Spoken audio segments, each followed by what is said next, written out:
I'm Seamus. Thanks so much for coming. You've got a great cause worth fighting for. I couldn't wait to get here. That said, I expected, well, more people? So far, there's only two of us. But really motivated. Well, it's a start. Some people I knew already were friends of mine, like brain cells, and just my stupid opinion. Lots of interesting things. This is absolutely abominable, and the RCMP are really in the shit here, and they know it.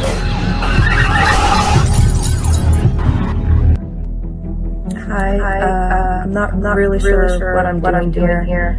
But I think it's time and I need to speak up. The following program brought to you in living color. Something walking off easy, or you shut it off. We can't shut this off. Every time we close your eyes, the horn turns on. So I know myself, when I close my eyes, I go to bed, picture my parents being shot. Trying to piece together.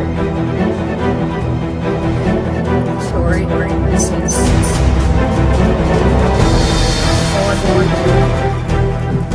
Let's have a look at this. I'm going to pause it briefly, and I'm going to try and not lose my shit because I was really angry. Really angry. I'm getting really pissed now. I'll preface this by saying I'm strongly urging all of the victims in this, the victims' families,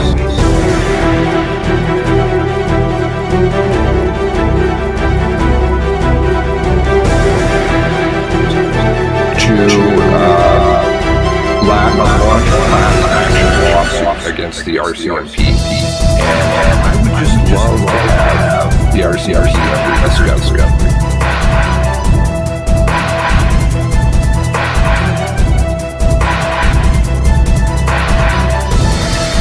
I have a lot of questions, and I'm sure a lawyer would too.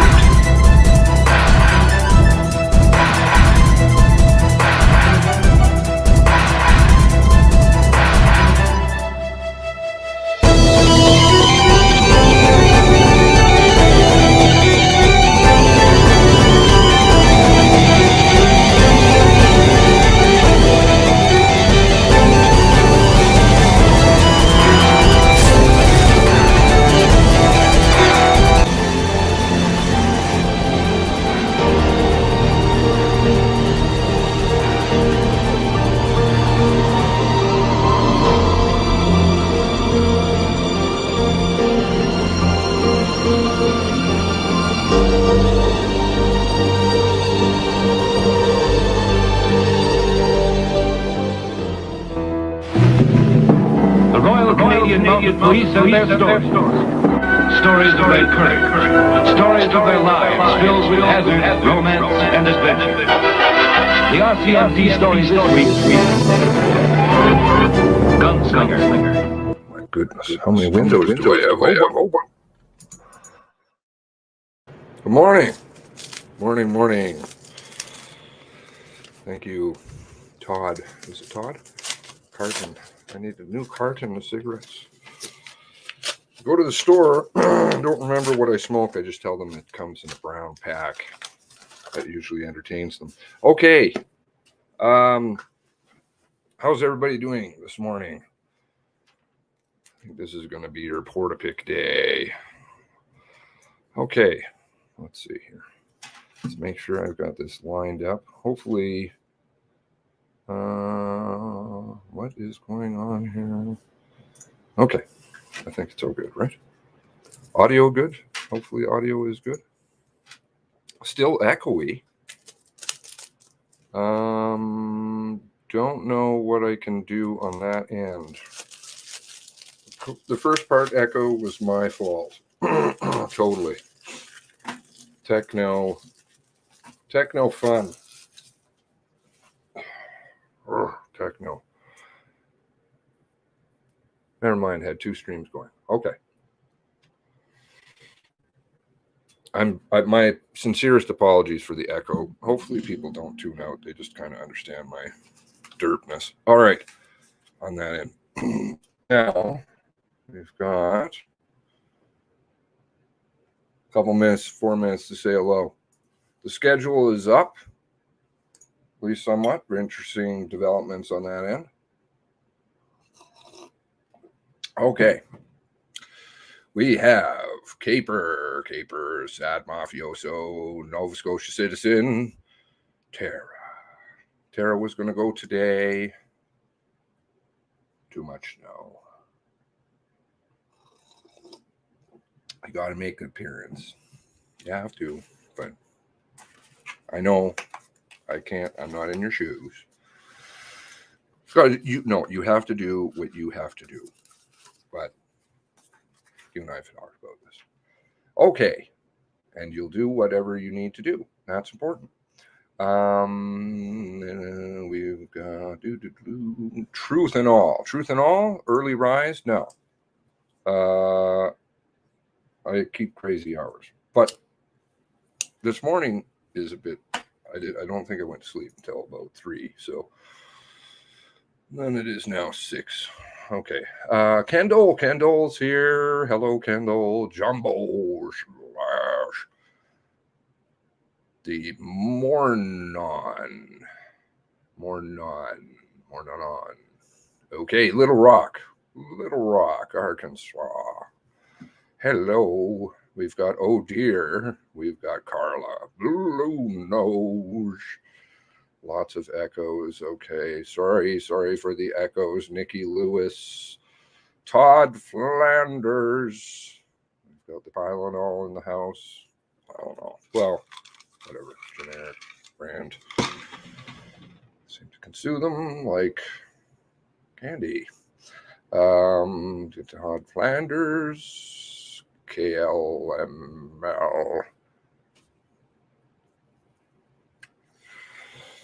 Yes, I keep cartons on hand. That's the way I buy cigarettes. Grampy's Garage. Is there a Granny's Garage I've seen around before? No, it's Grampy's Garage. Maybe not. Maybe I'm mistaken.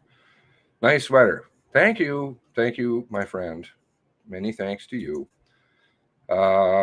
We've got Right Turn Clyde. I've seen this name, Right Turn Clyde, somewhere. I think. Coffee.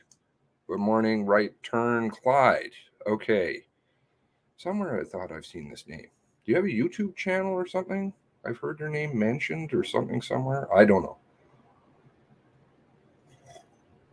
Or I was watching a YouTube channel and I heard your name or something. Maybe it's somebody else. I don't know. Need more coffee. We have, who else in there? Geez, lots of people. Crystal Edwards, good morning. Today I think is going to be a big day. This is going to be the big day. Like, the schedule is pretty, there's not a lot there. Even I hear some solicitation kind of, or the what do they call that? Predictive programming out there a little bit in other sources. Don't worry about anything else that happened down there. Just find out about the RCMP. I'm like, excuse me? Doesn't do my friend a lot of good, does it? Weather's really crappy. Linda, says Blue Nose. Linda Klemesh. I never know how to pronounce that. Hello, Linda. Space Explorer. No Russian smokes. No, I'm not partaking in wagging dog things. Linda M. in the house. Okay. What time are they supposed to drop the documents? This will be interesting. So the schedule is up. I do have it ready to go here. So as soon as it pops on, I will throw it on there. Let's get the link to the schedule. How's everybody doing this morning? calendar. So it looks like they updated the calendar. It's got all kinds of things in there now. For those of you who want to check out what is going on. Is it Friday yet? Is that a comment on when they're going to drop documents? Is on Fridays? Yeah, Fridays is always a big day for things. Just in case anybody hasn't noticed. So when looking at the schedule, got Portapique today, foundational document. Excuse me. How 911 calls are received and dispatched in Nova Scotia is tomorrow, followed by foundational documents, first responders in Portapique and containment points around Portapique. Okay, so that's RCMP actions. So we've got 1 day on Portapique. Okay, and then we've got participant submissions, and that's the end of the work week at 2,000 or whatever it is, 2,500 per diem, 1,800, depending on who you are. Good stuff. And then into the following month, we've got Witness Circle, as opposed to the Witness Square. You wouldn't want to have anything. What's that mean? What is a witness? Oh, I can see some comment coming from somebody here. Refrain, please. What is the witness circle? What is a witness circle? Then we've got followed by the next day, witness circle. Still, okay, so now we are late, I believe. Okay, so it is now 9:33. Technical presentation. Feels like college. Overflow days. You know, like backing up toilets. Overflow. Yeah. And we got 2 weeks off. I don't know what happens there. And then we're on to debert. So that's the end of Portapique. There's a grand sum of 8 days. It looks like today will be the only day dealing with what exactly happened. Potentially. March break, is that it? Oh, okay. So is that? Yes. Okay. Thank you. Witness circles, kumbaya. Still waiting. Okay. Oh, is it? No. Live. Yeah, all right. This is fun. Okay. Oh, here we go. Enough of me and on to mass casualty. We will talk afterwards. Let me know if the audio is okay, please.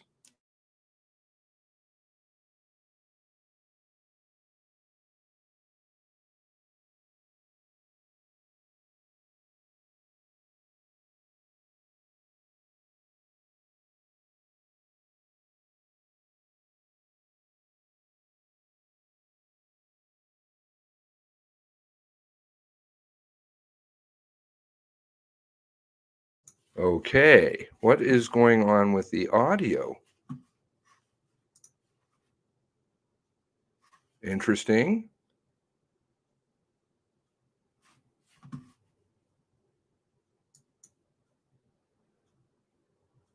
Anybody got audio? It's not muted. I have no audio.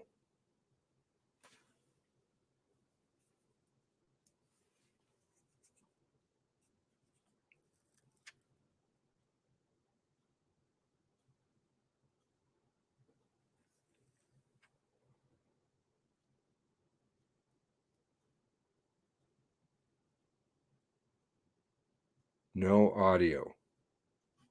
Right.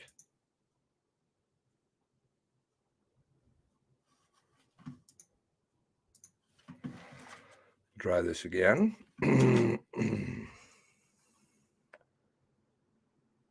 I don't think they have audio. Anybody want to try on their end? I'll try on a separate browser. Ah, okay, so it is on theirs? No audio on the website. Very interesting. Uh-oh. Oh no, this is not going to go over well for them.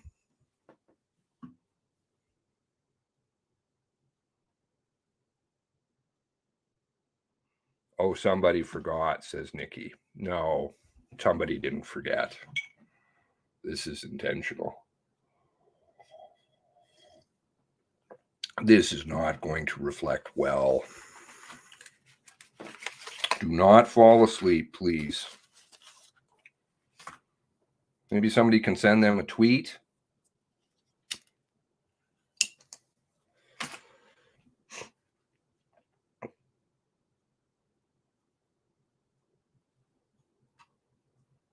Oh, far more than 13, sad. Far more than 13. Thank you, Caper.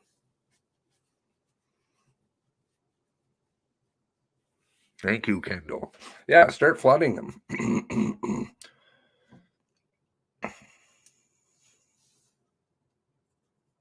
Well, at least we have the signer in the corner and the AI at the bottom. Suppose then they can say, well, you can't hold us to the AI.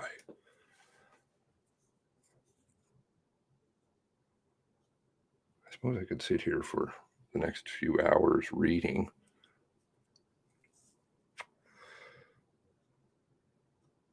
Thank you, Nikki. Thank you, Tara. Oh, you're calling? Truth and all. Thank you. Take note, please. How many of you want to bet that this is a technical error? Or maybe they just... We know there we go. what we will be sharing beginning today, however necessary, will cause turmoil in the hearts of those most affected. We know Everybody got it audio will now? cause more suffering, more horrific memories to emerge. I'm not going to even try to pretend that I can understand the boundless pain and suffering that has been endured by the loved ones, their extended families. And if you look at our back, you will see a ripple. The ripple effect of what happened during those 13 hours.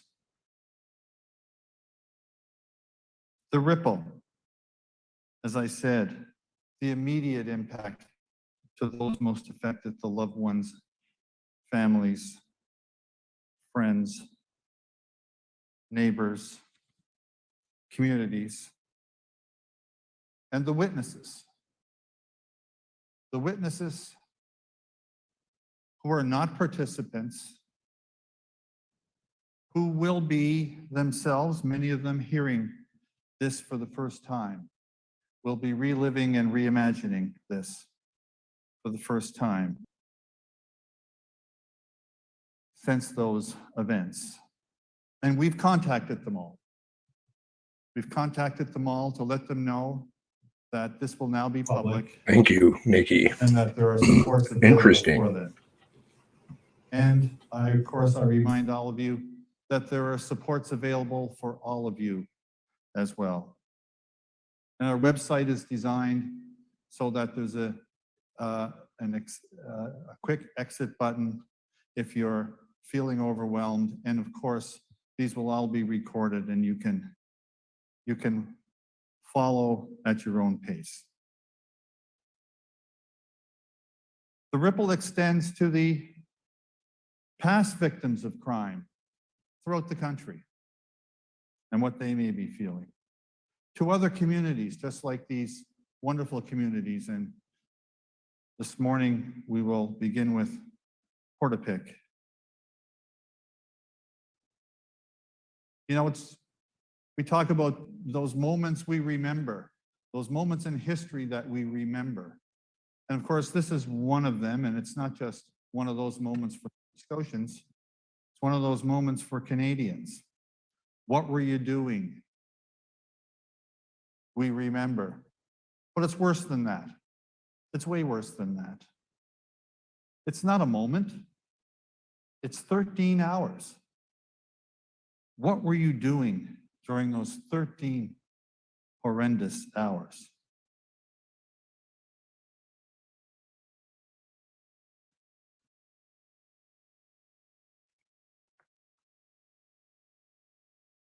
I'd like to acknowledge the council for the participants here today. It hasn't been easy for you. It hasn't been easy for you when you consider the volume of material that you've had to go through. And I spoke about that last week. But it's not just the volume of the material, it's the nature of the material. And you've done a wonderful job. And I'm sure you've had many arduous days and nights, particularly difficult for smaller firms, but you've all done a wonderful job doing that. We hope the foundational documents that we prepared helped you go through that enormous volume of materials, which wasn't given to us and in a way that was organized the way one might like it, through nobody's fault, but nonetheless, a huge volume of material that you've had to go through. And as I said, we hope the foundational documents helped in terms of our organization of them and linking to the relevant sources. But I just want to say, you sure helped us. You sure helped us complete the picture that the public will now see today. You helped us make them ready for public. And we're not asking you to endorse them. The investigation continues. Your work continues, your review of them continues. And we encourage you to help us make the factual foundation even better as we go forward. As we continue to investigate, as you continue to digest all these materials, we will hear from you. We'll hear from you specifically in a couple of days, dealing with the Portapique documents. What's missing? What are the gaps? And are there meaningful factual disputes that ought to be explored even further so that our factual foundation can be solid? But I do want to acknowledge and thank council, because I know it just could not be an easy retainer. And I'm going to, I understand there were some weather and traffic issues, and not everyone is here yet, but I'm just going to, according to my understanding, unfortunately, we don't have the camera angles to highlight all of you in the video, but just wanted to acknowledge first law firms for the family, and I'll do it in alphabetical order. From the law firm of Birchall McDougall, Stephen Topshee, Linda Hupman, and James Russell. From the law firm of Lenehan Musgrave, LLP, Jane Lenehan. From MDW Law, Tara Miller. Eating time, eating time. From Patterson Law, Robert Pinio, Sandra McCullough, Grace McCormick, Michael Scott, Matthew McClellan, Anthony Scott, Anybody want to take bets on how long Natasha, this will go today yes. before they cut it off? I think it'll go to Wells, 5:30. Sweeney, Bryson, Schnare, and Mailman, Joshua Bryson, and Aaron Wagner. Representing the Attorney General of Canada, Laurie Ward, Patricia McPhee, Heidi Collicutt. Representing the Attorney General of Nova Scotia, Ed Gores, Samantha Paris, Jeff Waugh. Representing the National Police Federation, Najawan McMillan, Petrunia, Nasha Najawan, Kelly McMillan. And I apologize if I have missed anyone. I'd like to take a few minutes as well, ladies and gentlemen, to address the media. Your job has not been easy. Your job will not be easy. And I commend you. We are so fortunate in this country to have an independent mainstream media. And members of the media, you will have a challenge. You will have a challenge to balance how much detail to include, how much of this difficult detail to include, and how much to exclude in your reporting. And those are things that folks can likely never agree on, but you're independent and you will make your wise choices. So to the legal counsel and to the media and to our own team, let us remember, yes, our tasks are challenging. We are the lucky ones. Let us always remember that we are on the fortunate side of this equation. You know, we're going through a tough time in our history. COVID has denied the families the ability to grieve the way they should be able to. People are exhausted throughout the country with a sense of unease and uncertainty. But it is looking up. If you look at what's going on in Ukraine and the brave people fighting for the democracy that we are so fortunate to enjoy. And there are so many Ukrainian Canadians. Ukraine is such an important country to Canada. So as we begin today with the mixed emotions of relief and sadness, perhaps this can be a new chapter going forward. There will be more foundational documents. There's a very large, complex foundational document called Command Decisions. I looked at them all last week. I won't repeat them now. And a foundational document involving public communications. And just want you to know that they are being worked on now. So this is an iterative process. So they're being finalized now. And we ask for everyone's patience. You know, the information is still coming in and they're being worked on. So like all inquiries, it will be inevitable that we will have to adjust our schedule accordingly. But our number one priority was to get the facts as best we know them now to you, the public, and that's what we will begin to do. We wanted to do that in the fall. We wanted to do that in January. The volume of material and the factual matrix was just too complex. But here we are. And the journey continues. We'll complete the factual foundation. We will then look at why it happened, phase 2, and then we will come up with recommendations. Recommendations for policy changes to keep us all safer. So the factual foundation is so important, but for us, it's the beginning. So while we all have to remain independent as an inquiry, as a media, as an institution, as lawyers. Perhaps, even though we have to remain independent within our spheres and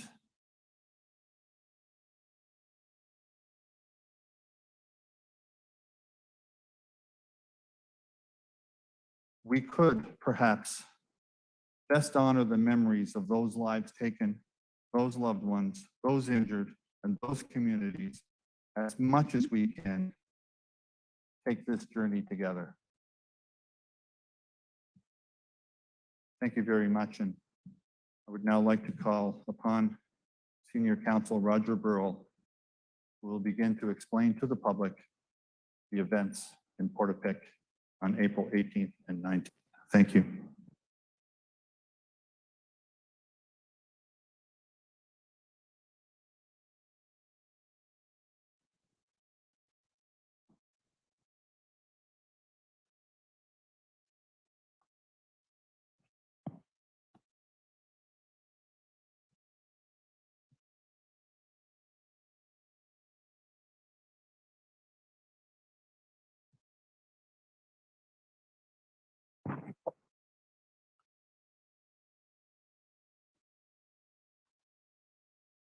Commissioners, participants, Nova Scotians, and Canadians. No doubt it has been a long, difficult time for Nova Scotians since April of 2020. We, as Commissioner McDonald pointed out, have been living with the impact and the effects of a global pandemic and all the uncertainty associated therewith, but also the ongoing lingering effects of the mass casualty are ever present for Nova Scotians, ever present in the minds of Nova Scotians, and no doubt in the minds of Canadians. It has been difficult for Nova Scotians. It has been especially difficult for families and for those most affected by the mass casualty events. There is no doubt a natural inclination to want to know information, to try to understand that information, and try to make sense of all of the information. In short, it is a human instinct to want to have the answers. The following presentation introduced the foundational document entitled Portapique, April 18th, 19th, 2020, will attempt to do and provide as many answers as we can. I underline as we can, and we'll speak about that in a few moments because it's always impossible to know everything. It is not impossible to do your best to try to understand and know everything. It will be a difficult undertaking for any human endeavor to know everything. But you need to know that the document that will be presented here has been created as a result of an extensive review of subpoenaed materials within the possession now of the Mass Casualty Commission. It's the result of independent investigations and inquiries by Mass Casualty Commission teams of investigators. It is the result of consultation with participants who have provided information and access to information. It is also the result of information that has been provided by Nova Scotians. So while it may be imperfect, it is at this stage the best efforts to present to you information as of February 28th, 2022. You need to know that this is going to be a lengthy presentation. I'm afraid I'm going to be with you probably all day. But more importantly, it is a detailed investigation. And even more importantly, it's a disturbing presentation. Perhaps as a result of some of the commentary today, there will be more questions raised, leading to more answers. More answers is a good thing. This is an effort to provide information that is important to Nova Scotians who have waited a great deal of time. It is also an effort to provide information that is so fundamentally important to the work of the Mass Casualty Commission as outlined in the Orders in Council in October of 2020. As indicated, this is not the final word. We do not state that what is found in the foundational documents present unquestioned fact. It is the best information known and may result in more information being provided. This particular presentation will do our best, or my best, to provide a chronological narrative of the early hours of what took place in Portapique. It's an attempt as best we can to reconstruct the events in Portapique. It is an exercise in fitting hundreds, if not thousands, of pieces of information together to construct a narrative. It is, of course, a reconstruction of a narrative. There is, I will admit, unfortunately, an inexactitude to the information presented today in some areas. This cannot be helped. It will cause some stress, some consternation. It will raise questions. All that is a good thing. Quick note of explanation at the front end. I will use the expression perpetrator. I will not use the proper name. This is a conscious choice. It's a bit awkward in terms of oral discussion, but it is a decision that has been made. People agree or disagree. That's the decision made by the Mass Casualty Commission in terms of addressing terminology. Final word of introduction. You will not enjoy this presentation. It's exhausting. It's hard. It has difficult, disturbing details. And it's not designed as a tribute to the lost loved ones in the Portapique event. It is designed to put a light on information that explains what happens. And I said a final word. Lawyers always have a final word. That is, in keeping with the mandate of the Mass Casualty Commission and with respect for the privacy and dignity of those who have suffered and are most affected, we're not going to be playing 911 excerpts that will portray people at their most vulnerable. We will not display graphic crime scene information. We will not display police investigative graphic information. Every attempt has been made to be respectful and honorable to those who have experienced such loss. So I turn now to the registrar. Madam Registrar, I move to mark and tender into these proceedings the foundational document entitled Portapique, April 18th, 19th, 2020. Thank you, Mr. Burrell. That'll be marked Exhibit 3 in the proceeding. Exhibit 3, thank you, Madam Registrar. Subject matter of this morning's proceedings are a summary of information available to the Mass Casualty Commission regarding the events in Portapique on April 18th, 19th.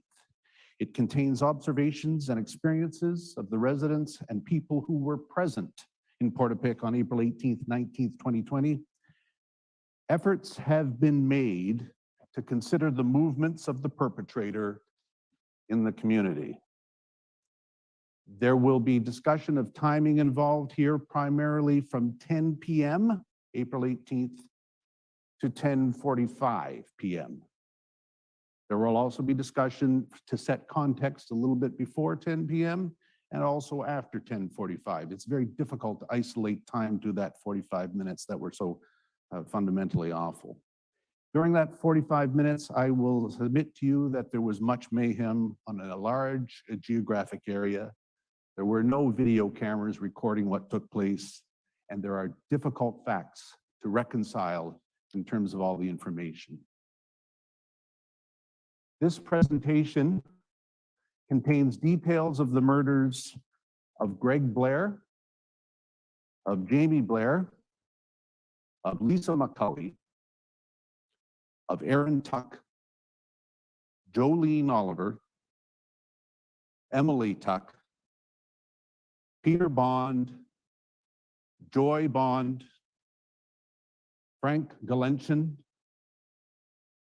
Don Galenchin, John Zoll, Joanne Thomas, and Corey Allison, all who died on April 18th, 2020.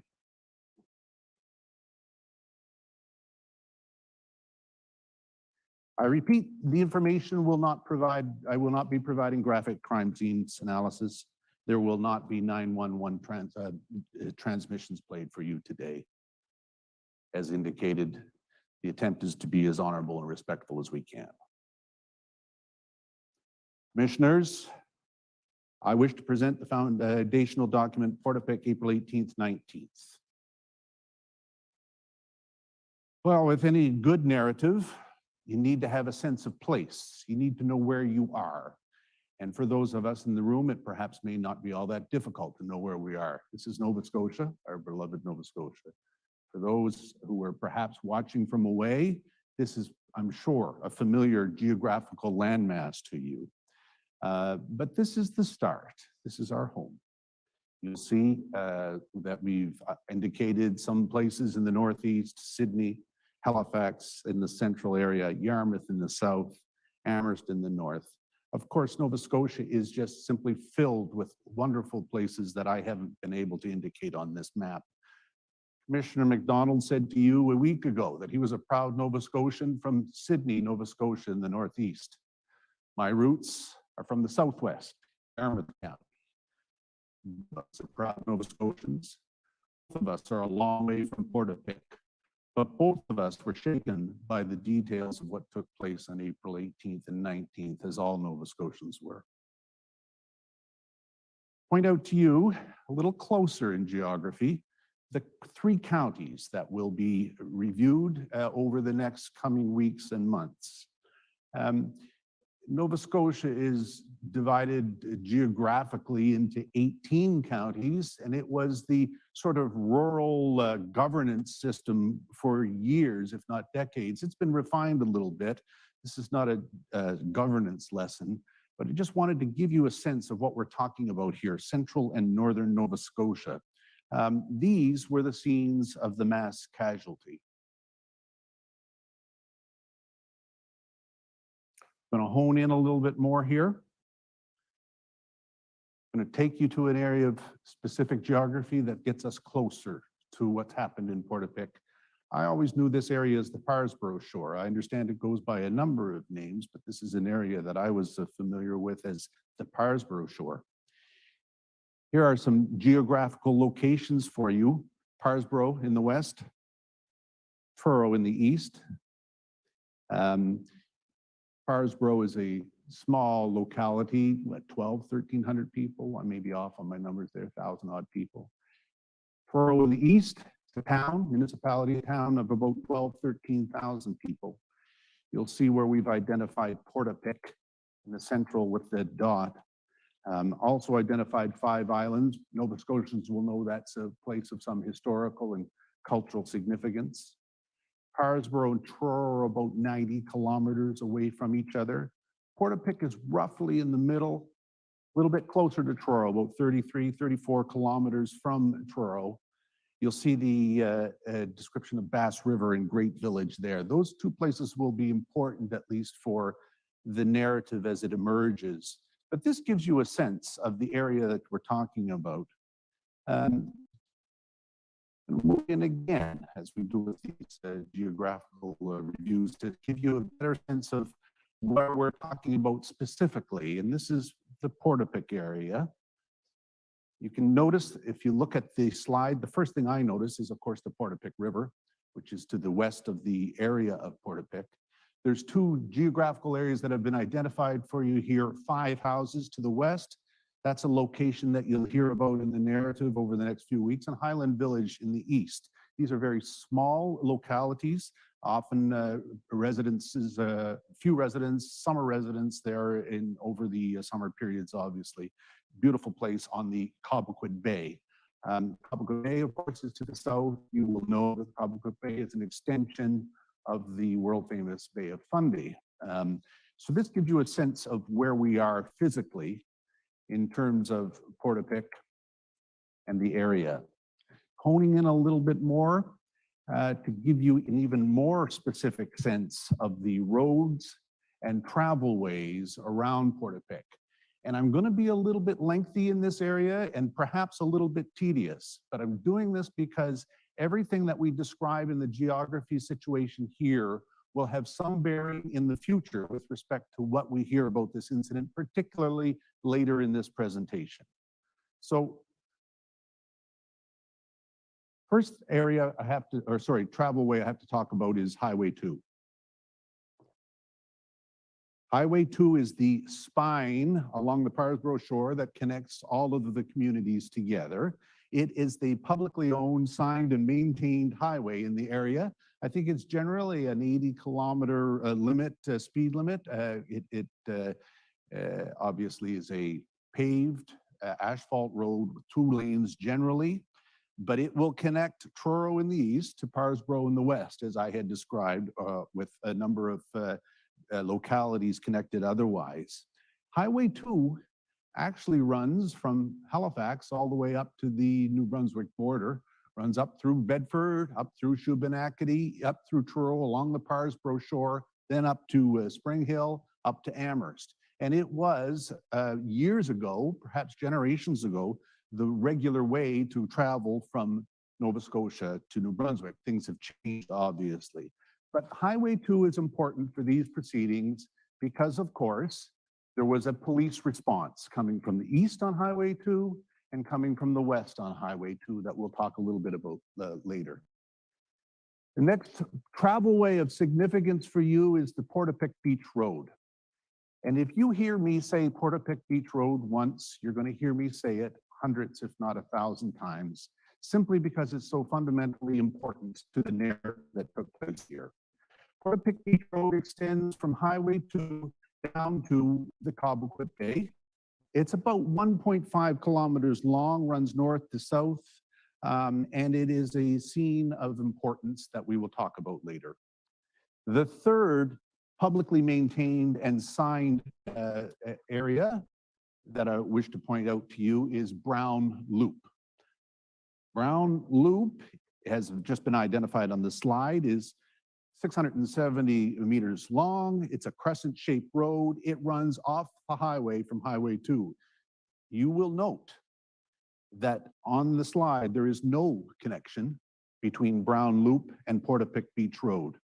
There was at one time, I understand, from the reviewing of the information and speaking to people who are local, something called the Old Post Road that may have connected those 2 roads at one time.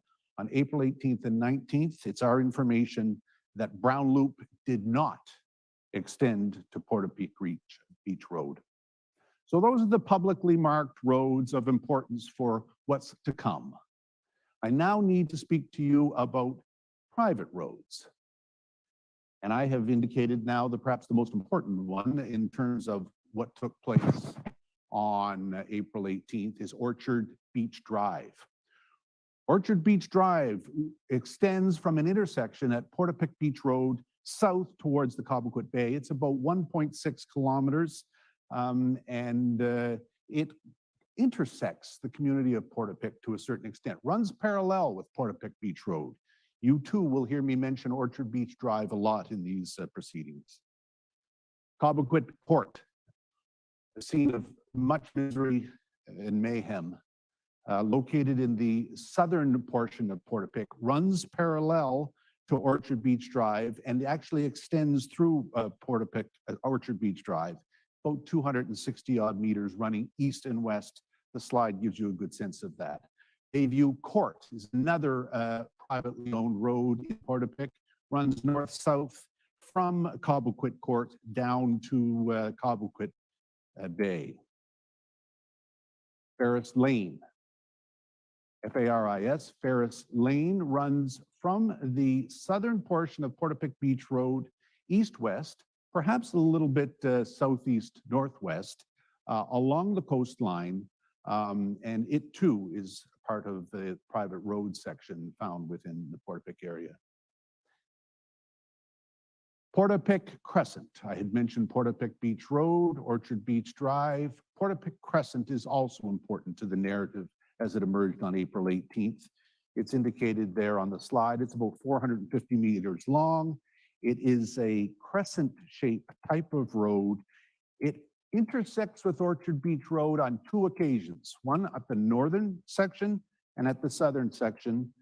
It too will have some bearing in terms of the narrative.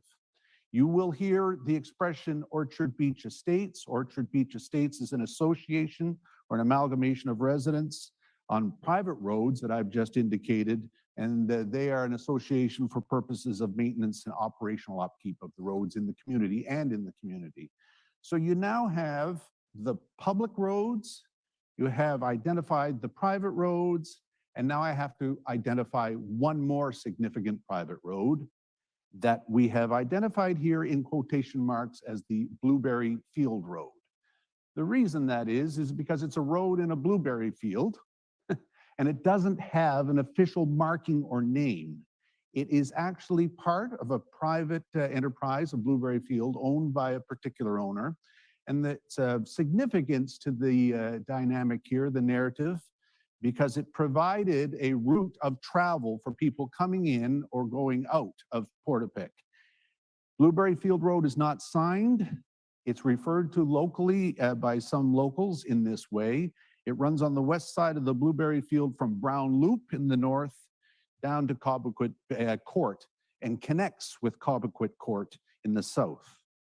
This, of course, will be important for purposes of consideration in the future. Now, easy to have a look at maps and try to get a sense of roads, who's where and what's there.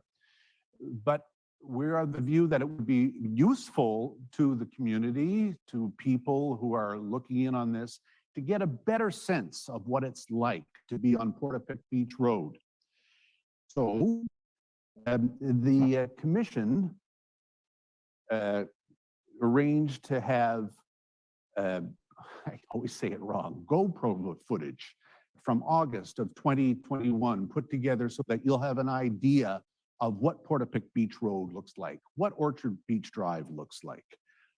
The footage that you're going to see will not be representative of April 18th and 19th, 2020. It won't be representative, of course, because we didn't have cameras then at the time of the incident. The commission was able to obtain this footage in August of 2021, August 23rd, specifically. The foliage will be entirely different from April 18th. The lighting, of course, will be entirely different from April 18th. The climate will be different. You need to know that. And of course you know that. But the point simply being is the value of what we're going to show you now is to give you a sense of what it's like to be in the Portapique. So I'm going to portray for you Portapique Beach Road from the top at the north at Highway 2 down through the south to Ferris Lane. A word of warning here, if any of you are sensitive to jumpiness and or lighting changes, it's a little bit difficult to watch in that regard. And I just wanted to give you a sense. It's a 2-minute video, top of Portapique Beach Road to the bottom of Portapique Beach Road.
So you've now traveled the length of Portapique Beach Road, 1.5, 1.6 kilometers.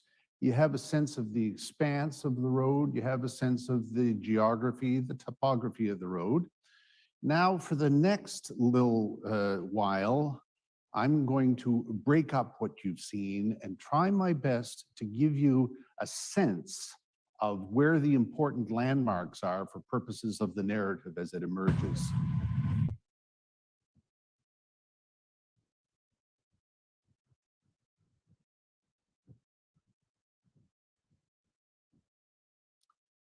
Should have done a better job of introducing that, sorry.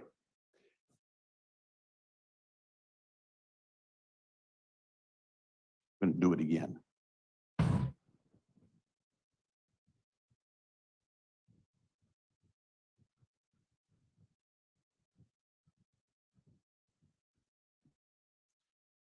You have now traveled from the top of Portapique Beach Road to 33 Portapique Beach Road.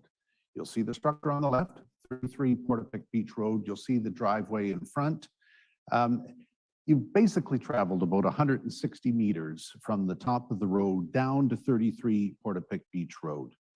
The idea is to at least give you a sense of the geography of where 33 Portapique Beach Road is. Why is that important? Well, because when the police first responded, the RCMP first responded in Portapique, they actually met witnesses and gained information right about where you're viewing here at this point, outside 33 Portapique Beach Road. We've attempted in the bottom left corner to put an inset map in there. The idea is simply to give you a sense generally of where you are as you're moving south along Portapique Beach Road. The next slide that I wish to speak to you about is moving from 33 Portapique Beach Road to the junction of Portapique Beach Road and Orchard Beach Drive. That's the area I described earlier. This is important for purposes of later describing what it was the police saw, what they didn't see, where the perpetrator was when the police first arrived in Portapique. So this is 33 Portapique Beach Road, south to the junction of Orchard Beach Road Drive.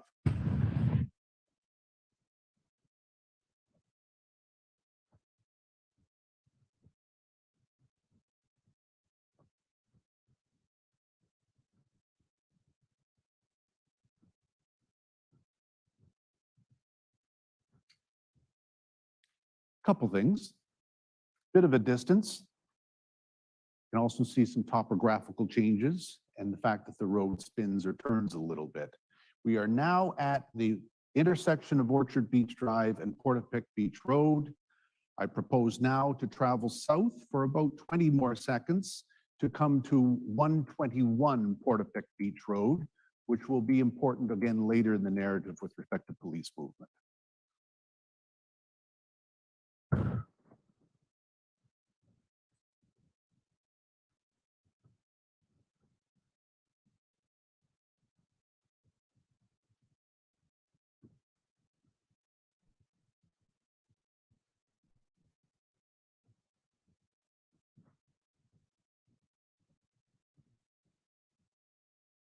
(121) Portapique Beach Road on your left. The mailbox, if you can see any better than I can at this stage, says 121.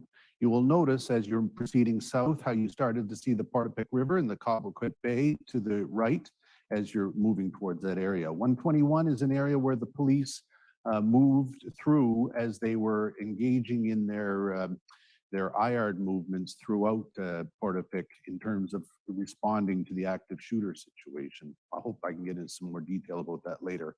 I know I will.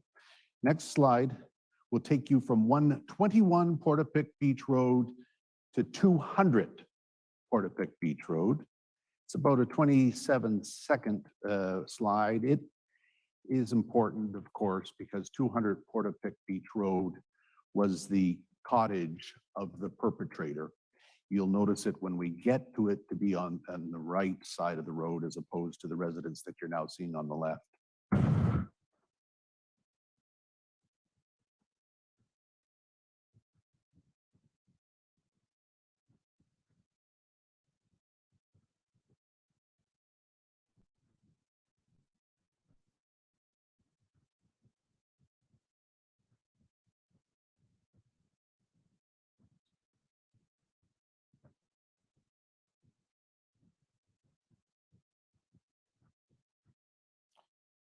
So you've now proceeded past some residents on the left, past a graveyard on the right, and on the right-hand side of this still, you'll see some rocks or boulders.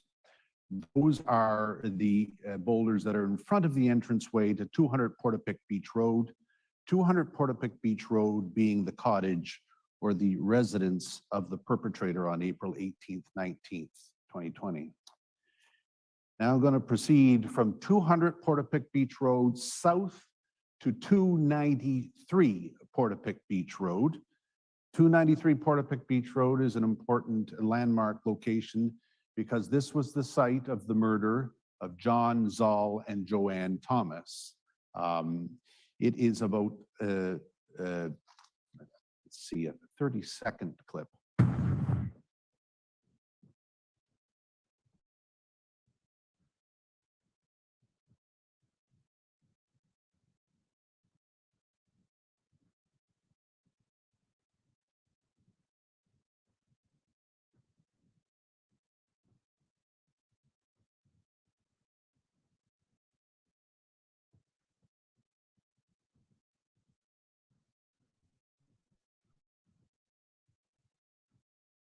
August 23rd, 2021, there's a trailer in the yard. The driveway is off to the left.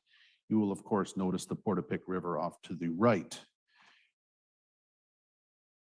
Continuing on from 293 Portapique Beach Road for 5 more seconds, it'll take you down to 4 Ferris Lane, and that will complete in the chunked up section, Portapique Beach Road.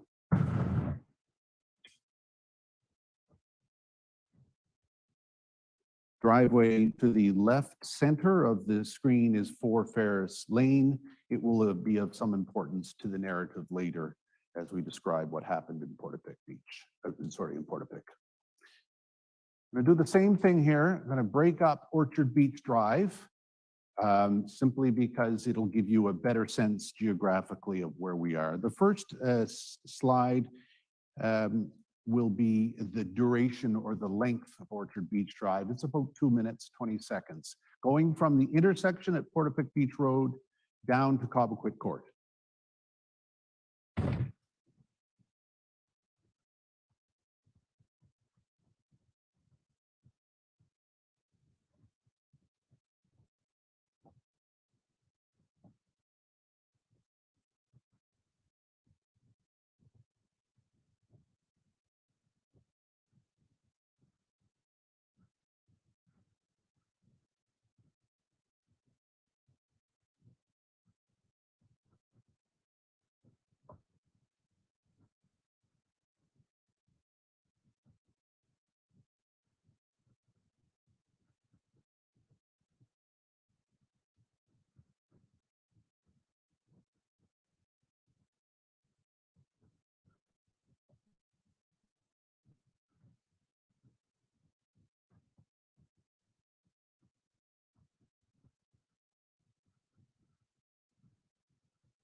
Orchard Beach Drive, the length of that private road.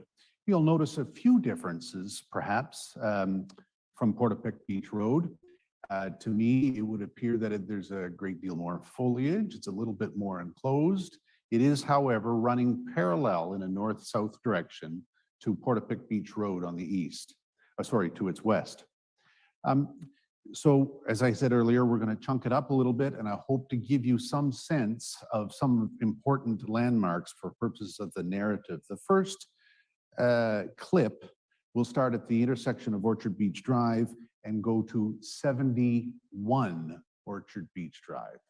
71 Orchard Beach Drive is an important location because it was the home of Don and Frank Galenchin.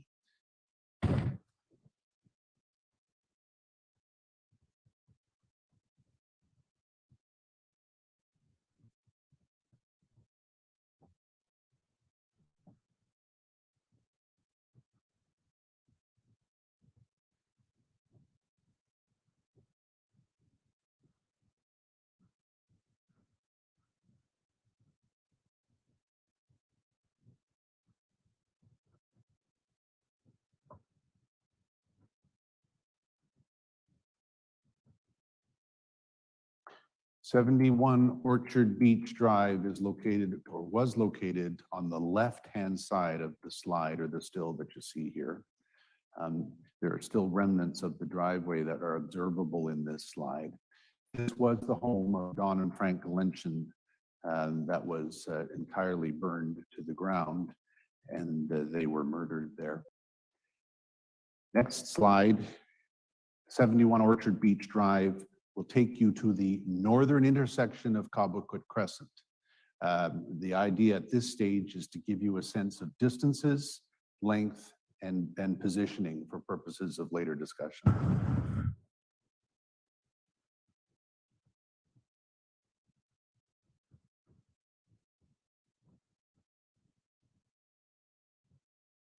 On the left is the intersection of Cobequid Crescent.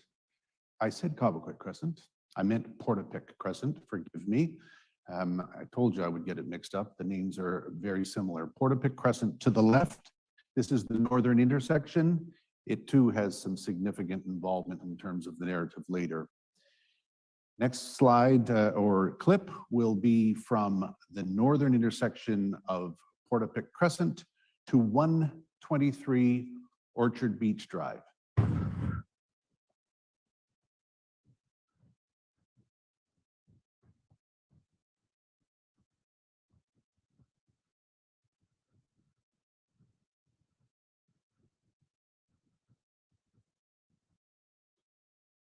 Orchard Beach Drive is a fundamentally important address in the narrative as well. It was the home of Greg and Jamie Blair, who were murdered that night. It's off to the left. You can see the driveway proceeding in that direction on the east side of Orchard Beach Drive. This is where the mayhem, it will be submitted by the Mass Casualty Commission, really commenced in terms of the violence and perpetration of violence against innocent parties. I'm now going to move to the next slide that takes you from 123 Orchard Beach Drive to 135 Orchard Beach Drive. And this distance is important because it's not a great deal of distance.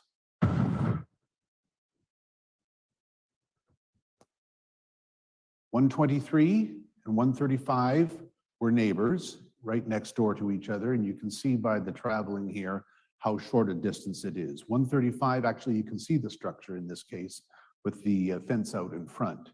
135 was the location and the residence of Lisa McCulley, who was also murdered in this atrocity. Sorry, click happy. We're going to go from 135 Orchard Beach Drive to the next physical location of significance at 136 Orchard Beach Drive. This too is a very quick clip. 136 is where the gate is displayed here, the red gate. 136 is also referred to throughout the materials and in the narrative as the warehouse of the perpetrator. So the perpetrator owned property at 136 Orchard Beach Drive, across the street from 135 Orchard Beach Drive. And you can still see the fence at 135 and how close it is to the gate of 136. The next clip will take us from 136 Orchard Beach Drive, the warehouse, to the southern intersection of Portapique Crescent. This is a little lengthier. It's about 40 seconds in length. It'll give you a sense of the geographical distances between points that we'll be discussing.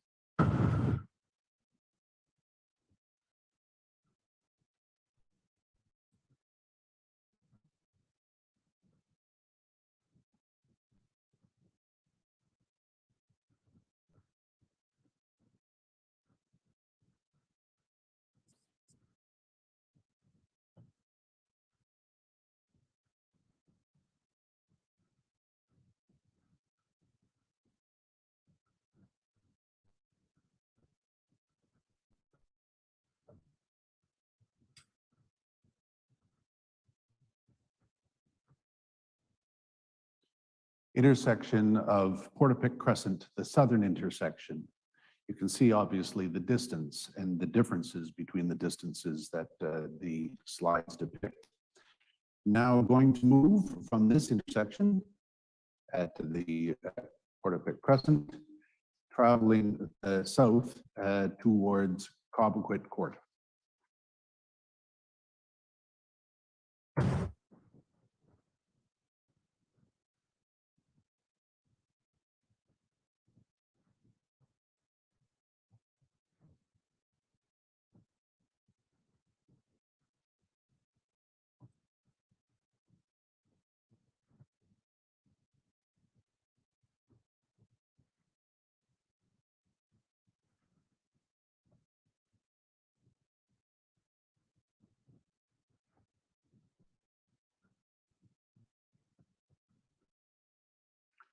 So this clip ends at Cobequid Court in the southern portion of Portapique.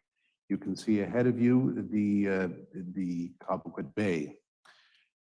And that gives you a sense of the distances, the length, and the residents and the landmarks on Portapique Beach Road and on Orchard Beach Drive.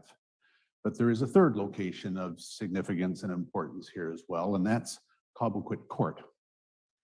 And as I had said to you earlier, Cobequid Court intersects with Orchard Beach Drive, runs east and west, and proposed to show you, a little bit shorter in terms of geography, show you an immersive experience of being at the west end of Cobequid Court.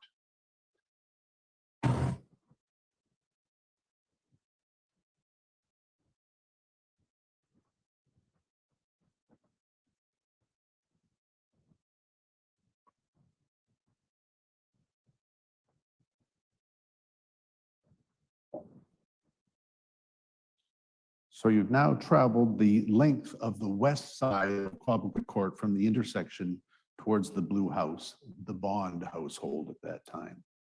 Once again, I'm just going to chunk it up for you just so that you get a sense of where we are in terms of important waypoints.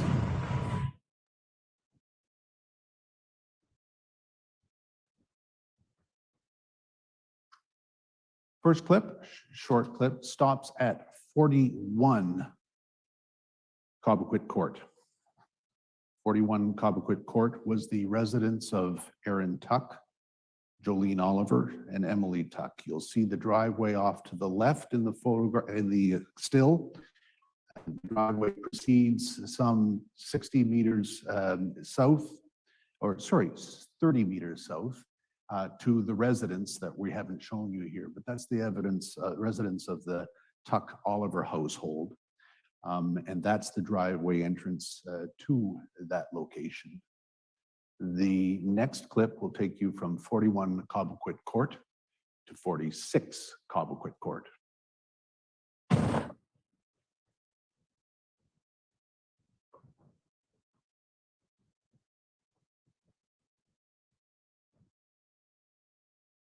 household here of Joy and Peter Bond, 46 Cobequid Court. And you'll see how relatively close it was to the driveway at 41 the Cobequid Court. That was about a 7-second drive.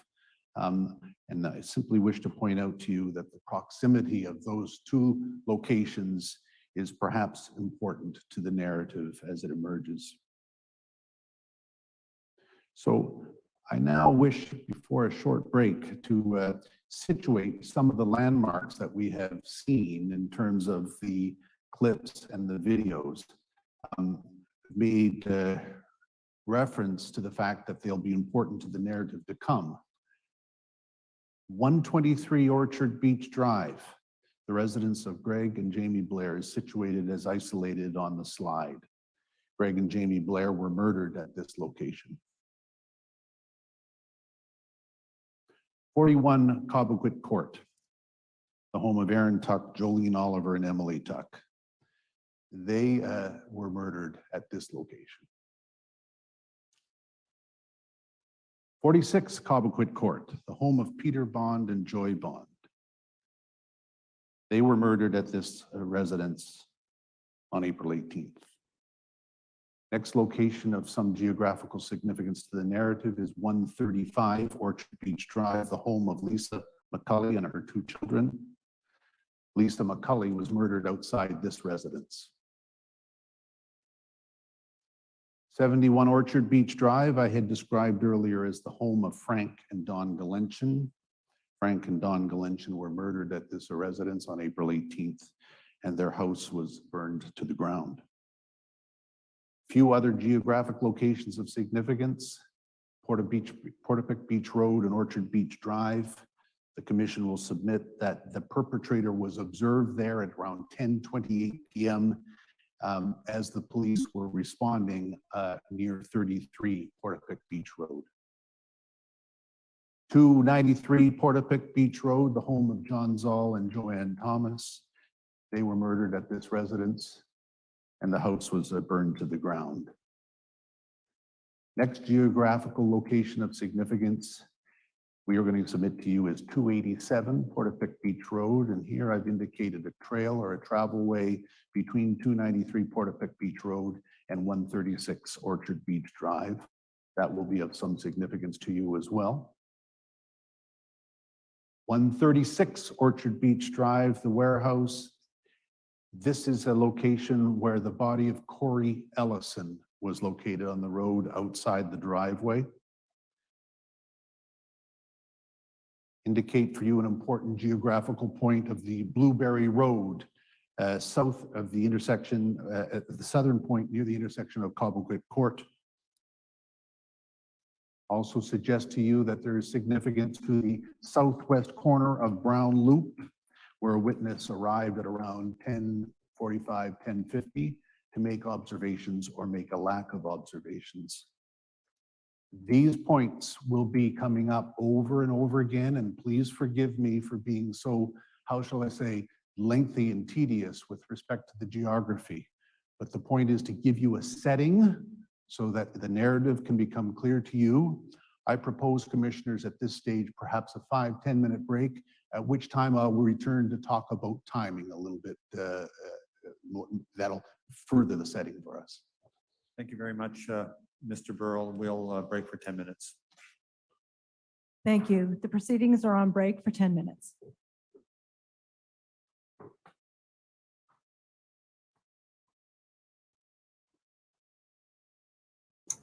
Okay. Oh, yeah, there we go with the gray screen. I don't want to miss anything, do you? I think some important things there to note.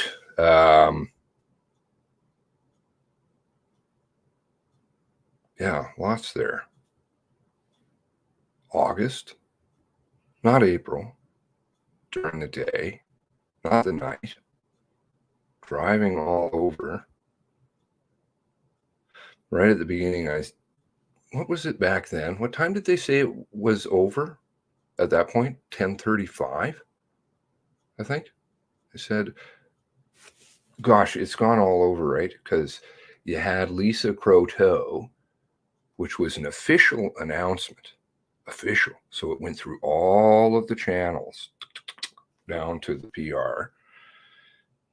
The first call was 10:30. Well, then that got moved to 10:01.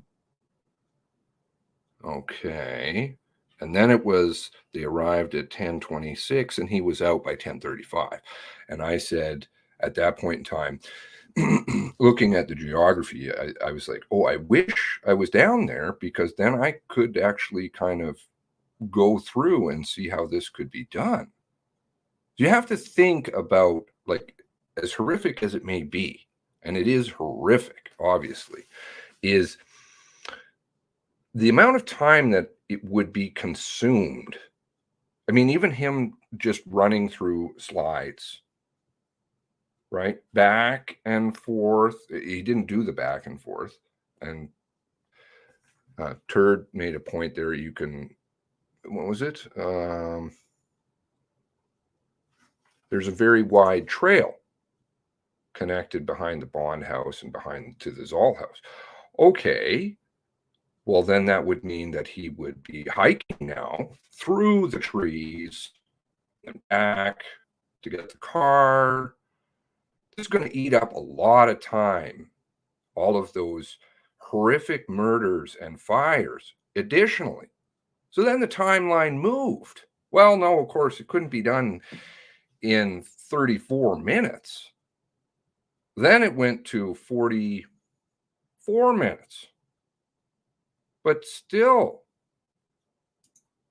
and I said, again, it is a horrific concept, but you can kind of replicate this in a way. And that's what police investigators kind of have to do. You're thinking about starting all these fires, subduing multiple people. Aaron, in particular, very difficult to subdue a person like this. Right? To me, he was a real scrapper, like in the truest sense of the word. The guy was ripped. Somebody's coming along.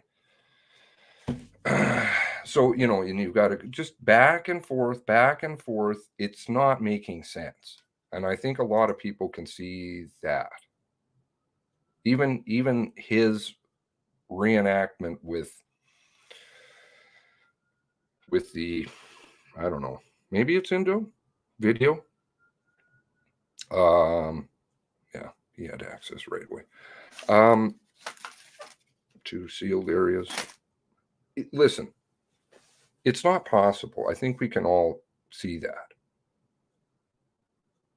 It's just, it doesn't work. And if you want to demonstrate it and truly prove that point, you can. At night. Go through the trees. Do the hiking. Come back and get your car. A certain amount of time to commit these heinous crimes per household.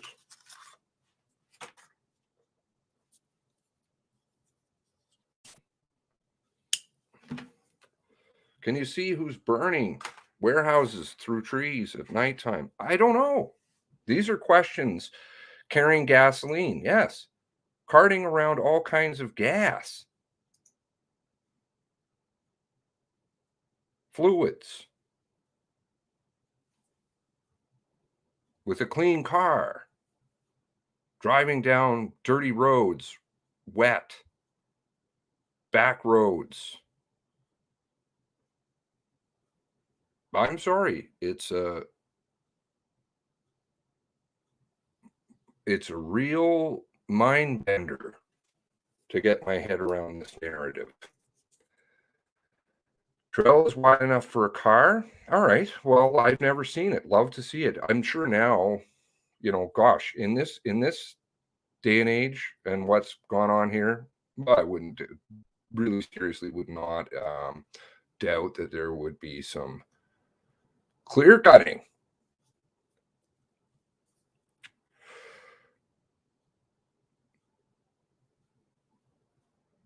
But no, I'm sure we have actually old screenshots of back then with zoomed. thing showing, because I think those would all be in the earlier videos. Zooming in and seeing if there was, and I'm not saying it's not there. I'm just simply saying, okay, so now he's driving through trees.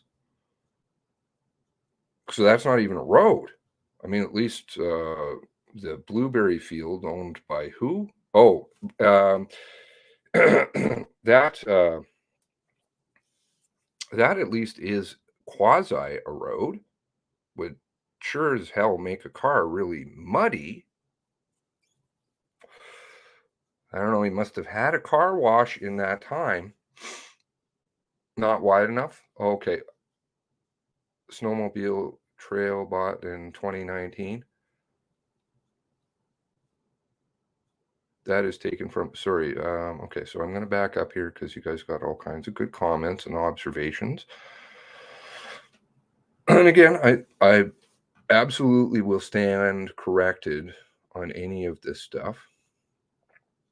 But it's very hard to conceive. And that's kind of the way that my mind works. Always, I try and just stick myself into a time and place. And it doesn't work. Bendy Road, you definitely see police cars at the end of the road in the nighttime. Lots of them. Okay. We've got haters volunteered. And the log home burning right to the ground. Let's see if we can find homes. This is an interesting exercise. Log home fire.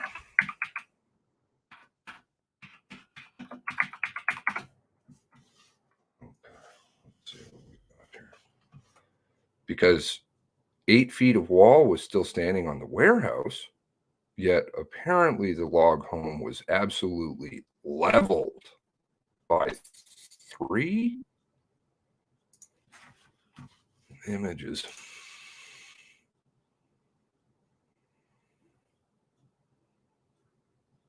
You can consume the outside of a log home.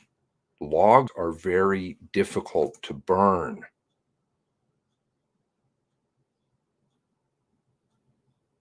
Keep in mind, that's just logs. I was doing this at the ranch, trying to replicate in perfect burning environment, as in a fire. Franklin stove, controlled oxygen, everything. Hard wood, very difficult to burn. And you also have to keep in mind that all of this wood, of course, is treated to repel any liquids. So gas burns relatively fast. In an outdoor setting. Maybe there was a lot of gas. I don't know.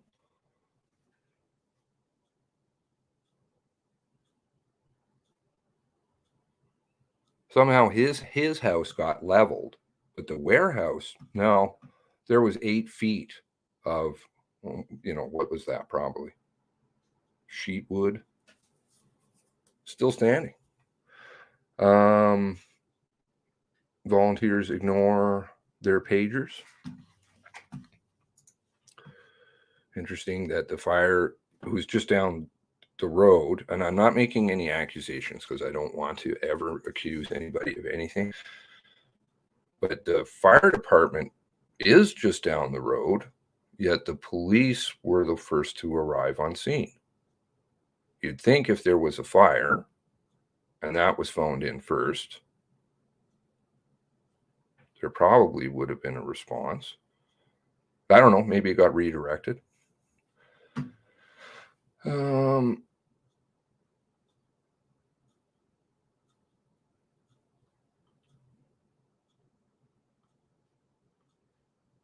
Perpetrator, yeah, no use of the names, and I say that that's probably intentional.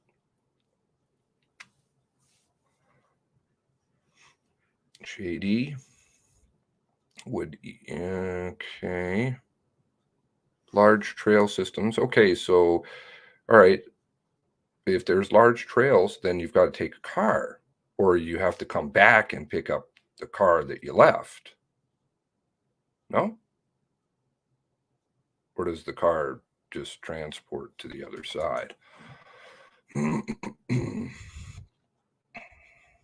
So some houses take, again, and I don't mean to be saying things to families that is disturbing or to anybody, that this is not the point, but it's just what happened.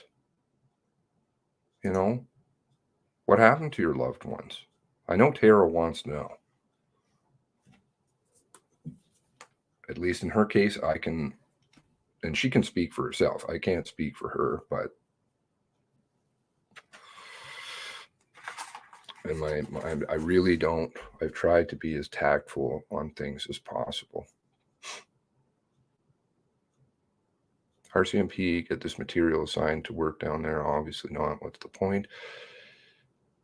How long do you think they're going to go on break for? There's another good question.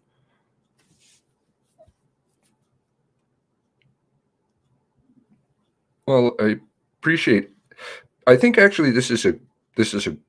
I don't like to ever say, do those things that they always say, like, I don't know, whatever that is, subscribe and liking, but that does promo supposedly through the algorithm. This channel has always been in the toilet. They demonetized this channel. Oh, by the way, somebody did. Thank you very much. It was Odier that got back to me. And there's been at least 11 videos that have been deleted. I'd say there's more than that, but that's what you'd come across thus far, for sure.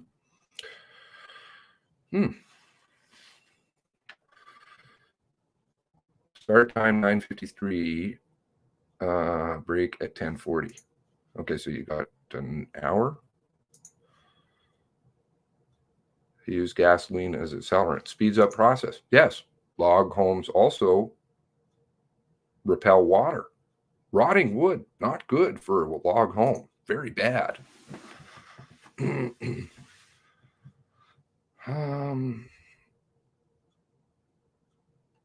He was seen, broadcastify. He alone. When was the broadcastify tape?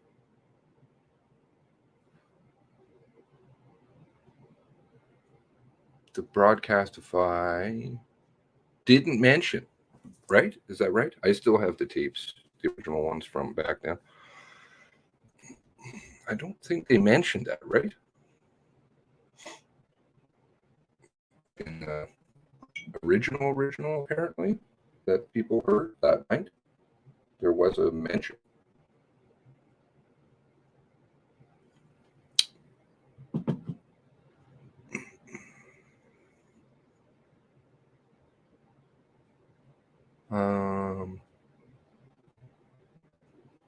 Still no word on the FaceTime. Interesting.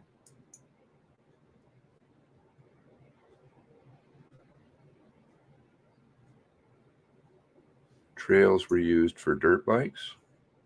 Okay, well, maybe they were using them for cars. Maybe. Possible. I don't know. Clean cars.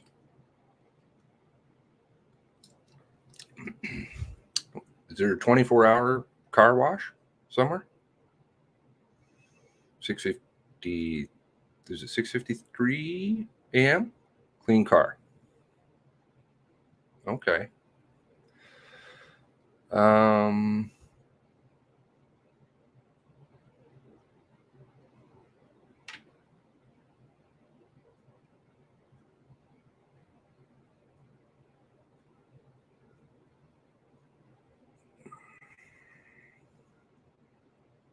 Try not to get too conspiratorial. Just stick with facts and kind of things. Carrying gasoline, physically impossible. Okay, trails wide enough for a car. Okay, I don't know. I guess you've driven down that road or down in the trees. If you have, that's super. Or anybody who's Seeing, I believe this is the connection now to the Zoll. We can have a quick boo with that. There's that Google Earth Pro.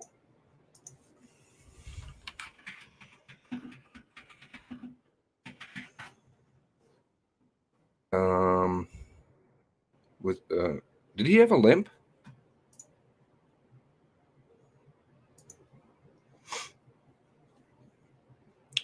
I thought it was a gunman.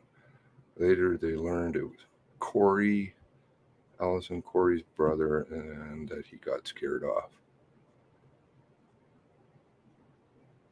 And I'm not responsible for what somebody, sorry, and that's not a reference to anybody's comment here, but I'm not responsible for what somebody writes in Welcome here. back. Oh, Proceedings are again in my session. apologies. Mr. Burrow? Thank you, Commissioner McDonald. You've heard a lengthy and ongoing geography lesson, and I apologize for that, other than to say to you, it will be very important for this afternoon's discussion and tomorrow for you to feel comfortable in where you are in terms of what took place and the landmarks discussed.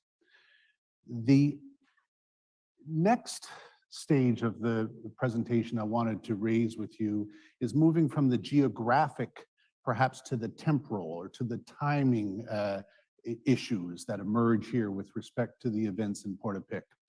And the Mass Casualty Commission has gathered a great deal of information and tried their very best to synthesize them into known indicators. That is, pieces of information that we can grab onto to say, this is what happened at such time, at such a place, such that you can fill in that information as best you can otherwise.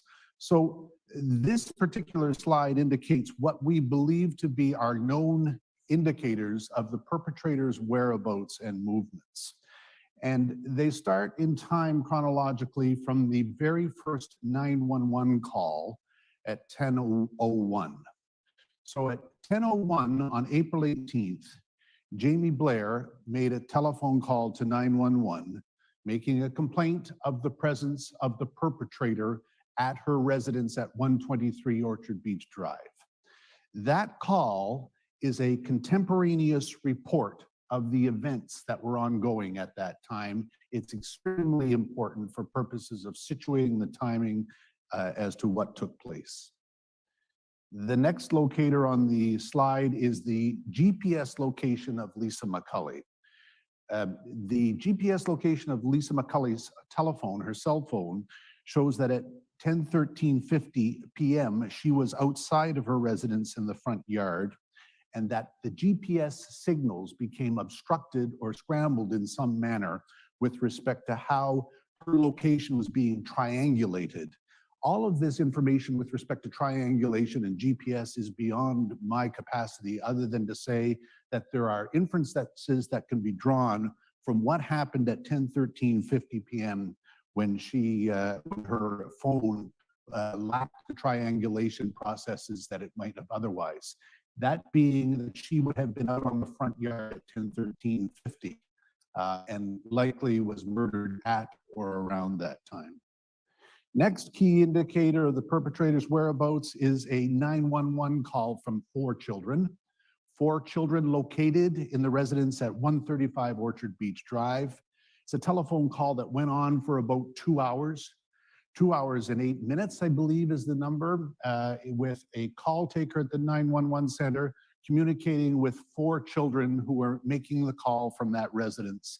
The information that is provided by the children in that call is contemporaneous, reporting about what took place, and is fundamentally important to understanding what happened with respect to the perpetrator and his movements that night. Fourth indicator on the slide is at 10:25 p.m. There was a 911 call from Andrew and Kate McDonald. They were in a vehicle and made some observations of the perpetrator that night that we will discuss later in the proceedings today. Next indicator, Corey Ellison's cell phone left images and they were retrieved from his cell phone at 10:40:12. The last images were recorded on his cell phone, leaving some inferences to be drawn with respect to what took place or where the perpetrator was at the time of 10/40/12. And finally, Wilson's gas stops has a surveillance video at 10:51. Wilson gas stops are located in Great Village, about 10 kilometers to the east. So while I described the prior slide as being key known indicators, this slide describes key indicators relevant to the sequence of events. That is, there are a number of pieces of information that we can plug into the 6 other factors to give a sense of where the perpetrator was. There is witnesses' recounts of Emily Tuck's cell phone, and that she sent a text at 10:03, meaning that she would have been alive at that time during the atrocities that were taking place in the northern part of Portapique at 123 Orchard Beach Drive. At 10:23, there are witnesses' accounts of Joanne Thomas, who resided at 293 Portapique Beach Road, sending a text to a relative in the United States, meaning that she would have been alive during the early proceedings and the rampage of the perpetrator. At 10:33, we know that the first responders were at the top of Portapique Beach Road in the north end, and that they began their ascent into the south on Portapique Beach Road for purposes of taking on the investigation and perhaps an attempt to neutralize the active shooter. We know as well there was a 911 call of Patricia Zimmerman, a resident of Portapique Crescent, at 10:33, reporting some of her observations. And finally, a 911 call from a resident, Alan Griffin, at 10:39 p.m. All of that information, along with the geographical information that we've provided, hopefully will give you a picture. You now have a sense of space. You now have a picture, to a certain extent, of time. So now I have to talk to you about the perpetrator's role and his engagement in the community of Portapique. The perpetrator owned properties there, properties of some significance. I had outlined for you 200 Portapique Beach Road being what's referred to as the cottage. You'll see the location there. He owned the warehouse at 136 Orchard Beach Drive, and he also owned a tract of land at 287 Portapique Beach Road, which was a wooded area. For purposes of setting the context for the narrative, 200 Portapique Beach Road is important from the information that we have on the basis that it was a residence that the perpetrator shared with Lisa Banfield. It's on the west side of Portapique Beach Road. According to the reports and information been provided to the Mass Casualty Commission, it was a scene of some violence before 10 p.m. on April 18th. The perpetrator resided at this location for weeks, if not a month or so, prior to the mass casualty.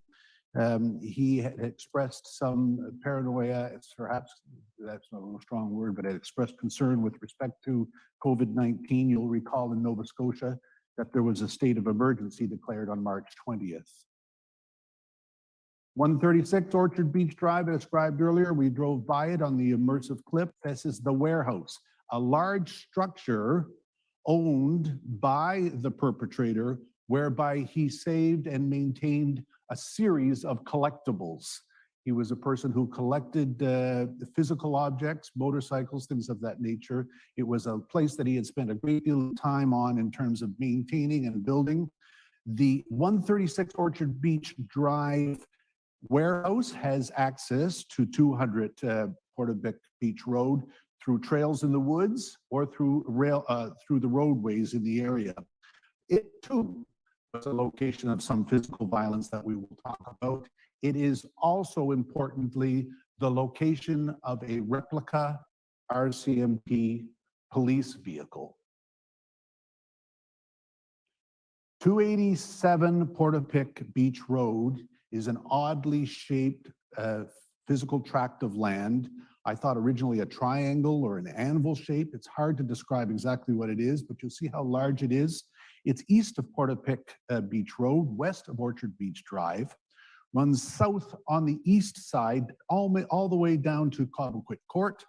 It runs southwest on the west side to about 293 Portapique Beach Road. The northeast corner is 136 Orchard Beach Drive, and we will suggest to you that there were cut trails through that property that are of some significance in terms of the narrative. There were no structures on April 18th on that land.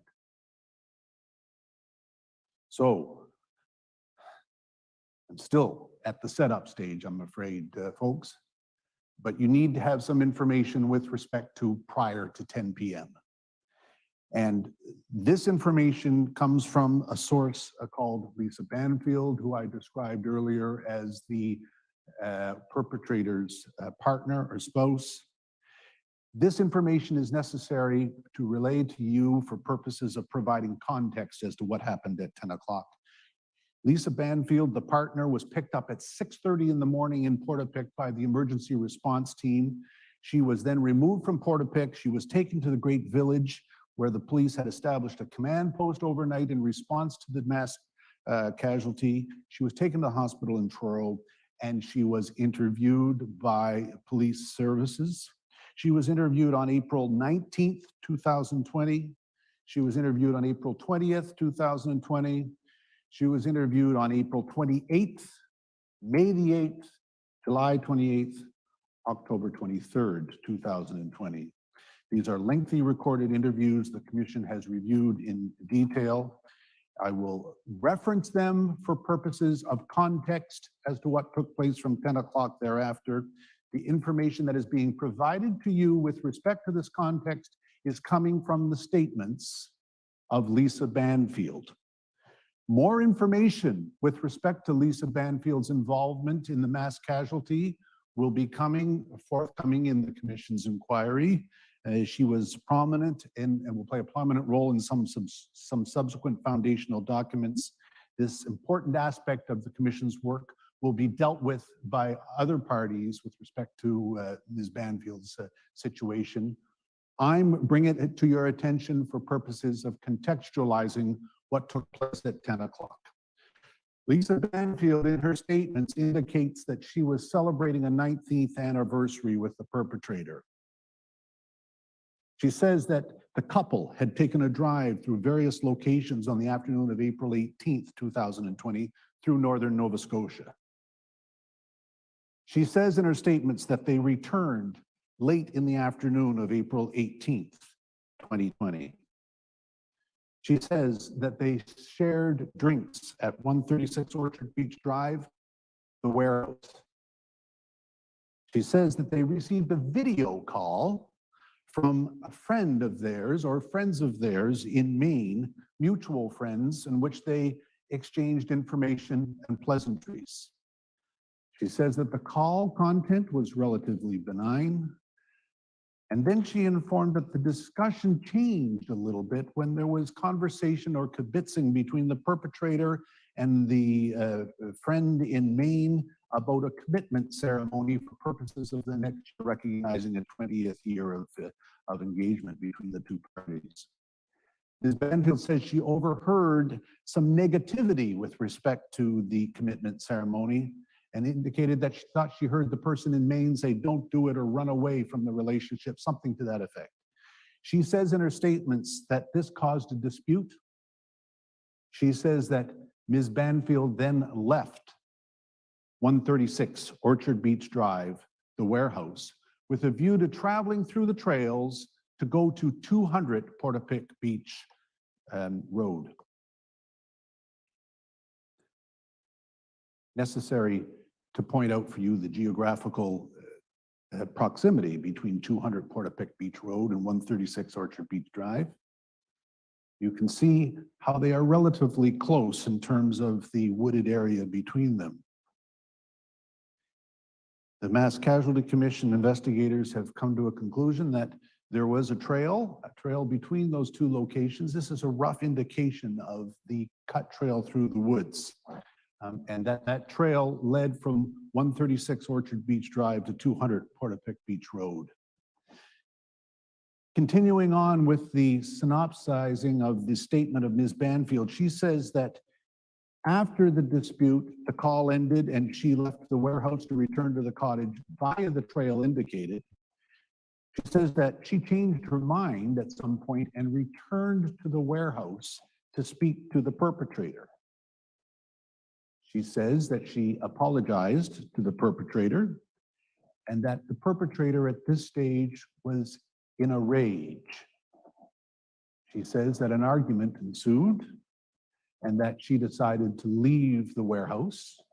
She says she left the warehouse, returned to the cottage, and went to bed at 200 Portapique Beach Road.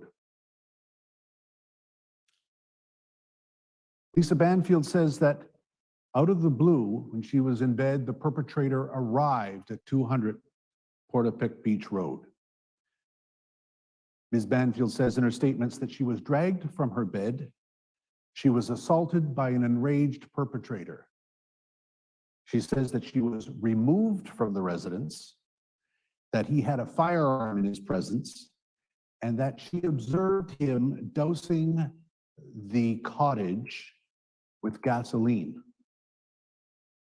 She says at that stage, as she was leaving forcibly with the perpetrator, that the cottage was set alight and set on fire. She says that she attempted to leave the perpetrator. She was unsuccessful in doing so because of his physical containment of her. She says that she was directed by the perpetrator along the cut trail path to the warehouse. She says that she was informed that she would be killed if she tried to run away again, but that she would live if she cooperated with the perpetrator.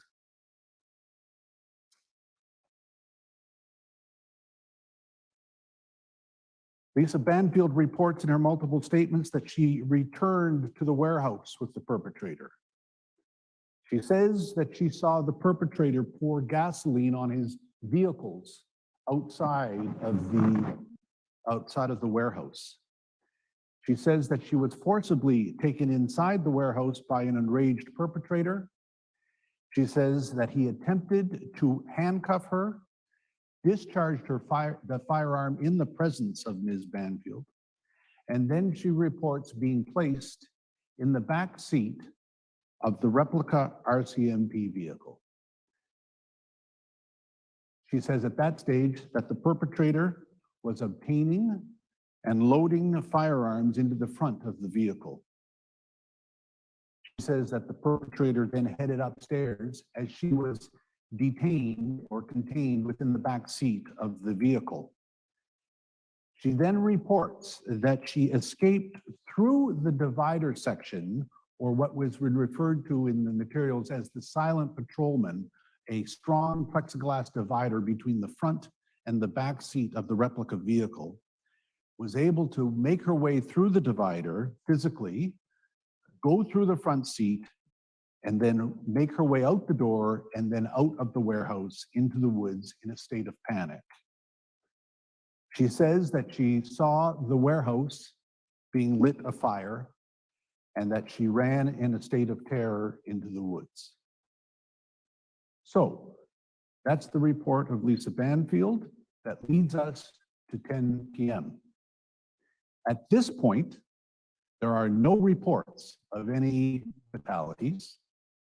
We have two structures just recently lit alight on fire, 200 Portapique Beach Road and 136 Orchard Beach Drive.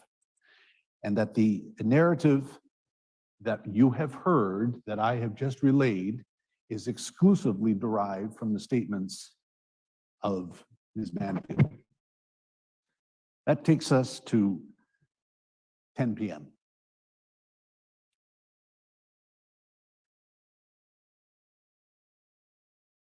You'll recall earlier where I did my best to explain the proximity between 123 Orchard Beach Drive, 135 Orchard Beach Drive, and 136 Orchard Beach Drive. You'll see them delineated in the slide here. At 10:01 p.m., there is a 911 call from Jamie Blair at 123 Orchard Beach Drive. I have to caution you that it's a disturbing call. It is essentially a contemporaneous report of murder.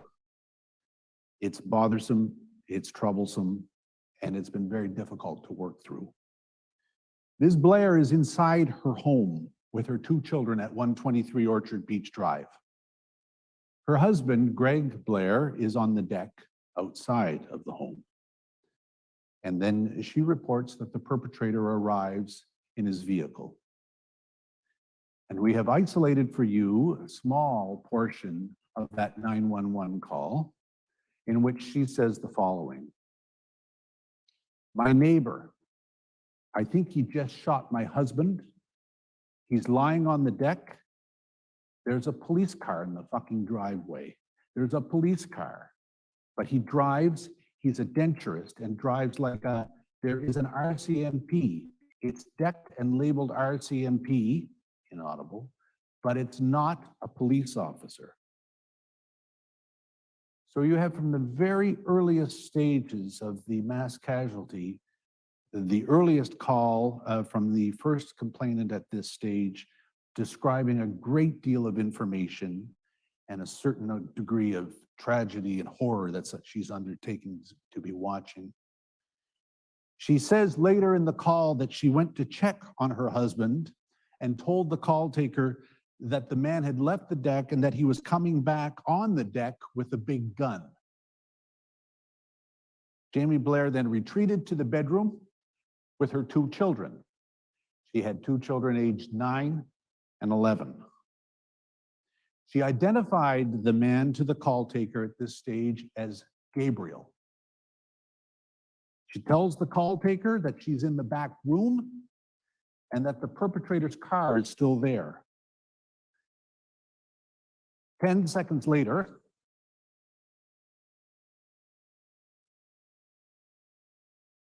on the 911 recording, you hear banging sounds, you hear screaming sounds, and the phone line disconnects. It's awful. Jamie Blair was shot at this time through the door of her bedroom, protecting her children. The children hide on the floor between the parents' bed and the back wall. Perpetrator entered the bedroom where he had shot Jamie Blair and shot her again. The perpetrator then left the bedroom. The children, in their investigative reports and interviews with the police, tell the police that they heard the perpetrator enter the home and they heard the perpetrator shoot their pet dog and cat before he came to the bedroom. The children informed the police investigators that the perpetrator fired multiple rounds through the bedroom door from the hallway and that their mother was blocking the door when she was shot.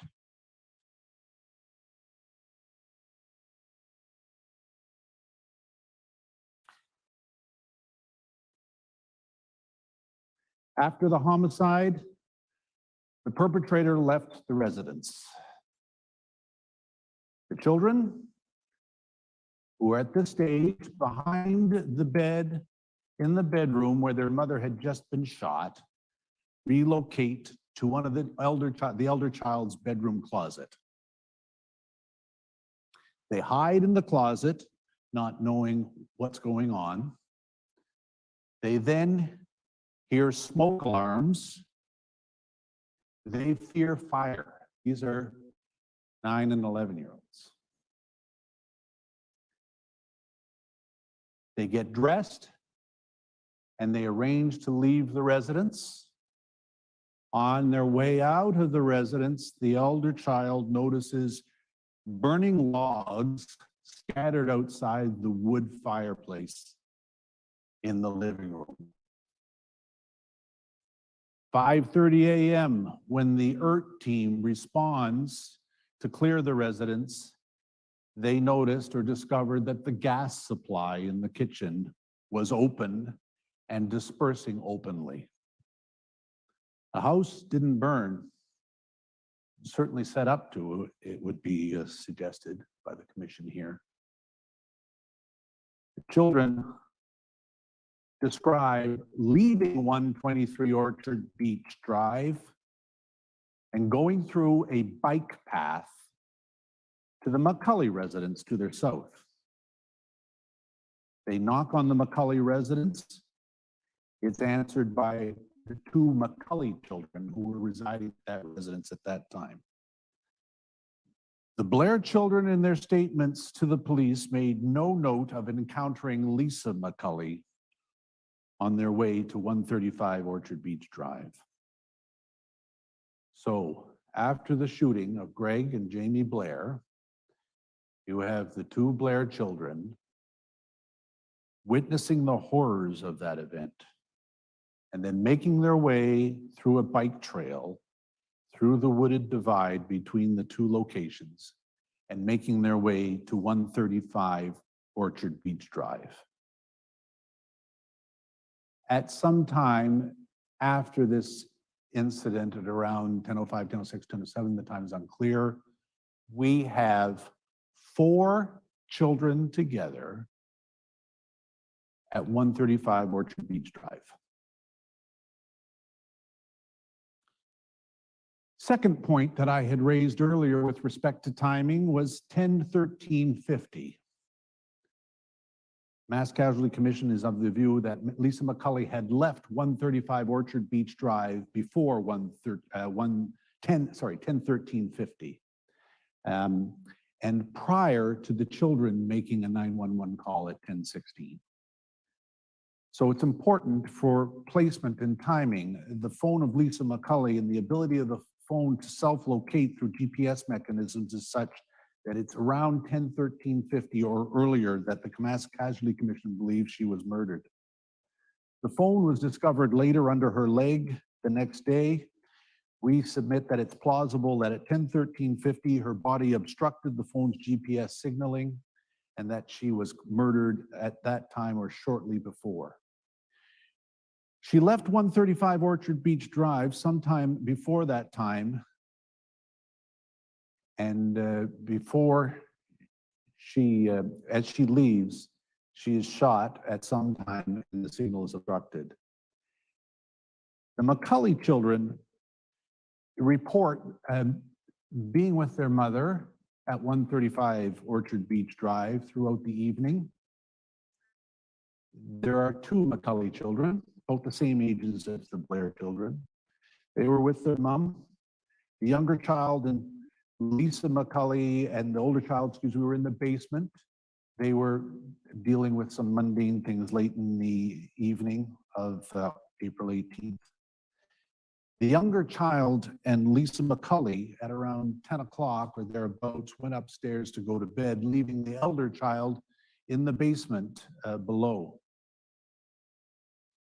The younger child heard some noise, according to the reports provided to the police, heard a noise or an explosion, and then he saw his mother, Lisa McCully, go outside to see what was happening.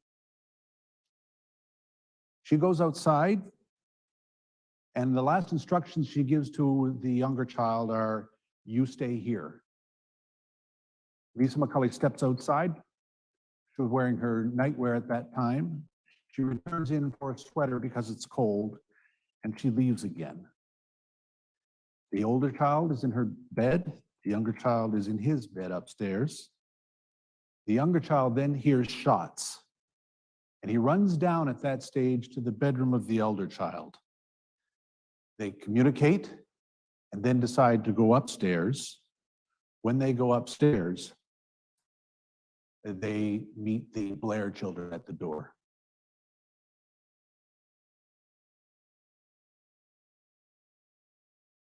(10:16 p.m.) It's a 911 call from the children to the OCC, or the Communications Center in Truro, the 911 center. As I indicated earlier, at that 10:16 time period, there was an ongoing call that lasted for 2 hours with the kids and the call taker.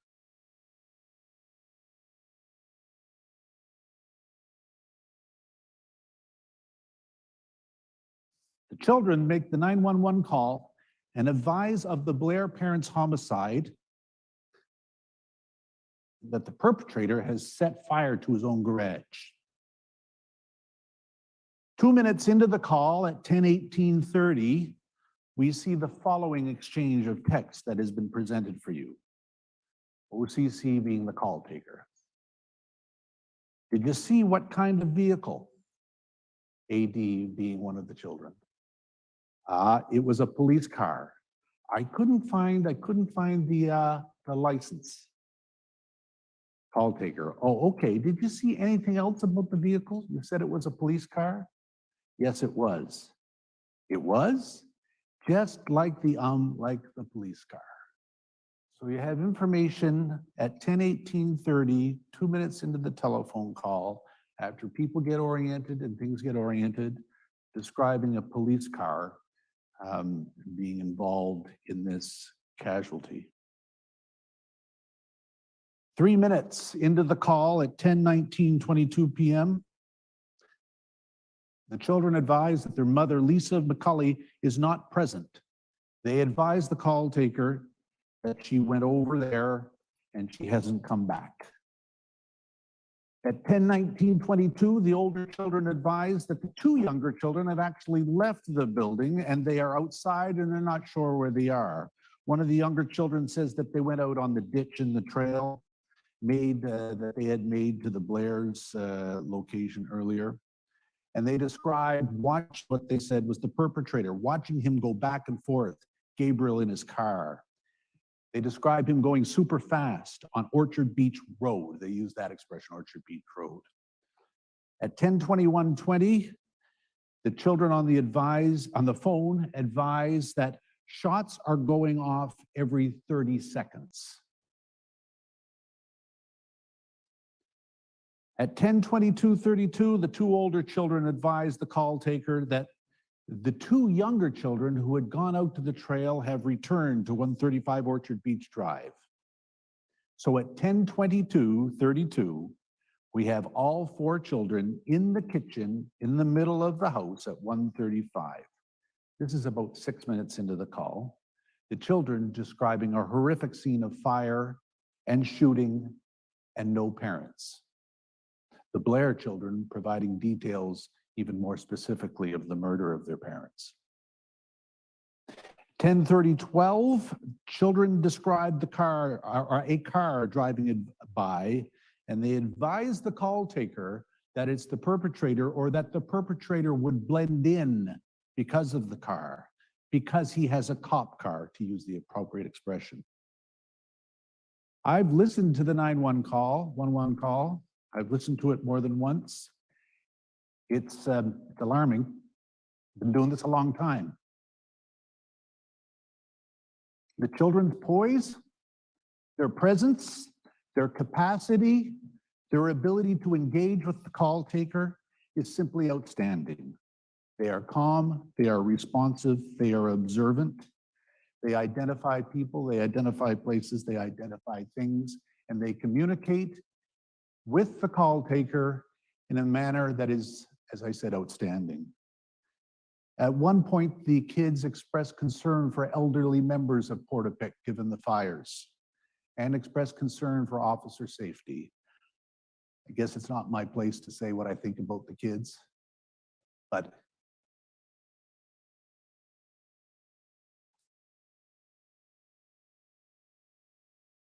you now have a sense of what took place at 123 Orchard Beach Drive and 135 Orchard Beach Drive.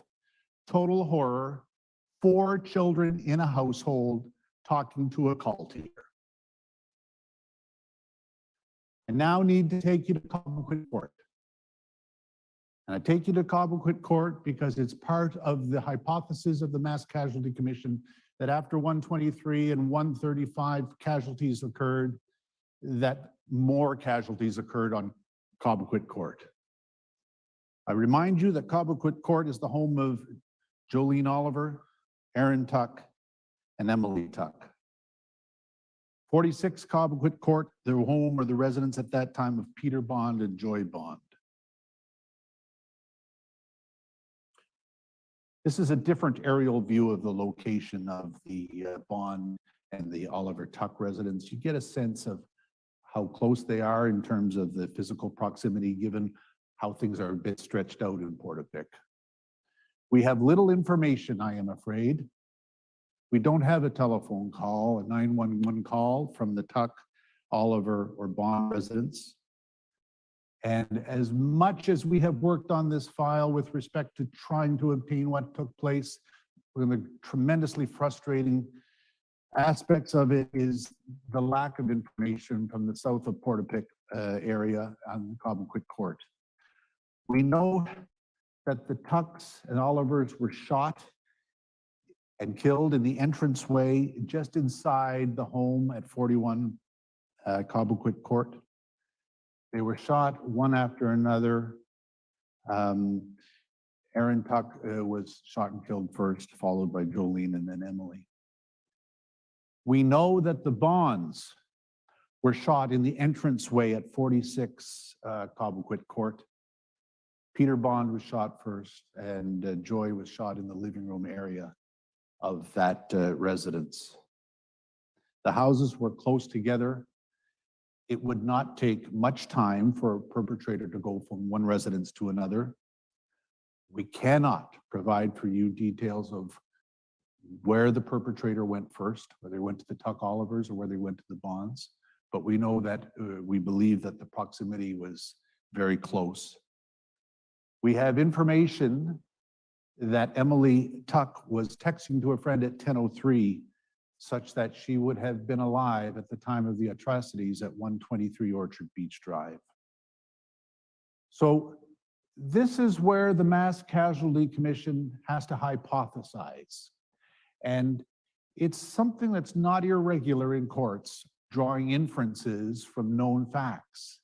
It would be great if we had the audio and the video in a macabre sort of way, because it would be so easy to provide answers to Nova Scotians. But we can't do that other than to draw pieces together. The Mass Casualty Commission presents a hypothesis that the perpetrator, after the atrocities at 123, departed from that location and headed south. We just don't know the exact movements of him, other than to say 10:05 is likely the time or thereabouts he left the residence at 123, and about 10:20 is about the time he returned up to 71 Orchard Beach Drive, the home of the Galenchans. That leaves a very short window of 15 minutes, given the geographical area that we're talking about here. The commission hypothesizes that he left 123 Orchard Beach Drive and headed south, and that he attended the residences of the Tuck Olivers and the Bonds and committed the atrocities therein in a very quick and just a sickly efficient manner. We hypothesize that he then returned north up to Orchard Beach Drive, and at that time it is plausible that he encountered Lisa McCulley, who you will recall earlier from the telephone material and extraction that had been located, was likely out on the front lawn area of 135. We would be hypothesizing that that is when she met her demise, was murdered by the perpetrator. The perpetrator then left that location and went to 71 Orchard Beach Drive, where there is more significant information of an actual physical description of where he was and what he did, that we can help provide the Nova Scotians some answers.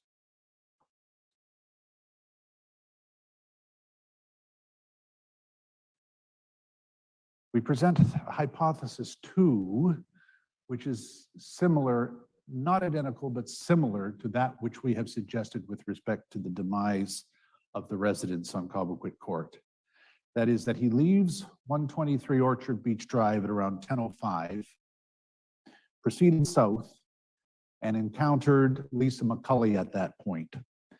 At that point, be 10:13-ish or in that area, so he would have spent some time in the area of 123 Orchard Beach Drive, Kids say they saw him driving around, but other than that, it's very difficult to isolate where or how he could have been involved at that location and what he was doing. We hypothesize that after he met and murdered Lisa McCulley, that he proceeded south to Cobequid Court. At that location, he committed the atrocities at the two households that we have identified. And then he proceeded north to 71 Orchard Beach Drive for purposes of engaging in the awful activity at that location where the Glenchins are. This second hypothesis is perhaps less plausible than the first hypothesis because it creates a very, very tight timeline for his activity on Cobequid Court and the ability to travel north and south on those roads that you've seen. The Mass Casualty Commission cannot rule out the possibility that that took place. But under the circumstances, it's admitted that the first hypothesis is more plausible given timing that has taken place. We can't rule out the second one, but it is nonetheless significant in terms of what took place. It does provide you with an explanation and timing for the demise of the Blairs, Lisa McCulley, for the Tuck Oliver residence and the Bond residence.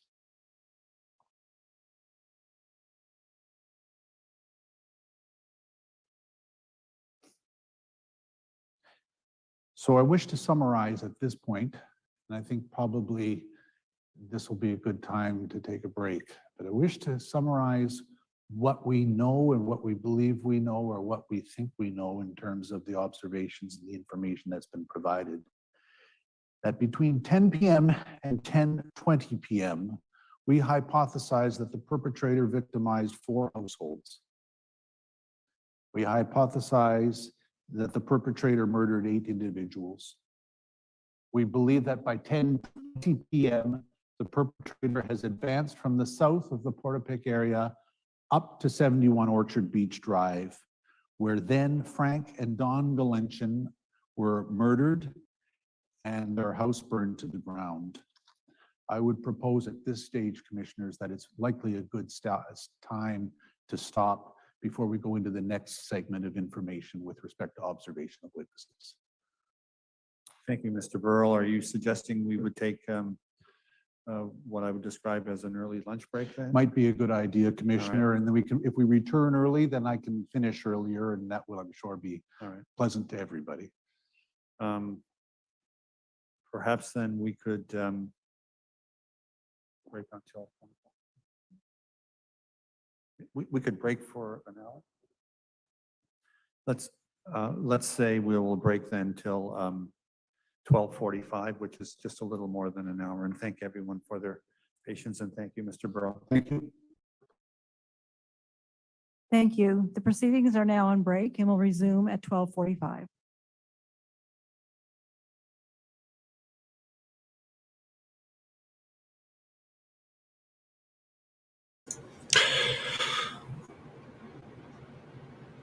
Not that it's really relevant, but just interesting about the mask thing there at the end. I don't know what's going on over there. Sit there all time with no mask on, and all of a sudden you put a mask on. Kim's got a mask on.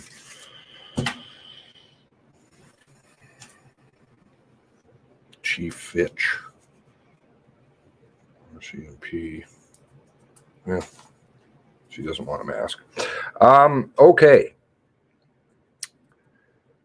Wow. Lots to unpack there. Let's hear your feedback. There's a lot of comments that were made, lots of good ones. I made a couple too. It's not that I like to say I just put some things in there that, and again, I'm not questioning. It's just some of this absolutely does not sit right with me. And it's difficult to do, but I look at things through a critical eye, and I have problems with certain things. I didn't see anything. Okay, so the cat, I never heard about a cat being shot. Now the cat has been shot. I know I have the file on Zoe and treatment of Zoe. Okay. Was Lisa Banfield? Oh, that's okay. Wow, you guys got so many things here.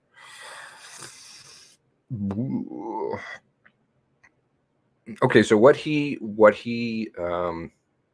said was Lisa Banfield's recounting of everything. He didn't say they investigated any of that or the RCMP investigation into any of that. It's just accept what she said at her word, though she's been charged, as was her brother and brother-in-law. Brother pled guilty. Brother could be called as a witness.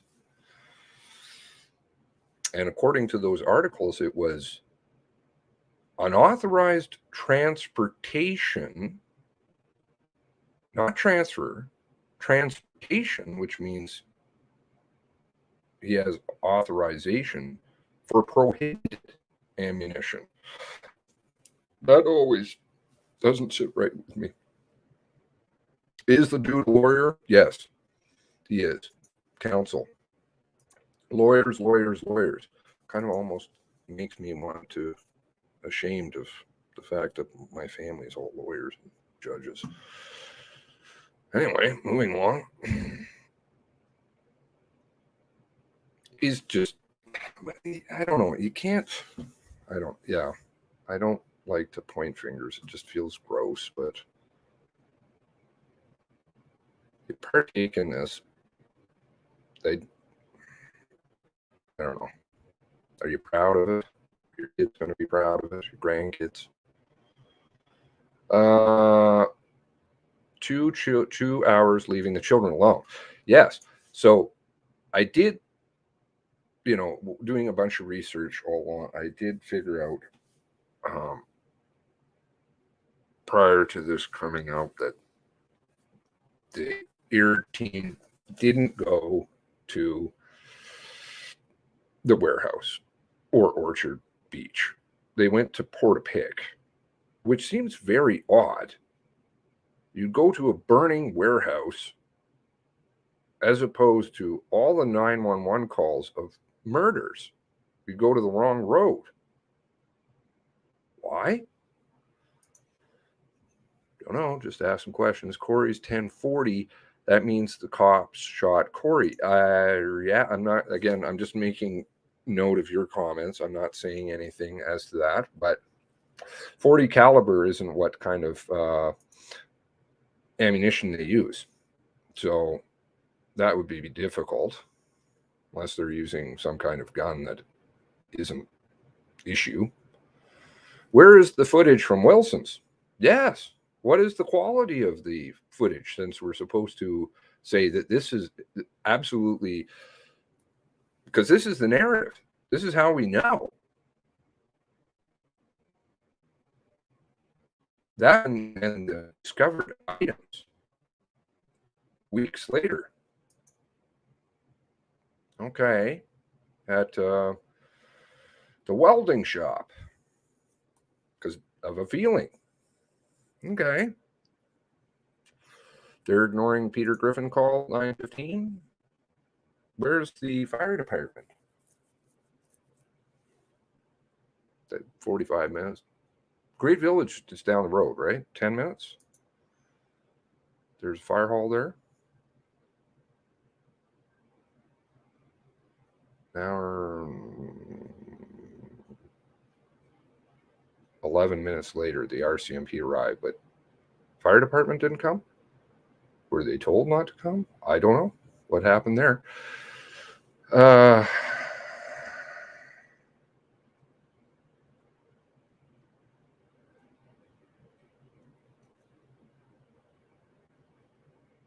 Seems like a warning of upset for viewers this morning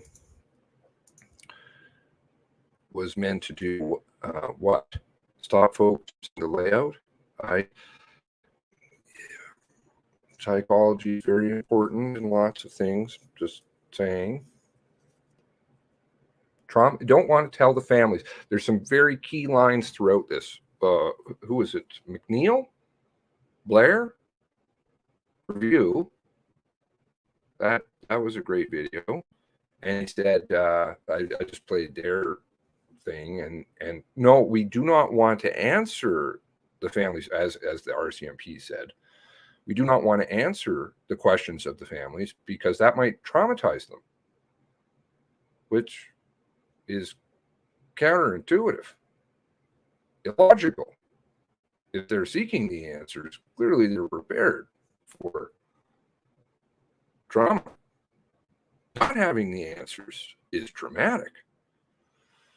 CBC article, RCMP said before his flashlight disappeared, officers warned colleagues by radio, prepared to shoot a suspect. Okay, so I did post that article. I'll post it again, and I'll have to review that at a later time because I do want to get to your comments here. So I'll just post that again. Thank you. Okay, so yeah, I made the point about Portapique Beach Road and not Orchard Beach. You can tell that by, Darren's statement's very vague, but one burning Taurus kind of gave it away. Interesting. RCMP would go to the wrong area. Yeah, okay, sorry, that's me. Warning system that could have been used based on 4 kids call 911 before call was over. Nothing more.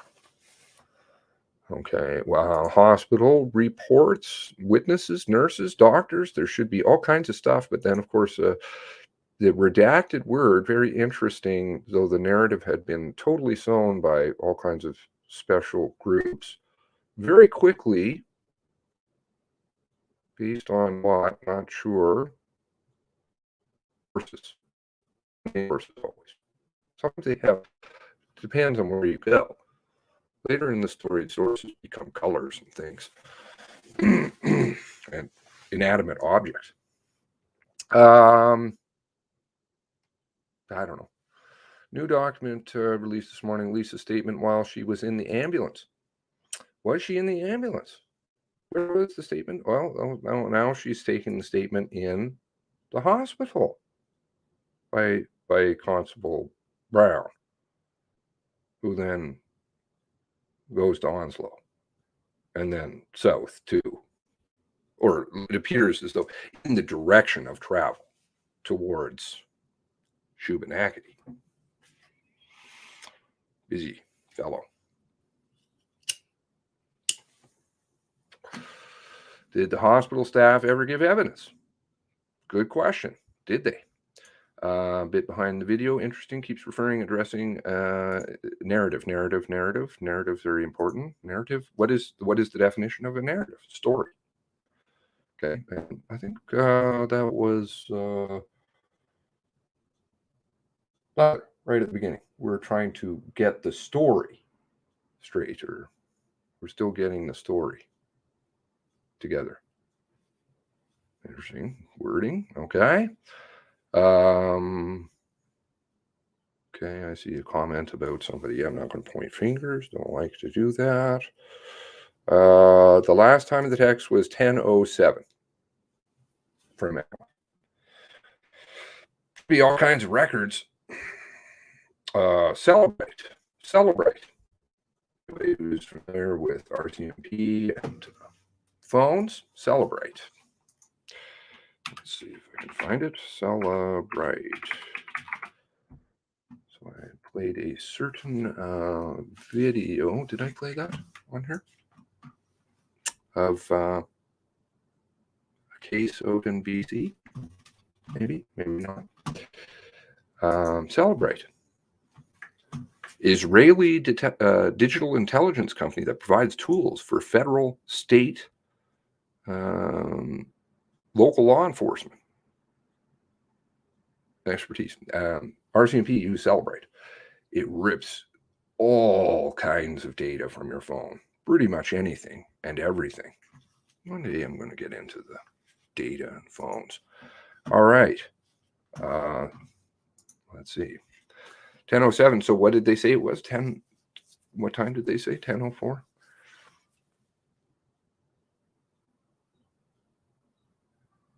Should be phone records from the telco companies. Should be records from 2 phones, boyfriend's phone, Emily's phone, and also, of course, you've got Aaron and Jolene's phone and Peter and Joy Bond's phones. I didn't catch, I was kind of thinking as it was going, did they say anything about 911 calls from Peter or Joy Bond? Something that just happened down the street. There would be a lot of shooting and mayhem. Gosh, this is just even painful to talk about. Yeah. Stop telling Lisa's story. Let her tell it. That's a great point. Can't do it because lawyers. Case, which, yeah. But like I said, you'll never hear from her. Why? Observation vehicle. Pointer car. Ouch. She was taken to Great Village overnight. She was taken to Great Village, I think. Yes. And then I guess on to Truro. Okay. Some of these, I think, obviously he went through, so I'm going back in time. Interviewed at the hospital in Truro. Property next to Griffin House, Ferris Lane, was sold, never listed in June 2020. Anyone know who lived there? I have no idea.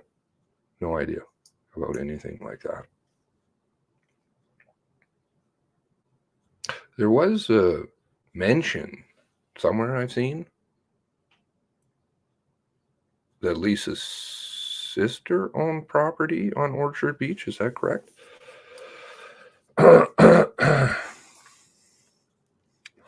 Referencing FaceTime call that didn't happen, according to FBI.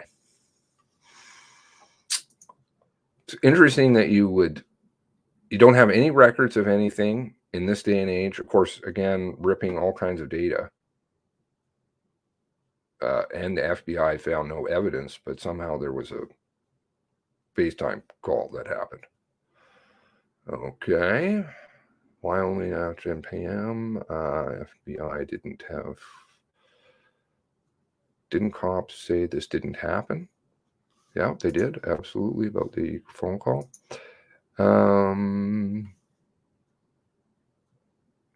Interesting that they didn't state that. Left it out. People need to be subpoenaed. Well, again, that was the video one of the videos that did get deleted. The video I was referring to the other day, where I think it was back in February, and I ran through the legalities of what an inquiry is versus what is this called. Look at the name. They tell you it's not an inquiry. The Desmond Inquiry versus Mass Casualty Commission. Not an inquiry. Very intentional, because it doesn't follow legal, and they state it. So subpoenaing, they have the power apparently, but can choose to exercise that or not. And there's 3 outs that they can also use, which I ran through in that video. Cut more directly from 200 to 136. Okay, well, that's that yellow line I guess they showed. Went to bed naked. Minor injuries that were unredacted. Not mentioning, yes, very important. If you're getting, I mean, it's just, I'm not pointing fingers. I don't like to, but if you're getting beaten up, and then you're getting a gun for the person who's beating you up. Seems a bit strange. Don't slip in the gas. I know that was Carlos. Good point. Yeah, okay. He's running through warrants. Good of you all to pay attention to hours-long videos. I'm just glad I haven't read through all the warrants on air. That would be a long time. It's a lot of warrants.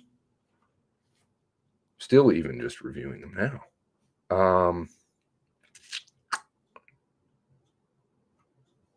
What happened to her getting the gun after Gabriel?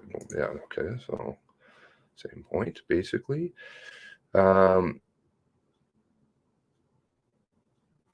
Allegedly. Yeah. Because it's just her, and he does qualify that at the end. He said as well, it's just her that said this. But you accept it at face value. Nothing's been investigated. Of course, they said that there's nothing to do with this commission is about finding anything out, really. So what is the point? Though, saying that, I know that there seems to be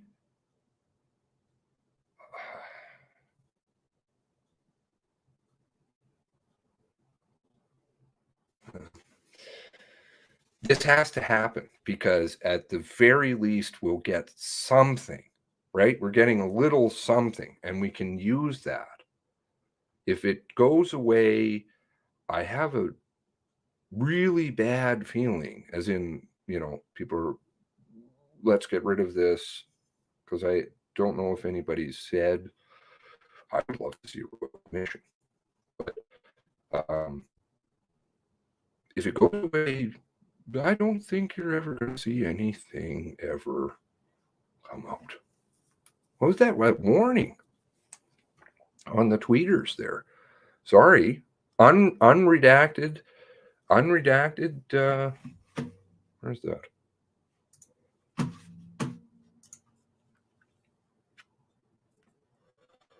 So media are signing confidentiality agreements.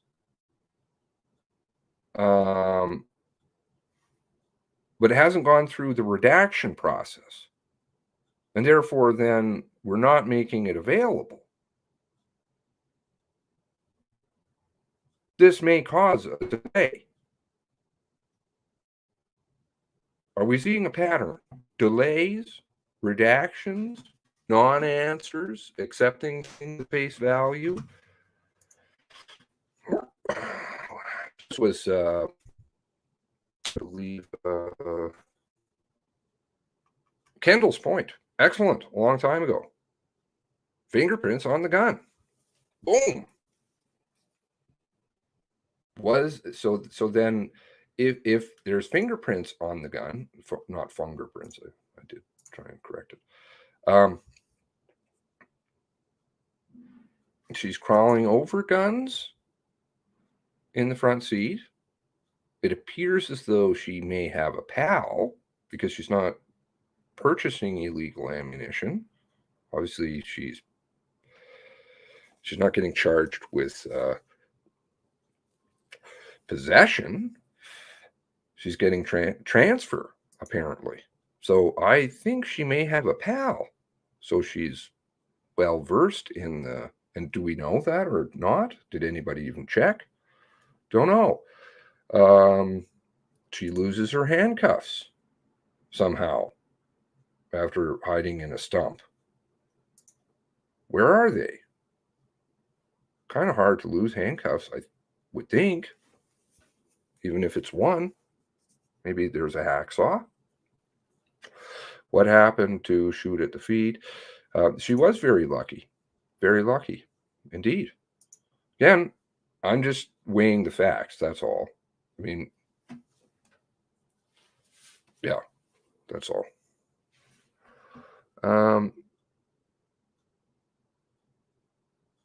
But to a layperson not following this, they will be taking every word.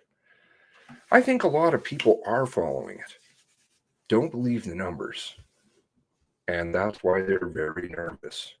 They're very nervous. And you guys are spreading, you know, the work that we've all been doing, right? Since the very beginning. What was that?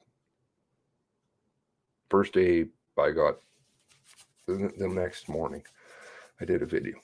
So what was that? I think the 20th or 21st, because they couldn't even say. Some people come along later. Interesting. Fucking Cage. I think it was when I ran the part that they said, I really liked how Jessica blocked me. Wow. Geez. Okay. Didn't like something I said, I guess, watching the videos.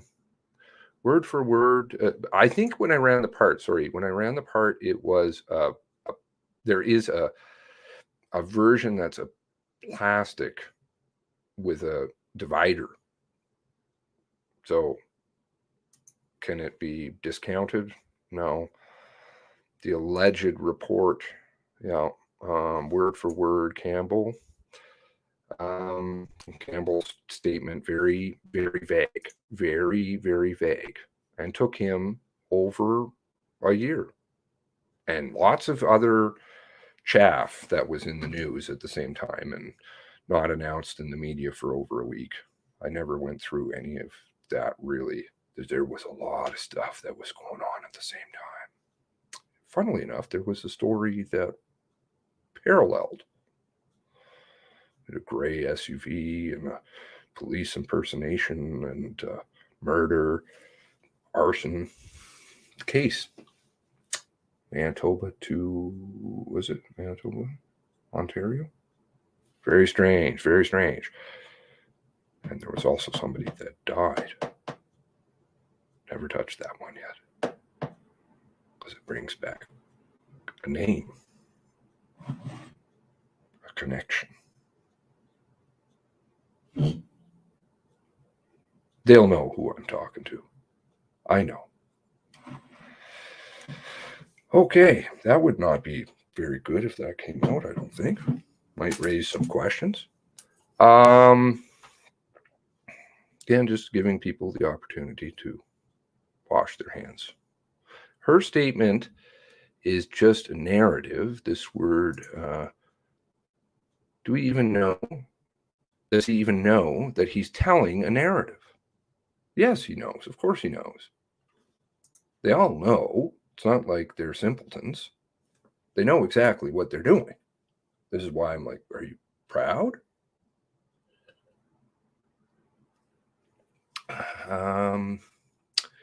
Leave out Gabe's name. I think that's very, very intentional. It always has been. If there happens to be a lot of uncovering of truths, then you can just say, well, there's a perpetrator. We just said it was a perpetrator. We never said who. Plus they want, or you look at it from a different point of view. They wish people to forget.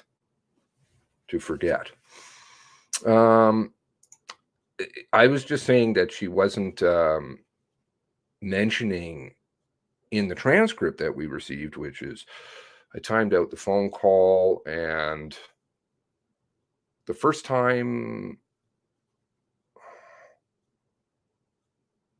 I'll have to go, the first time using the leaked foundational document, there is a small time frame, I think. But there was the mention of these three things: neighbor, denturist, and man, which I always thought was a bit strange. But again, I don't like to question. I'm just simply making a point.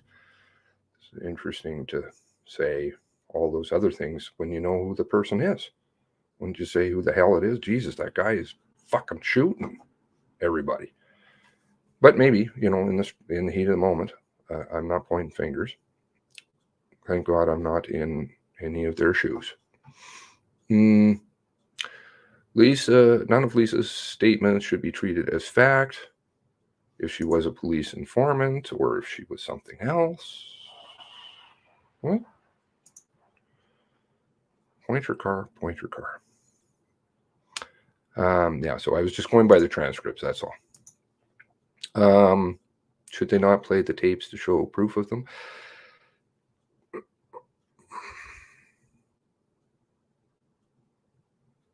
That's such a touchy thing, right? So,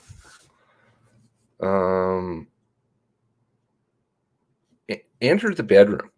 So did he enter the bedroom? Did he not enter the bedroom? I kind of thought I heard a conflicting thing there. You know, again, this is all graphic and my apologies, but shot through the door?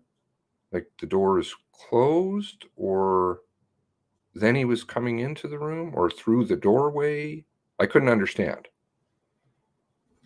I don't know why there would be the mention through the door. Like, fine, you just have the door open. He was shot in the doorway.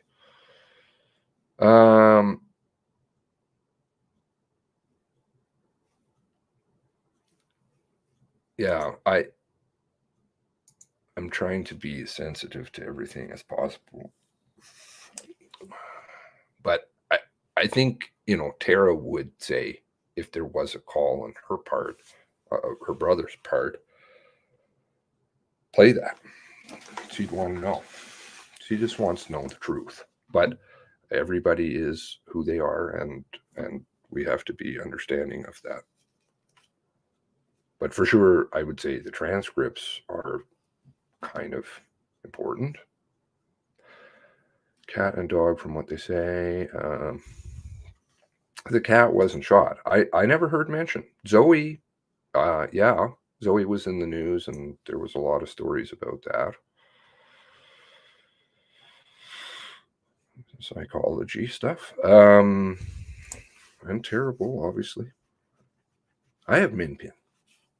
Minpin number 2 since this story started. Sadly, my guy, I had to put him down.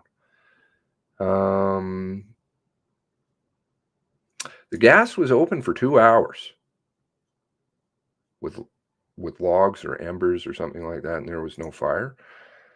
Again, just really good luck, but just interesting to note. There'd be a lot of gas in that house.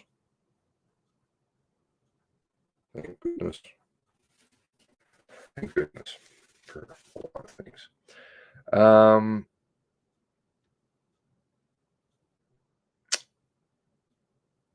Didn't they say they shut off the gas?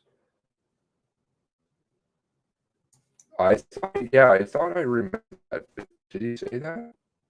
Correct me again, please. There were so much things that were going on. So many things. Her body interrupted the GPS.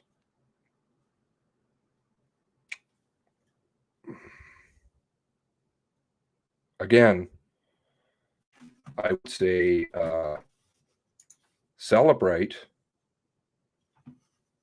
can pull a lot of data. There'll be a lot of records of a lot of different things. Lies.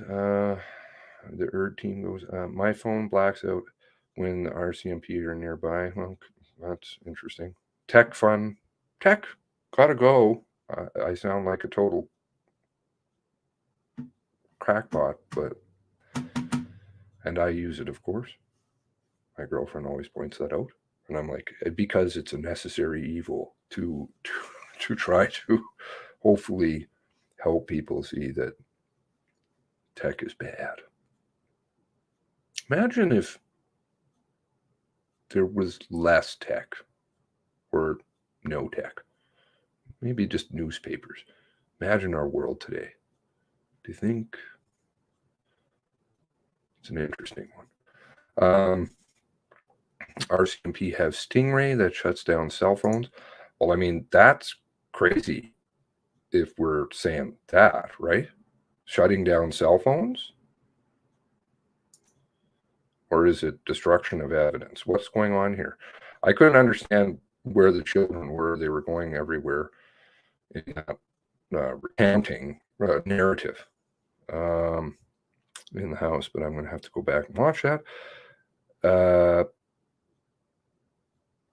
And I'm sad because your comments are always so good and I want to highlight them, but then it covers up the AI transcript stuff. I don't know. It's always a catch-22 on that one. Please show up and tell them to stay in the basement.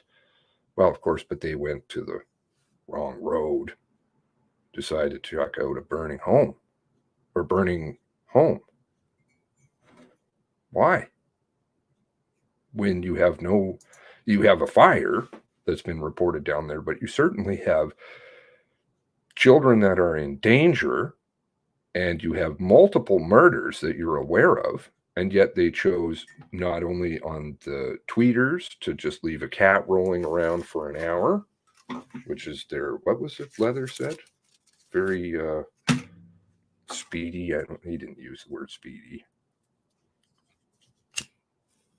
Fastest way, the most effective way to keep people informed, but they left a cat rolling around for an hour, and then to boot, no.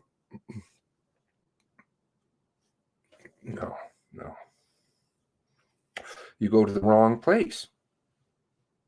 And I don't think that's kind of an accident. You know where everybody is. Timing is wrong. Okay. Timing, it's never worked in my head. It's never worked, but just call me a fool. Not from the start. Right at the beginning, I'm like, that can't work. They throw on another 10 minutes, but still doesn't work. And if you're using grainy footage or whatever footage they've got, or I don't know, then, or maybe it's great footage. I don't know. Frankly, given the other stuff, the other footage that they've presented is grainy. It's nighttime. How can you tell whose car is what? There's a lot of cars going to be flying around.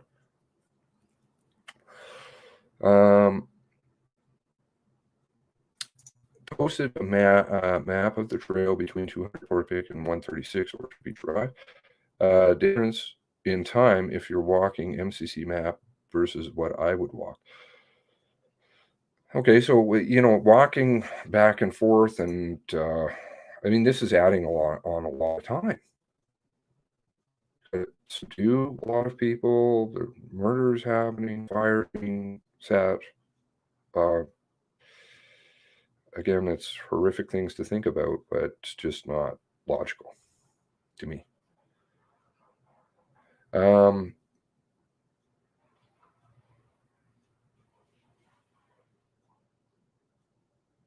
They're saying things we already knew. Yeah, well, it's rinse repeat. This is information warfare. That's and psychological warfare, big time psychological stuff going on. Seems to be tweets at FBI showing. Seems to be tweets about the FBI statement missing that showed the statement that was in the ITOs. Okay, I'm not. Seems to be tweets about the FBI statement missing that show the statement that was in the ITOs. Okay, maybe you can send me an email as that. I don't leave any of that stuff in those boxes down below. If only I had more hours in a day. The kitchen now. Okay, so the kids were moving all around. I couldn't really understand kids. I don't know. So we're left off now at 10:20. Is that where they're leaving it at? So then we've got to go still to Zol's and then over 10:40.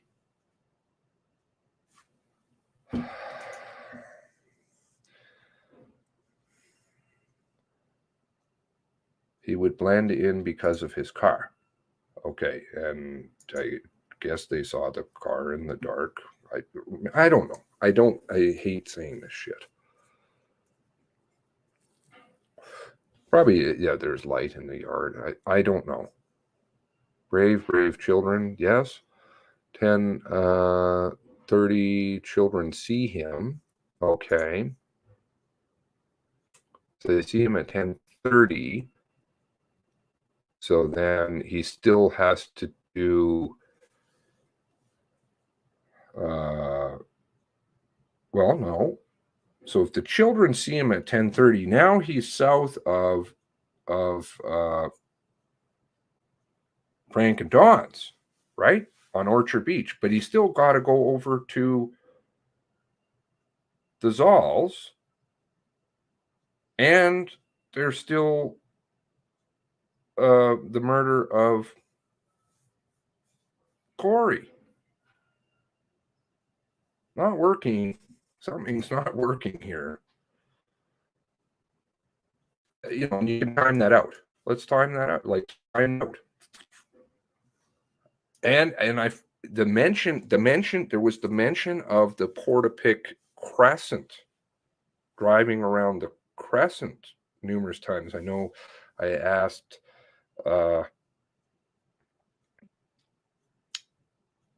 Sad to drive that out, I think, or somebody's to drive it out. I'm forgetting if they wouldn't mind. Maybe it was somebody else. I forget. Probably somebody else. And it turned out to be 2 minutes around. Kids are amazing. Definitely, when the Beard team is over on the wrong road, anybody present, they're all present. Forget, yeah, absolutely. The police are in there, and this is all going down. So remember that point. Car is driving up and down the road, and if they're walking in, then they know that there shouldn't be a car in there, right? So if they see a car, it's probably a tell. Phone records should be everywhere. They have the cell phones. They could see the phone calls they tried to make. Hello, just say up yours. Plus texts, yes. Celebrate.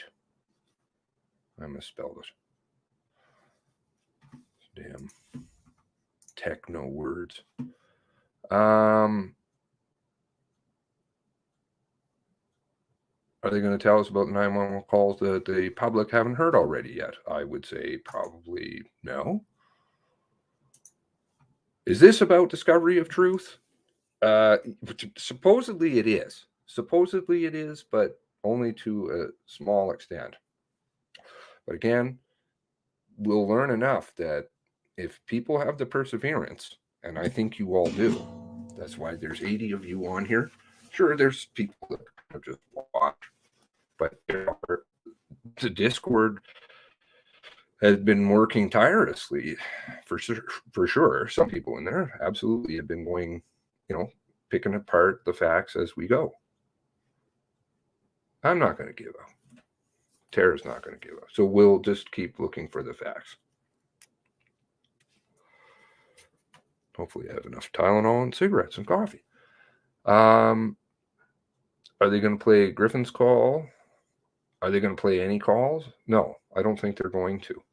Emily texting boyfriend. Okay, so that seems to, we've got different times on that according to our good friend O'Dear. So how's that really happening? Not sure. And again, you're going to have all kinds of records, telephone company records, Celebrate records, 2 cell phones, lots of records, lots of records. Okay, I think we're getting along here. Hypothetical show. I mean, it is true. You can never say anything is fact. That is, but I mean, it's more of a philosophical argument than anything. All you can say is that you exist. But you can establish as close to fact as you can by discounting things and reenacting things. And comparing statements and records. And where are the videos from the security cameras? Yeah, absolutely should be online. Cloud stuff should be. So that would be I'm assuming Carla's referring to the warehouse cameras. There should be records of that.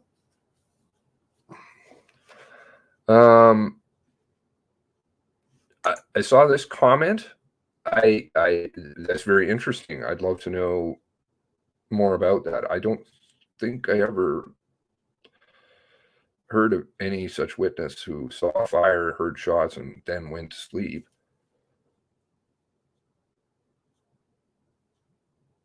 I'm not sure if you're referring to Mr. Jowdry, or Jodry, but I don't think he went back to sleep now.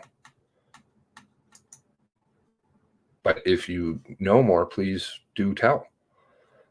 Very interested. I'm not saying it doesn't exist, just never heard of it. Great questions. Good. Keep asking the questions. That's how things get done. See, and everybody brings expertise. This is why it's great. Everybody knows different things about things. And that's what we need. All the great minds together. So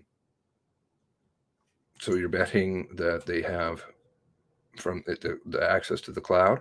Yeah, they did access all of his stuff. So there should be a record somewhere. Right? Those internet cams, there's always records of that. Times would be on there. Times are good. Times are always off in this story. Lots of them. Everywhere. Another break, total BS. Sounds like, oh dear, I'm sending you some Tylenol and prayers. Okay. Total bullshit.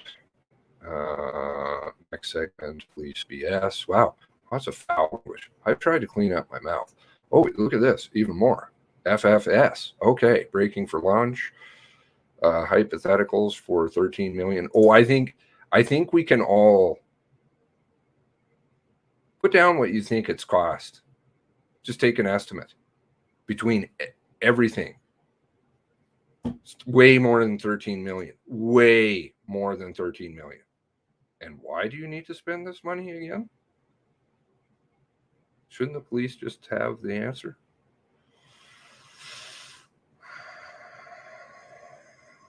Lawyers. Take your time for folks' justice, right?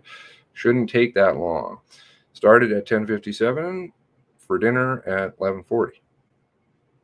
Okay. Protests.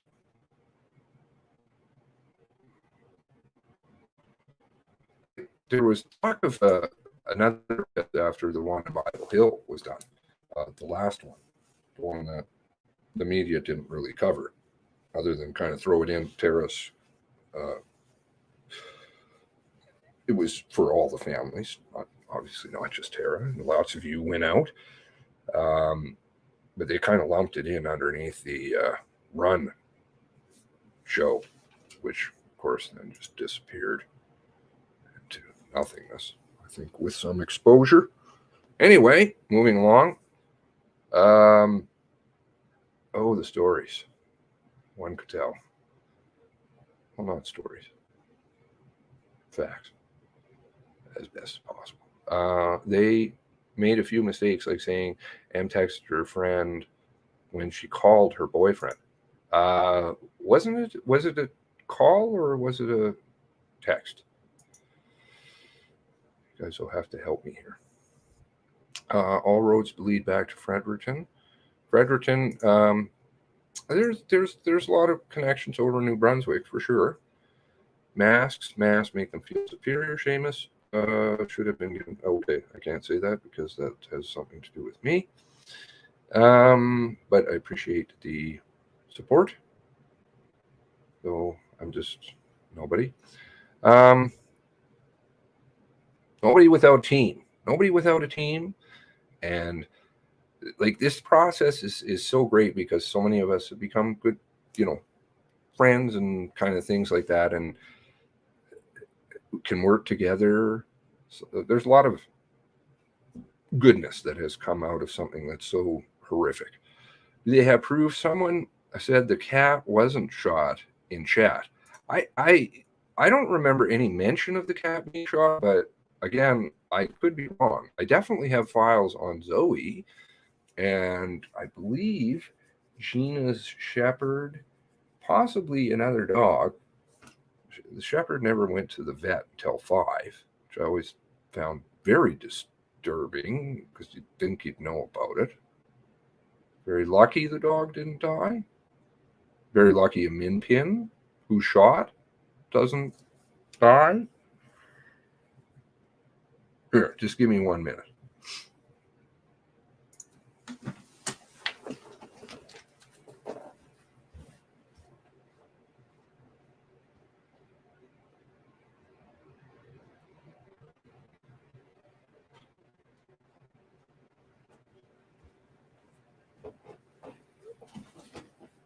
Okay.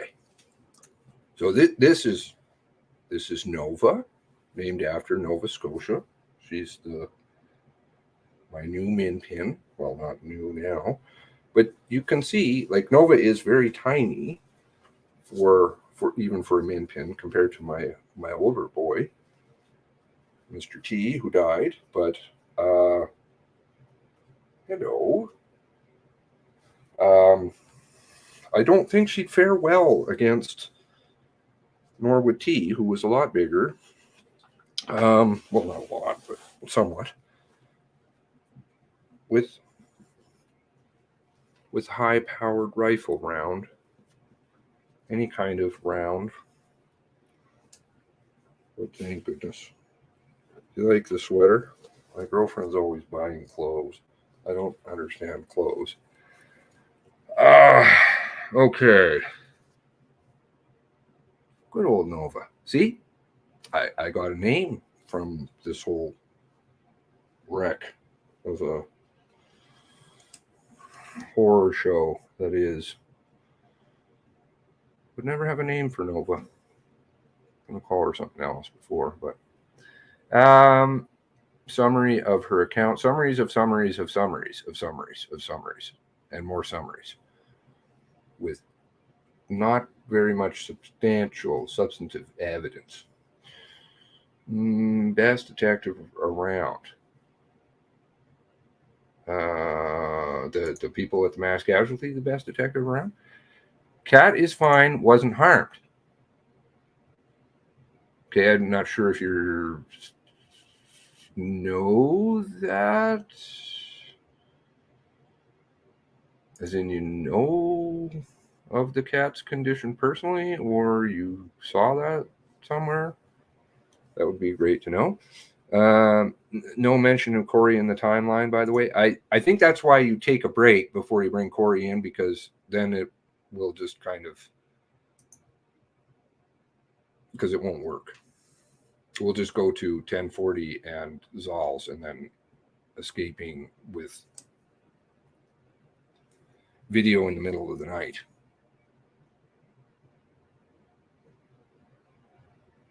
Of course, showing the number of the car and everything. It was like the bakery video. How can you tell? You can't tell anything in any of those videos. And one of them for sure was fixed. The picture was stretched, and I proved that in a video. No, it was an SUV that was. You can tell by the tree. It was stretched. MCC should get the facts straight. What is their mandate? Not to assign blame, not to figure out. 10:07 lost her boyfriend. Last text to Emily to her boyfriend. Live is glitching. Uh-oh. Live seems to be fine. Gets kind of glitchy. My apologies. I don't think anything on my end. I reset everything, so I'm just glad to have my internet back. I was a bit upset that they knocked out my upload. Leave my download, but take me out. Okay, whatever. Nova Scotia 911, even fire department medical fire shows up first. Interesting. Okay, and again, I'm not pointing fingers at anybody, just asking questions. I would have thought that the fire department would have arrived. So just down the road. I don't understand. Wortman's caliber, 40 caliber casing found by Corey. 40 caliber isn't an RCMP issue. ERT, I believe, may have a 40 caliber rifle, possibly. But again, it's ERT, and it's not ERT that we're dealing with. So I don't know how the police could have shot Corey, but with the 40 caliber casing, at least. And plus, they're on the other road, I believe, right? One would think that they would help the children, because if you're going to be back on Orchard Beach and shoot Corey, well, why would you then leave and not help the kids for another couple hours? Doesn't work. Very frustrating. All the info uncovered is Discord and somebody's videos. Okay. Very good about the Discord. Love the Discord. Love the Discord. Always have to give huge props to all of you. And of course, to the whatever loading there, Discord thing. Okay. Which then got muddled and lumped in with some other Discord. Strange. Who would do that? The fire department not showing up doesn't make sense. No, I would say no. Top criminal. Okay. How do I get onto the Discord? The Discord is, we did take a consensus on the Discord, and I mean, I can ask again, but I think it was just kind of decided. I did ask. I'll ask again. But there's been a lot of people who have come in, which of course is to be expected. And this is not pointing any fingers at anybody, but that is just part of the deal. That are not necessarily looking for the truth. There were a few people. Anyway, we'll just leave it at that. May not be around still. Evidence always speaks. Now, was the RCMP involved in this? Probably. Don't know. Can't say. I mean, you guys, why not? If they're hypothesizing, does that not leave it that other people who have amassed massive amount of evidence without the ability to interview all kinds of people could not equally hypothesize about things? I would think so. OGC typos.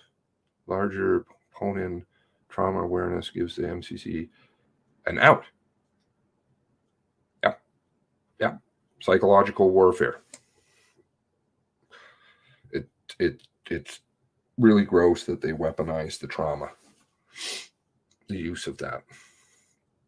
Brown seems to be a little overly involved. Yes, very busy. Very busy. Not saying anything, just seems to be around quite a bit, as does Mr. Dorrington. Works an awfully long shift.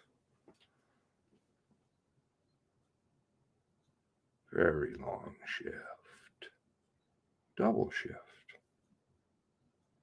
Interesting.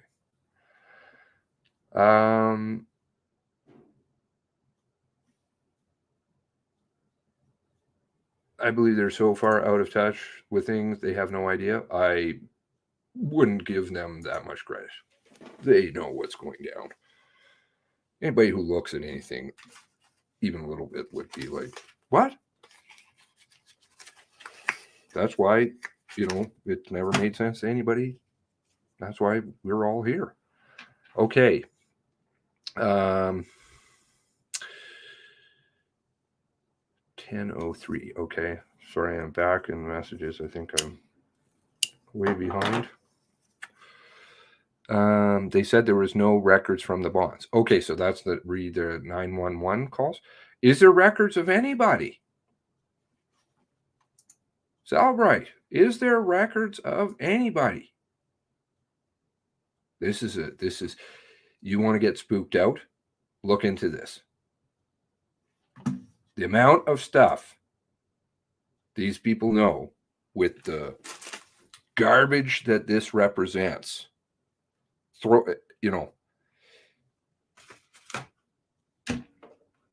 If I didn't have to, it would be in a shredder for sure.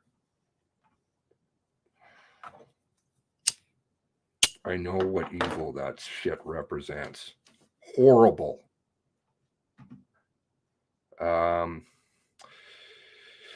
Okay, nothing from the bonds, I heard. Okay, so I don't know how many phone records we have from anybody.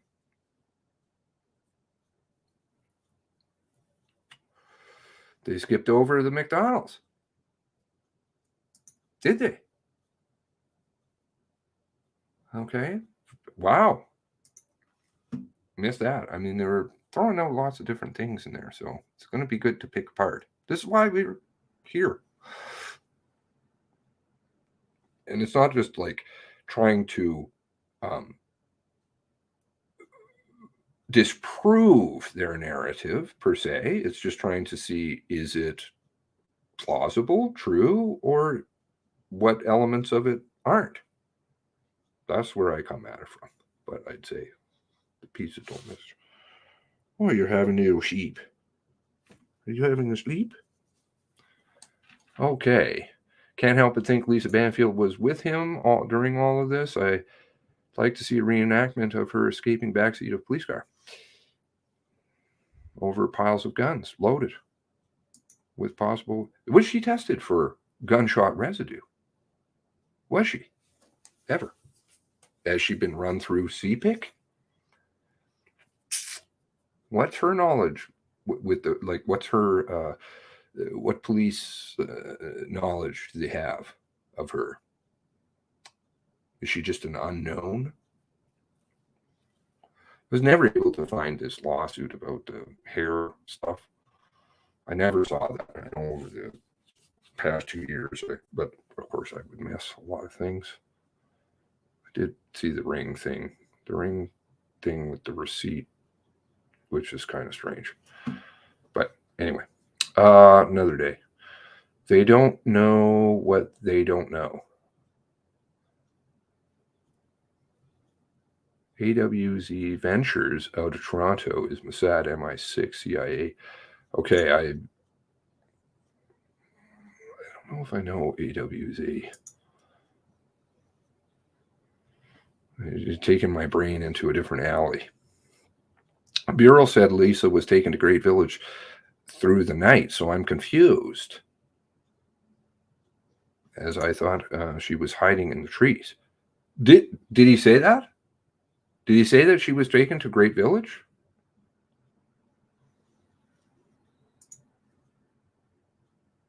I thought the inference was, but I like I said, I missed a lot, so please help me. I'll have to go back and watch again, I guess. 6 a.m. To Great Village at 6 a.m. To Great Village at 6 a.m. Well, that doesn't work. That's a lot earlier than she supposedly came out of the woods. Okay. Sent you a link to this. Thank you. You know, oh dear. I usually have all of the links and everything in the box. I did up to a point there of all the people who have been helping out, and oh dear is like really phenomenal. really quite amazing, the amount of data Oh Dear has amassed. And so anybody who isn't subscribed to her channel, please go and do so. You know, those people at the beginning of the video are there for a reason, because they've really helped out, and I don't know where I'd be without all of you great people. All this craziness, I thought I was under a psyop for gun control. Just saying. Gun control is possibly a piece of it. You know, never let a good crisis go to waste isn't conspiracy theory. It's true. It's just like omnibus bills and things like that. You can float a lot of things through. To me, I saw the biggest threat as, and I think it's exhibited itself a little bit throughout this whole story to do with the COVID, maybe more than a little bit, but its true horror will never be seen, I don't think, is the Project Wide Awake 2.0. Spoken about that quite a bit. Dangerous. Inquiry is reimagining. There's a guy I watched and he uses a voice box or something. He's like, reimagining. Now they keep saying review. And again, it went from review to commission, not inquiry. Please, if I try to ask very little, do not refer to it as an inquiry. And when somebody refers to it as an inquiry, you know, maybe politely correct them on that. You can just say, look at the title. It says commission, because it's not legally an inquiry. Does not follow the Inquiries Act. It follows a couple portions of it. Inquiries Act Canada.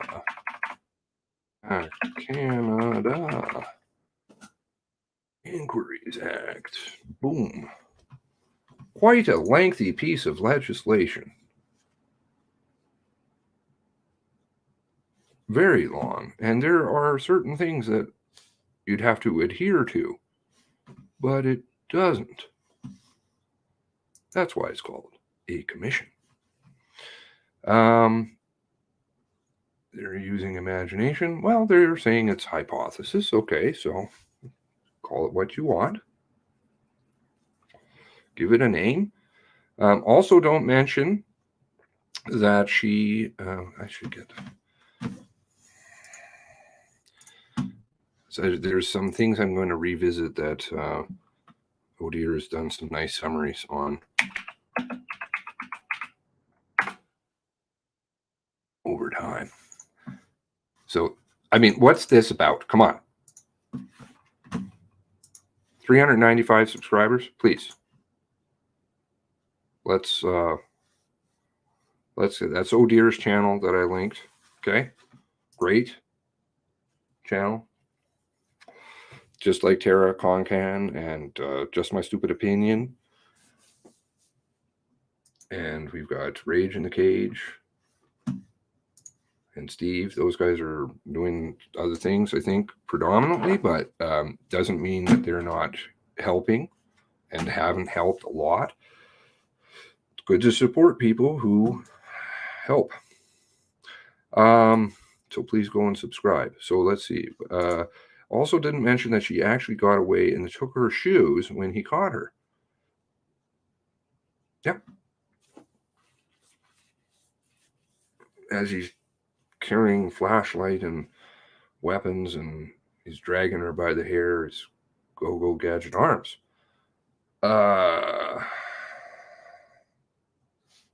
He said, she said, MCC left out details of what happened. Makes me annoyed. Is that intentional? Is it not? April was muddy. bare feet should have been caked with dirt. And I would assume going across gravel and shit, she's going to have some pretty cut up feet. I definitely walked on gravel out at the ranch in bare feet. It's not the most fun, especially if you're running around. Depends on, I suppose, the, what do they call it? The size and quality of the gravel. Anyway, live is still glitchy. Okay, oops. It will show up how bad they are trying to cover this up, again, from the top down. I think it's absolutely being shown. I think it's shown for quite some time now, and I think the true magnitude will come out at one point. Welcome back. The proceedings are again in session. Mr. Burrow? Thank you, commissioners.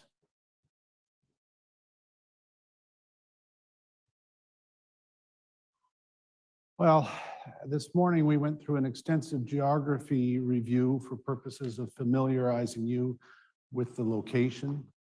We discussed some timing and some key points with respect to timing. And then we got into what I would say. What happened to the AI? 20 minutes of the transcript mass gone? casualty event. Took a long time to do that. Forgive me, but this information is important and you need to hear every piece of it. The difficulty with the first 20 minutes, of course, is that the commission has had to hypothesize behavior and movements of the perpetrator. But from about 10:20 p.m. on, information becomes a little bit more clear, a little bit more precise, and a little more specific. And then at the tail end of the evening, things get a little bit more vague again, such that hypothesizing and theorizing will need to be reviewed. However, at 10:20,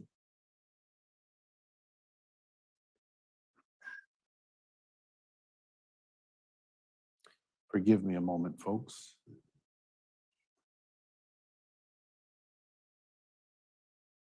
I got to get back in my rhythm here. At 10:20, there is some information that comes to the commission in terms of what took place. The perpetrator's movements get noticed by witnesses. And you'll see on this slide that we have described the witnesses being the McDonalds and identified them as the McDonald route. Andrew and Kate McDonald are residents of Portapique who were home on the night of April 18th. And in fact, we're getting ready for bed around that time. Nothing out of the ordinary having had occurred throughout the day for them. However, at around 10 o'clock, they report that they saw a fire coming from the south of their community. We know that around that time, 200 Portapique Beach Road and 136 Orchard Beach Drive had been set ablaze. So it's reasonable that they made those observations. The fire became significant enough that the McDonalds decided to leave their home and travel south on Orchard Beach Drive for purposes of making the observations and in perhaps determining what was taking place. So at that time, they decided to leave and traveled south down Orchard Beach Drive towards 136 Orchard Beach Drive. And you will note as they went south towards 136 Orchard Beach Drive, they had to pass 71 Orchard Beach Drive. 71 Orchard Beach Drive, the residents of Frank Galenchen and Don Galenchen. At that point, Andrew McDonald reports seeing a police vehicle in the driveway at 71 Orchard Beach Drive. He didn't make much note of it other than the fact that there was a fire ongoing, there was a police car there, perhaps it was a police response. He reached 136 Orchard Beach Drive and made some observations of the fire that was at that location. Mr. McDonald then checked his phone for purposes of seeing whether he had contact information for the owner of 136 Orchard Beach Drive, the perpetrator. And he didn't. So at that point, he decided to make a call to 911. So at 10:25, Andrew McDonald dials 911, and he describes what it is he's seeing.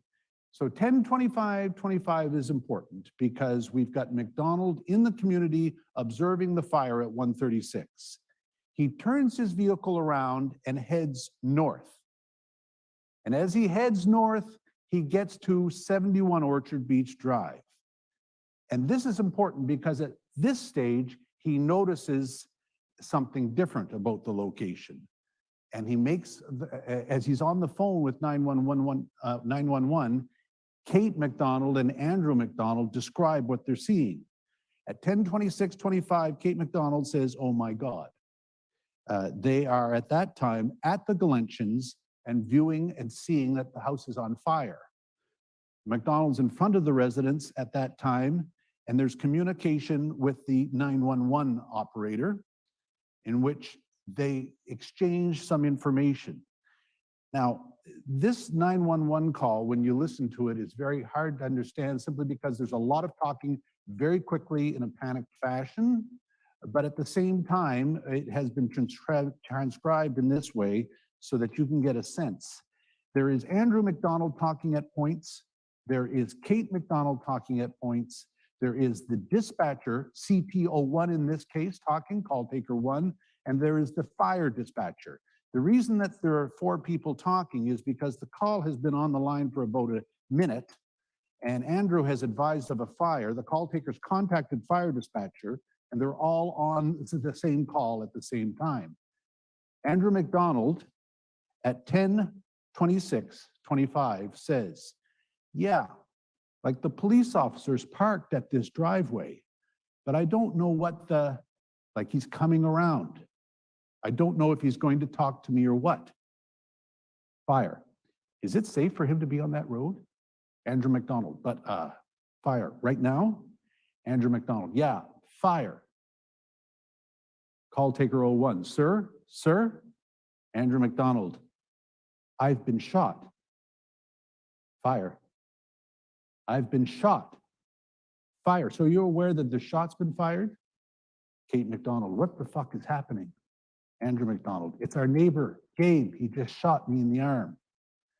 Now, the interesting thing about the call, of course, is not only the words being used and the fact that it is contemporaneously recording the action of a shooting by the perpetrator, but the fact that you hear the shots in the call.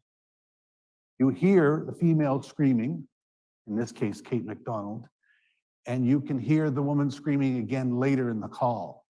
It's alarmingly dramatic, and that is the McDonalds at that point have experienced the perpetrator face to face. At 10:26:25, and immediately thereafter, the McDonalds are at 71 Orchard Beach Drive when the perpetrator left the driveway, came around and pulled up beside the McDonald vehicle. Both cars are heading north. The perpetrator's vehicle is, according to Andrew McDonald, about 2 feet away from his vehicle. The vehicles are faced in the same direction.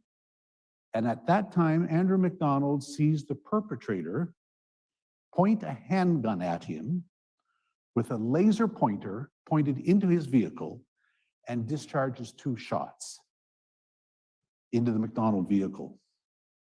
At 10:27:11, the call actually records the shooting. You can hear the shooting in the call. Andrew McDonald, the driver of the vehicle, is shot in the shoulder, and the second shot grazes his forehead. Andrew McDonald yells, "It's our neighbor, Gabe. He just shot me in the arm." Andrew McDonald at that time floors it, to use his expression. He heads north. He comes to the intersection of Portapique Beach Road and Orchard Beach Drive and turns right towards Highway number 2. He's followed by the perpetrator in the replica RCMP vehicle. When he turns right, he loses sight of where the RCMP replica vehicle is. At 10:28, Andrew McDonald encounters Constable Stuart Basselt. Stuart Basselt is the first responder from the Bible Hill Detachment, first arriver, and the person that arrives there at around, well, 10:28, around 33 Portapique Beach Road. So you'll recall 3 hours ago, I told you about 33 Portapique Beach Road being important. That's where Andrew McDonald and Stuart Basselt, Constable Stuart Basselt, meet. Andrew McDonald and Stuart Basselt know each other from the community, and they exchange information very quickly. Andrew advises that he's been shot, and Stuart Basselt at that stage engages in what he will describe later as his IARD response. So we have Andrew up at the intersection, or sorry, at 33 Portapique Beach Road. We have the perpetrator somewhere behind him. We have the RCMP engaged at that point. But that's not all. With the assistance of some of the participants in this inquiry, the commission has been able to learn of the presence and involvement of the David Faulkner and his family. At around 10:20 p.m., David Faulkner and his family, his partner and his daughter, were returning from the east near Truro along Highway 2 towards Bass River. David Faulkner reports that he notices fire in Portapique. He's a former resident of Portapique. He's of the view that there's something out of the ordinary. He turns at Portapique Beach Road and enters into the community where he sees the fire. He drives into Portapique Beach Road, passes 71 Orchard Beach Drive, the Galention residence, just like Andrew McDonald had done. He saw at that stage a marked police vehicle at Frank's. He knows Frank as being a former neighbor. He says that the driver's door is right at the front door of the Galention residence. Heading south, David Faulkner said he sees a fire on the left side of 71 Orchard Beach Drive.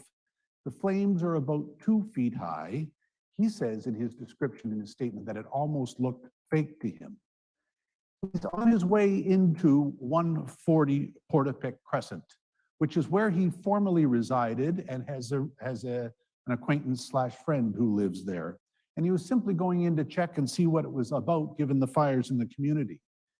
He drives into 140 Portapique Crescent, according to his statement, pulls into the driveway and makes a phone call to the resident at 140, Mr. Jodry.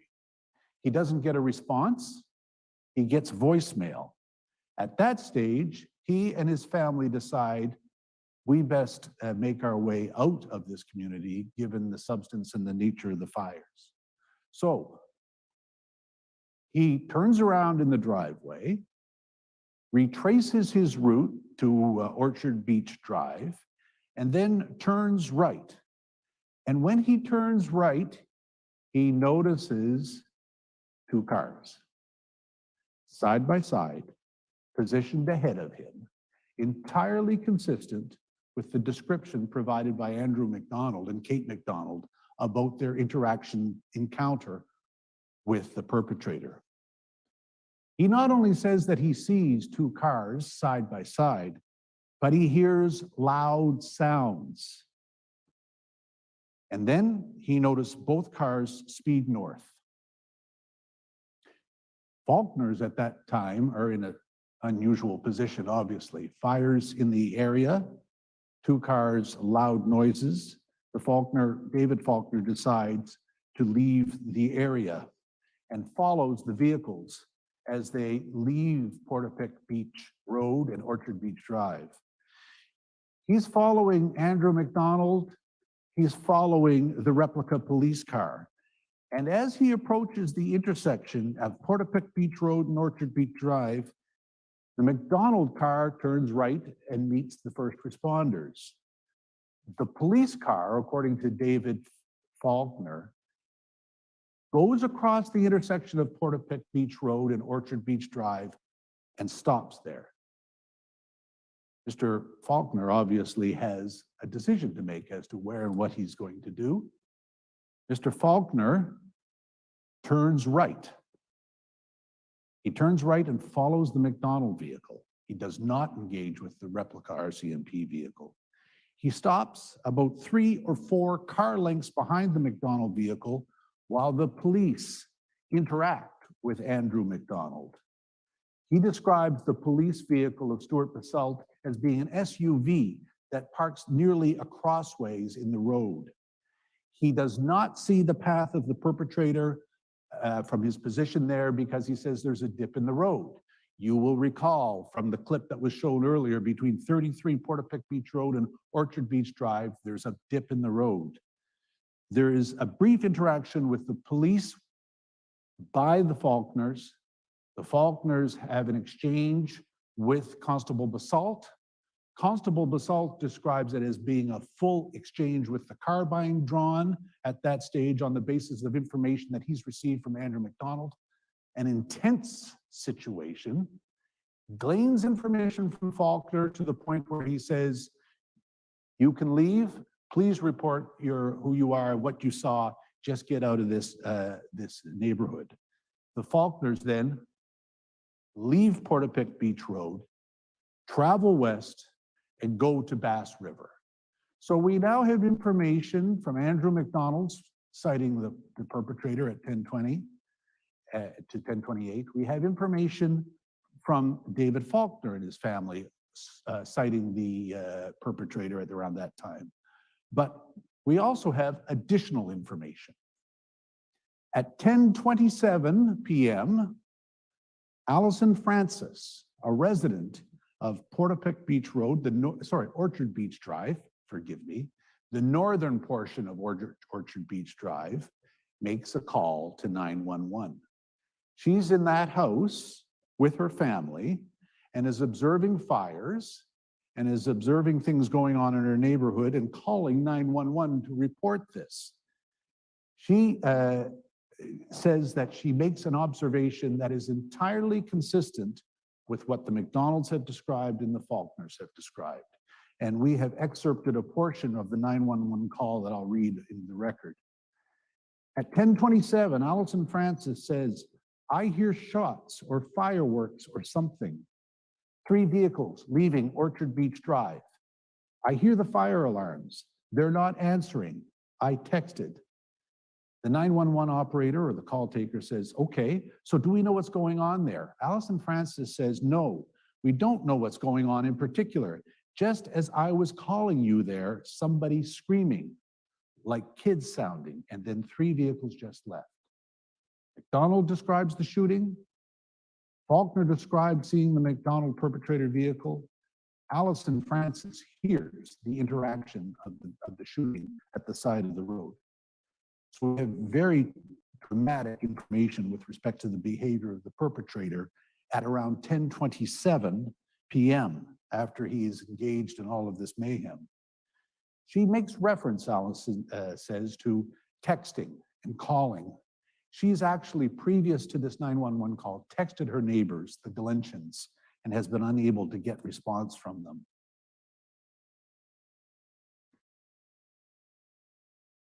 So we've got information now, as I've described, from McDonald's, the Faulkners, and from Allison Francis. But we also have information that was gleaned from the Zimmerman family. Prior to 10:33, the Zimmermans were at their residence at 134 Portapique Crescent. 10:33 is the time of a 911 call by Patricia Zimmerman reporting concerns over fires in her community. But before she makes that 911 call, her husband and her son, Ron and Patrick Zimmerman, noticed fires in the community, and they decided to go have a closer look in the community to see what they saw.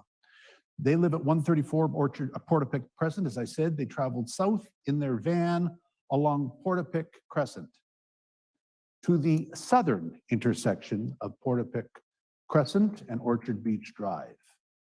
This is all before 10:33. Then they travel north on Orchard Beach Drive and notice a fire. The fire being at 136 Orchard Beach Drive, the warehouse that we've already described having been lit. They then returned to 134 Portapique Crescent, but not before they actually get to 134 Portapique Crescent and then turn around to come back and look at the civic number at 136 for purposes of ensuring that when they call 911, they'll be able to give a civic number for the scene of the fire.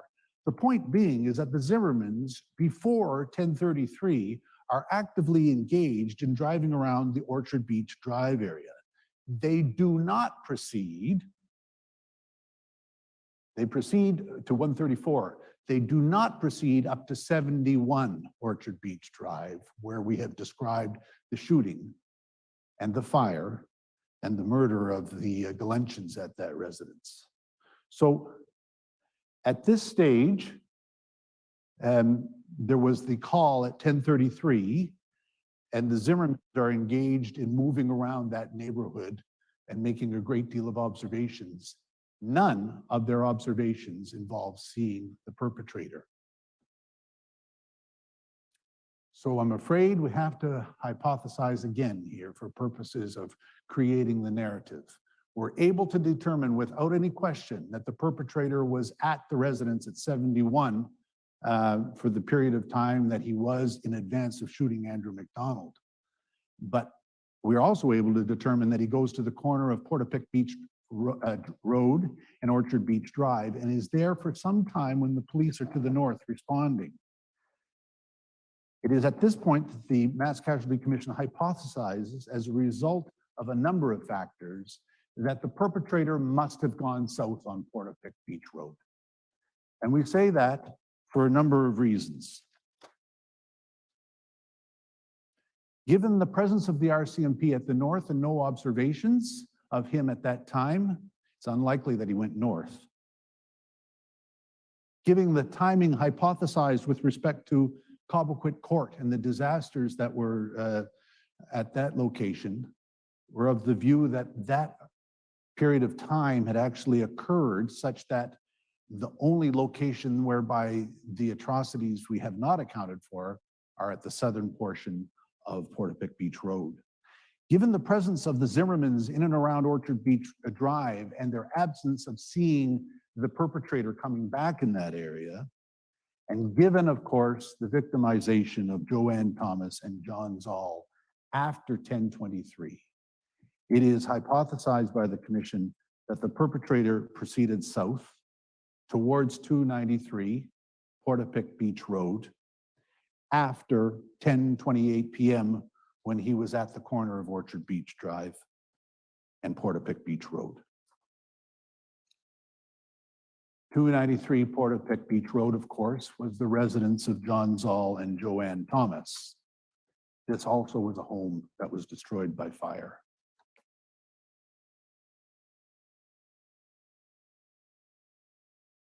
So, Mass Casualty Commission posits that at this stage, the perpetrator went to 293 Portapique Beach Road.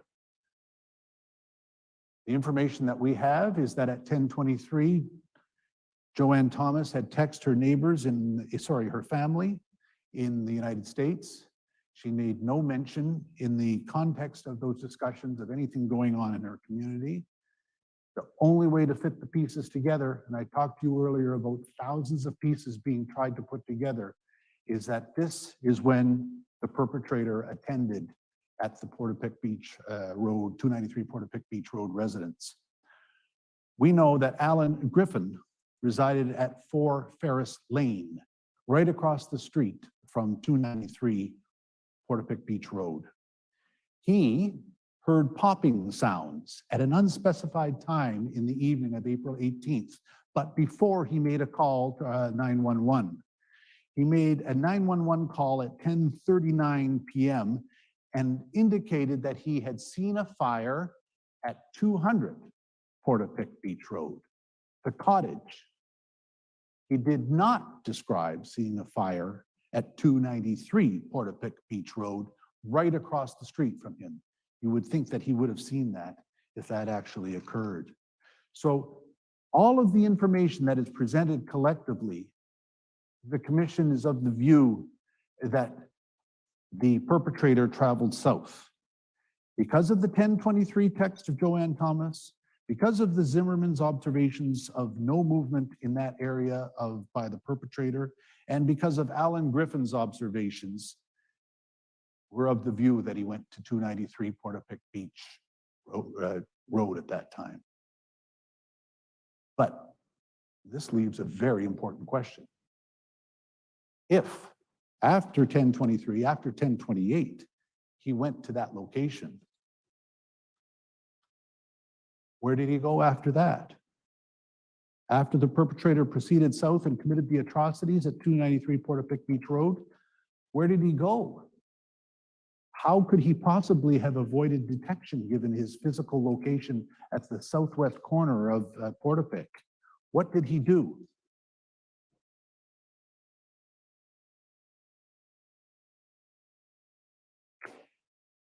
We know that at 1033, the police response was undertaken. That is, 3 members of the Bible Hill Detachment attended at Portapique Beach Road, organized together in what's known as an immediate action and rapid deployment methodology, and started proceeding south on Portapique Beach Road. When they got to about 200 Portapique Beach Road and observed the fire there at the cottage, they too did not see any fire to the south. So the Portapique Beach Road area has police responding from the north, pressing down.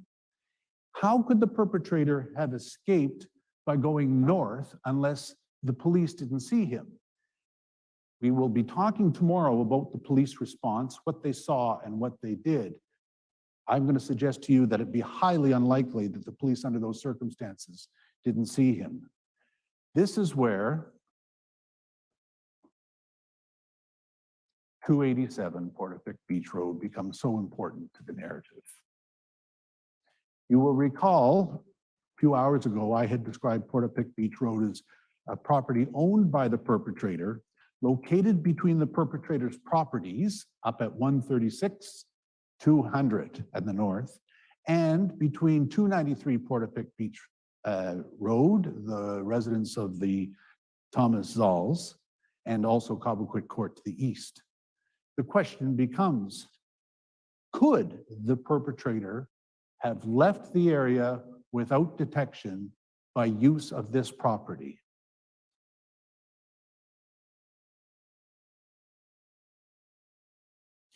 We'll suggest to you that there are traversable trails through the property at 287 Portapique Beach Road.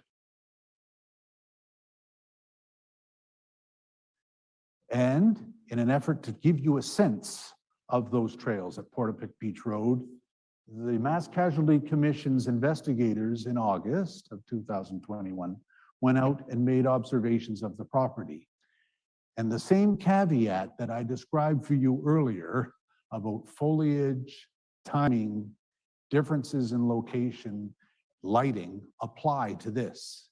But it will be submitted that under these trails existed in 287 Portapique Beach Road, and not only existed, but existed such that a vehicle could have made their way from 293 Portapique Beach Road up through the trails to 136 Orchard Beach Drive.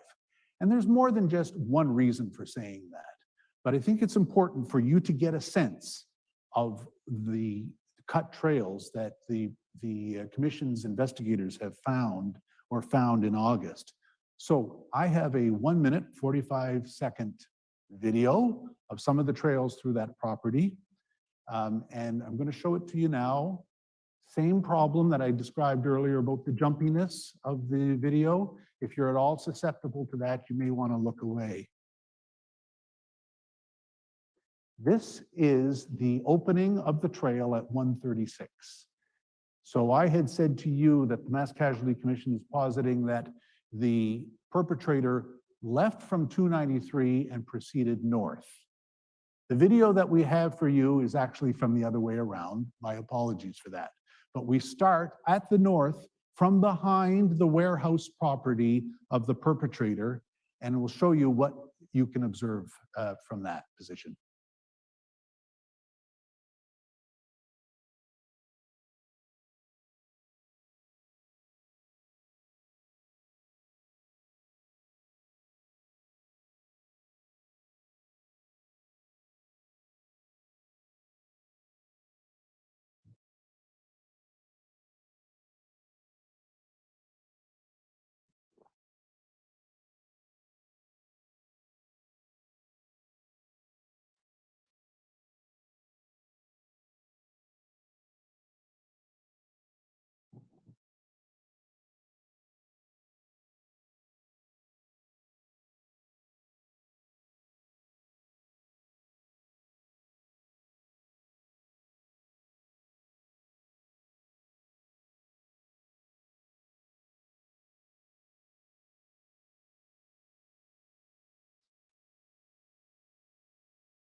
So you've seen 1 minute and 45 seconds of the trails, the cut trails through 287 Portapique Beach Road.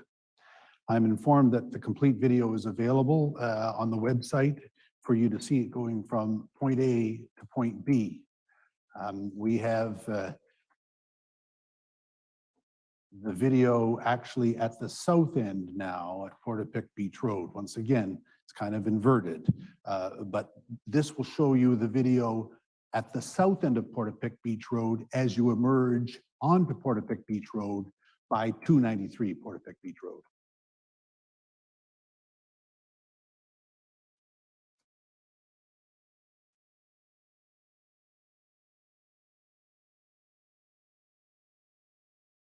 Oh, what the fuck, man? This is so bad.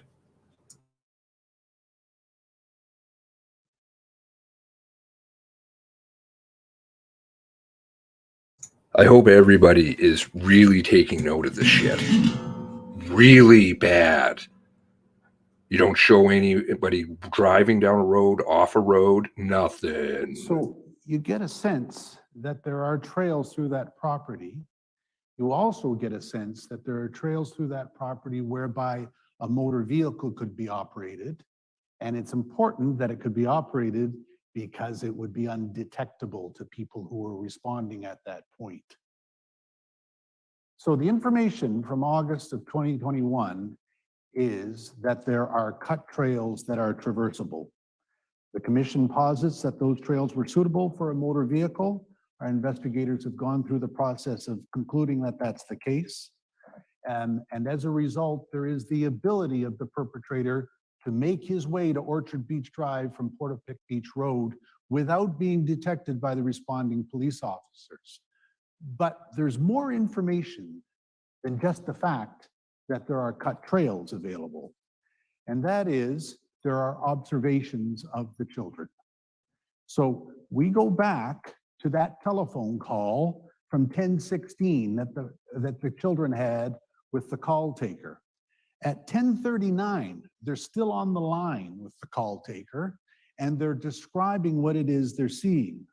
And the description that they provide is extremely important in terms of trying to determine the whereabouts and movements of the perpetrator. And I'm going to read the transcript to you. It's partially here, but the important thing for you to know is that there are 4 kids that are involved in communicating information, and there is a call taker who's doing his best to synthesize that information. At 10:39, the call taker says, after talking about the person named Gabriel, this Gabriel doesn't live in the area, does he?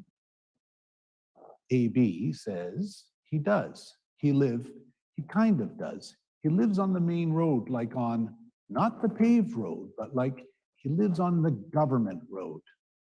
But he's been here the past few weeks, but he doesn't coming out. Then there's a break. Oh, there's a car going out of Gabriel's. It's Gabriel. No, you don't know that, but AB, there's a car, OCC call taker. Okay, just stay where you are, okay? AB, there's gunshots. Call taker, just stay on the floor where you guys are, okay? AB, I can hear him talking. He's talking. Well, I can hear someone. Yeah, no. Call taker, okay, are they talking outside? AB, no, but we can hear gunshots. Call taker, okay, just stay on the floor, okay? Everybody stay together on the floor. Stay away from the windows of the doors. Try not to look outside. We got to move then because we're right by the children at 10:39 have heard gunshots and seen a car going out of Gabriel's. All observations from the children have been consistent with what they saw, what they did, and how they reacted. It's extremely important information. A car coming out of Gabriel's. We know that on the 911 tape, the kids are talking over each other because they're excited. Okay, there's a car going out of Gabriel's. It's Gabriel. No, you don't know that, bud. These are kids talking over each other. But the point simply is that there's a car coming out of Gabriel's. If there's a car coming out of Gabriel's at 1:39, that's entirely consistent with the hypothesis being presented that the perpetrator left 293 and went through the cut trails and emerged at 1:36. Recall that the children had been on the phone since 10:16 and been on this line for over 20 minutes and have at least developed some relationship with the call taker with respect to information being provided. Cut trails, children's observations, and something else.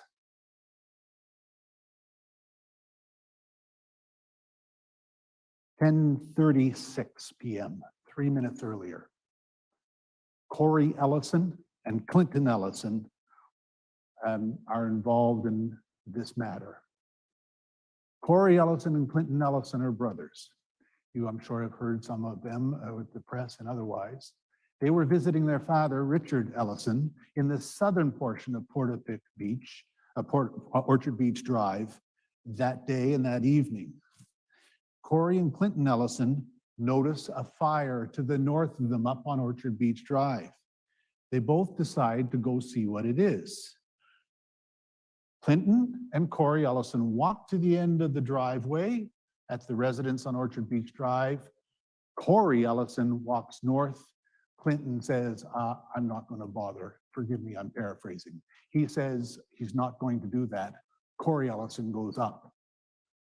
At 10:36 now, Corey Ellison telephones his father, Richard, and he says, there's a big fire going on here at 1:36, leaving the conclusion that he's at the scene outside 136 Orchard Beach Drive where there's a fire.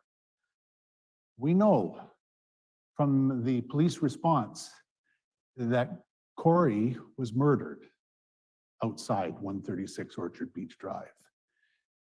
His body was discovered by the first responders at 10:49. This is a photo taken from Corey Ellison's cell phone at 10:39:26. His position, his vantage point is outside 136 on the road where his body was found in that area.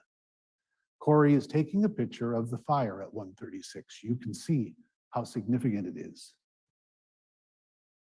10:39:33, a few seconds later, a second photograph is taken of the fire and retrieved from Corey Ellison's cell phone. 10:40:12.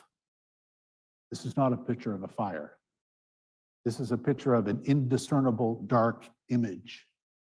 What does that mean? We know that Corey Ellison's body was discovered by first responders within 10 minutes. We know from the transcripts of the responders that they discovered his body at that time. It is being suggested, posited that at 10:42, this was the last image that Corey Ellison took before he was murdered. We surmise that he was killed at this time, and that is entirely consistent with the observations of the children of the perpetrator leaving 136 Orchard Beach Drive, encountering Corey Ellison outside 136 Orchard Beach Drive, and consistent with there being cut trails from 293 in order for this to happen. There were no videos, there was no audio. This is the best that we can hypothesize with respect to what took place at that time. But if this is the case, we know that Corey Ellison was shot. We know that the DNA of Corey Ellison was found on the boots of the perpetrator later. We know that Corey Ellison was shot by the perpetrator. Where and what took place at that point?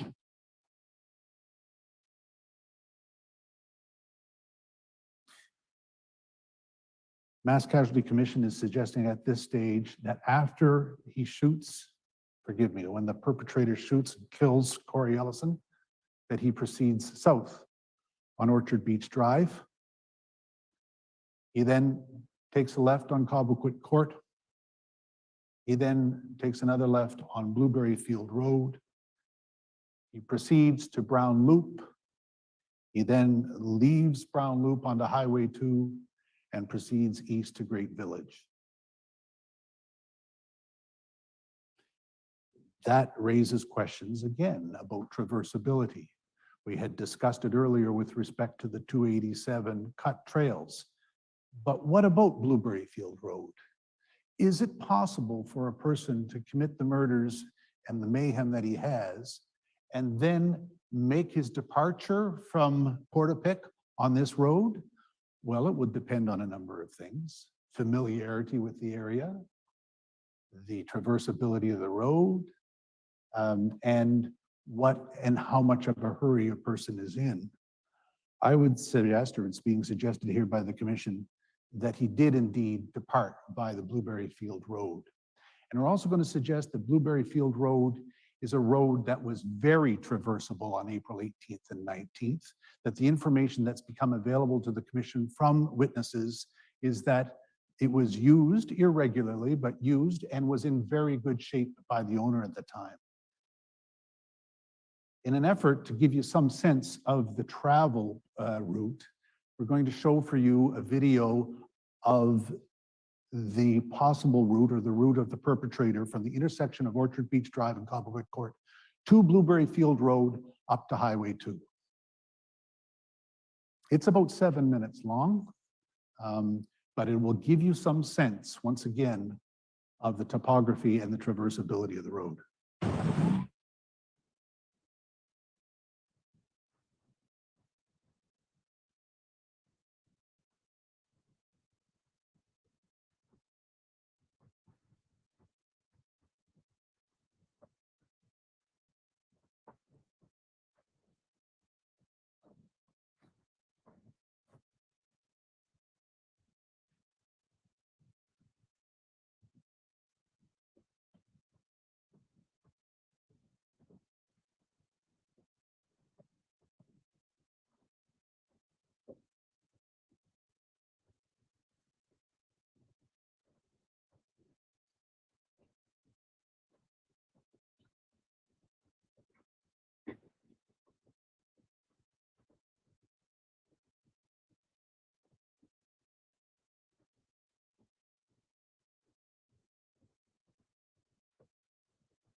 So the clip ends at Highway 2. And if you're anything like me, you will notice one thing that's significant, and that is that's a lengthy drive. That takes some time to get from the corner of Cobequid Court, Orchard Beach Drive to Highway 2. But it is being submitted by the commission under these circumstances that the quality of the road was traversable and relatively consistent, keeping in mind the climate and the time of year in April and the differences that would have been experienced under those circumstances. We hypothesize that the perpetrator made his way to Highway 2 and at that stage was able to depart Portapique without going up the Portapique Beach Road where there was a police presence. There was no police presence at Brown Loop at this time. We then are of the view that the perpetrator left from Brown Loop, went east, and was seen passing Wilson gas stop at around 10:51 in the evening. At the very least, the perpetrator, having taken this route, would have been traveling a significant speed. Now, we don't just say that the Blueberry Road was utilized because the Blueberry Road is there. In the same way, we didn't say that 287 Portapique Beach Road cut trails were utilized because they're there. We're suggesting that the Blueberry Road was used not only because it was there, it was traversable, but there were observations of witnesses at that time. The Zimmerman family, who I referred to earlier, made observations quite significantly of a vehicle traveling north along the Portapique Beach Road at that time. We have excerpted the quote of Patricia Zimmerman, wherein she says she saw, while she was standing out there and going on about the glow of the sky, we saw lights of the vehicle come because there's a road right here, referring to Blueberry Road behind her. She's at 134 Portapique Crescent. It was a set of lights moving like a bat out of hell, zipping down a road that nobody ever uses. That road obviously would be the Blueberry Road. Dean Dillman is a name that you should be familiar with in terms of observations made that night as well. Dean Dillman is a resident of, or was at that time at 5 houses where his family was located. He saw fires in Portapique and he attended to the Brown Loop, was on the corner, the southwest corner of Brown Loop. He indicates that he thought he got there at around 10:45. He does recall and showed investigators that he made a call at 10:53 to a colleague making inquiries about his other colleague, who we believed was in Portapique at that time where the fires were. He's imprecise on his timing, other than to say he was there at about 10:45. If Dean Dillman was there at 10:45, Corey Ellison was murdered at 10:40, and the perpetrator was moving extremely quickly to get up that road. Doesn't mean that it couldn't have been done. It does mean, however, that there's a very small window in which the perpetrator could have departed from Portapique. If Dean Dillman is imprecise on his timing about 10:45, and it was perhaps closer to 10:46, 10:47, then it may be easier to put the pieces together, as I described earlier, to say this is what happened in Portapique. Difficult in this whole process to be able to fit the pieces together comfortably. But it is clear, no doubt, that the perpetrator departed Portapique, and he did not do so by going out Portapique Beach Road and Highway 2. 10:51, to come to a conclusion here that you'll be grateful for. At 10:51, there is video taken in Great Village at the Wilson's Gas Bar.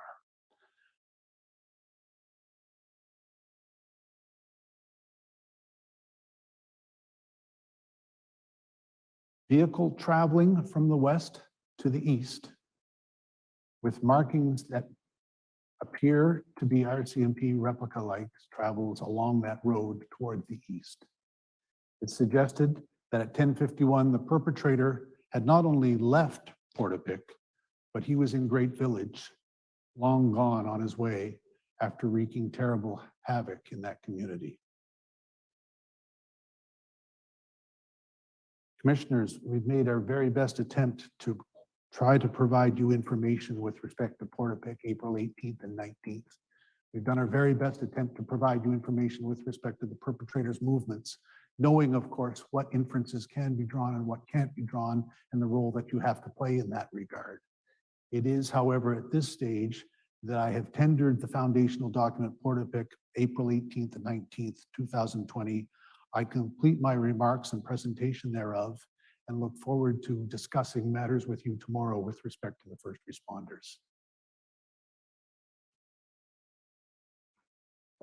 Thank you very much, Mr. Burrell, for your presentation. Ladies and gentlemen, it's been certainly an emotional experience to watch and hear that presentation, and that would be our plan for today. As Mr. Burrell indicated, we will hear the first responder perspective tomorrow from Mr. Burrell. In the morning as well, we will hear from an expert on that will set the table for the first responder presentation and add context. So I want to thank everyone for attending today, for their attention, for going through this very difficult exercise, and we will adjourn till 9:30 tomorrow morning. Thank you. The proceedings are adjourned until March the 1st, 2022 at 9:30 in the morning.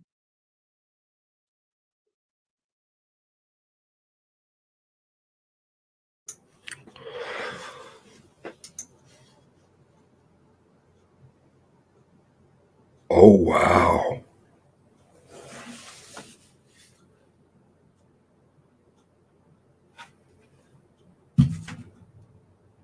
Just, wow.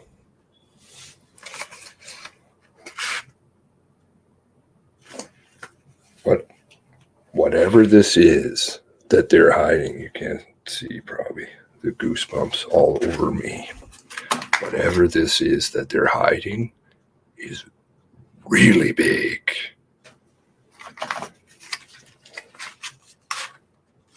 There is a lot. Please download this video when it's done so that we have copies of it with the comments, preferably. If you guys somebody's got a screen recorder, get the comments so that the live chat, I know that it's going to take, 4 hours, 20 some odd minutes of recording, but the comments, because there's going to be a lot of them.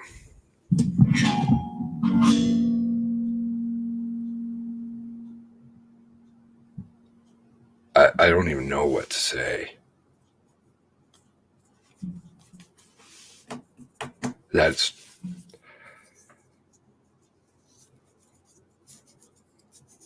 suddenly he's got a 4x4 car driving down a road that doesn't exist, that they couldn't even drive themselves. Do you even know that was shot in Portapique? No. All they showed you was a start point, a picture, and some clear cut apparently over by the warehouse with no demonstration of a point A to B. And drone footage on part of it? Really? If it's that easy to drive in August, then it would be maybe a bit of a difficult time in a RCMP low-sitting cruiser. Reminds me of another tape, and some road there certainly appears to be improved from some other footage that I have, which I will compare.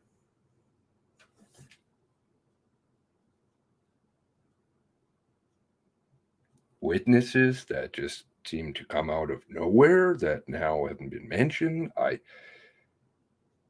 Ever before, no date stamp on that video. Even the timestamp on the video isn't like a timestamp I've seen on a normal security video. It seems superimposed. It's just like a nice, it's not actually embedded in the video. I mean, there's just so much there. Yeah, and I really feel so badly for the families. I mean,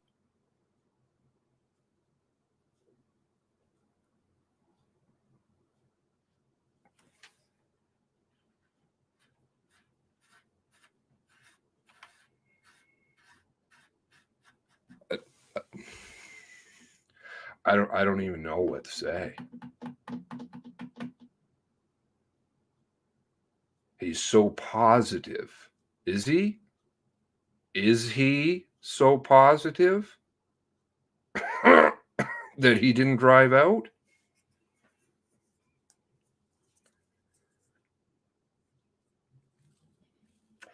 Because there's no video? Is that correct?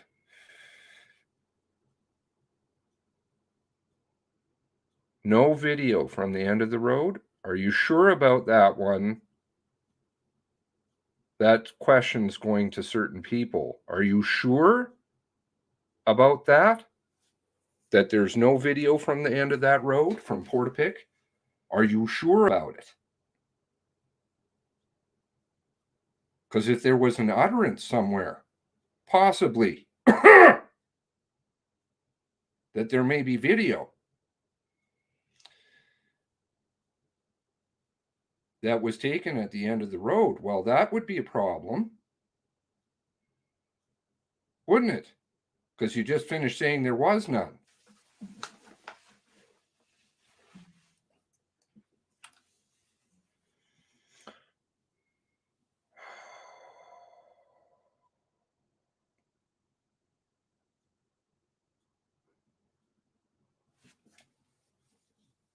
Is there going to be a question and answer period? Does anybody know anything about that?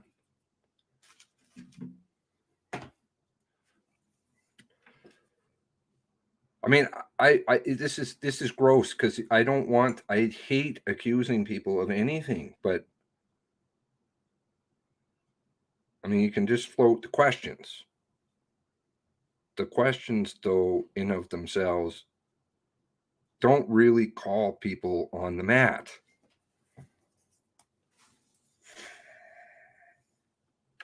Not until Wednesday. There's no hello, anonymous Canadian girl. Try and take that car down there. I want to replay that video. Try and take a car. Do you know the ground clearance on the Taurus? Try it.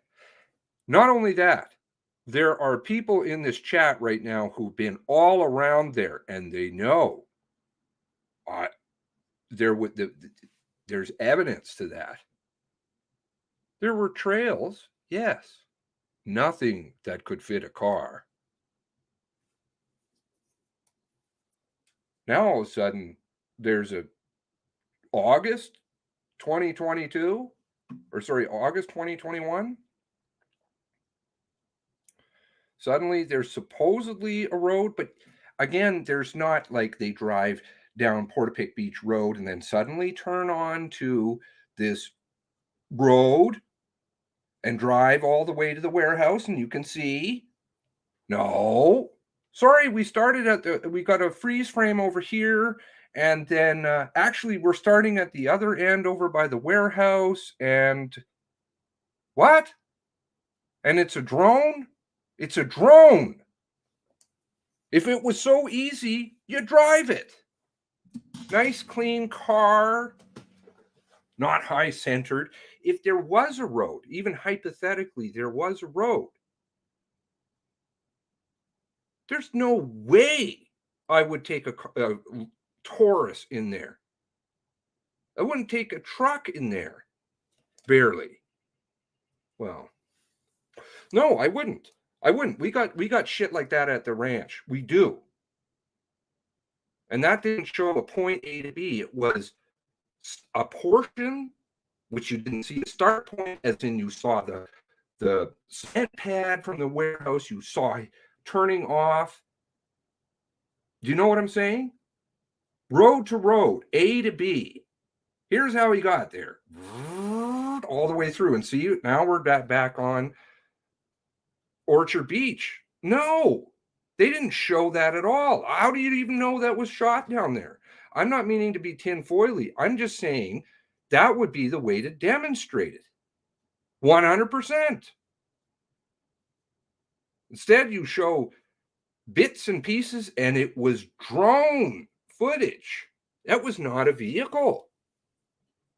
Was not a vehicle.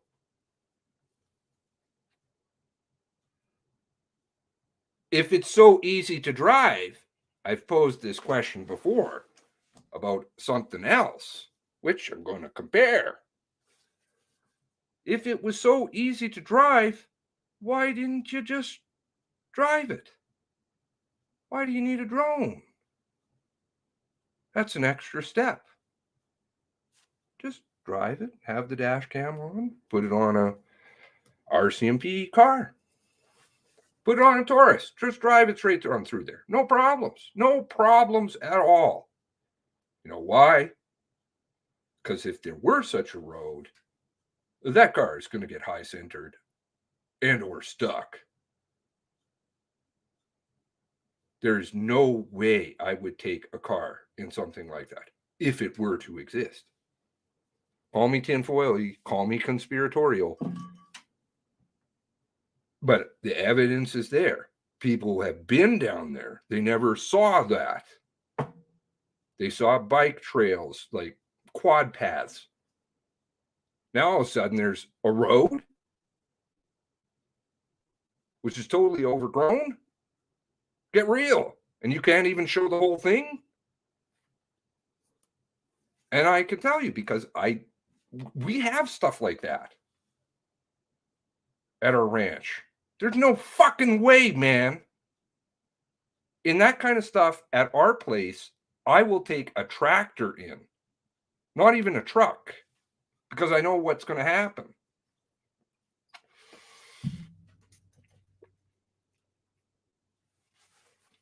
Don't drive cars through forests.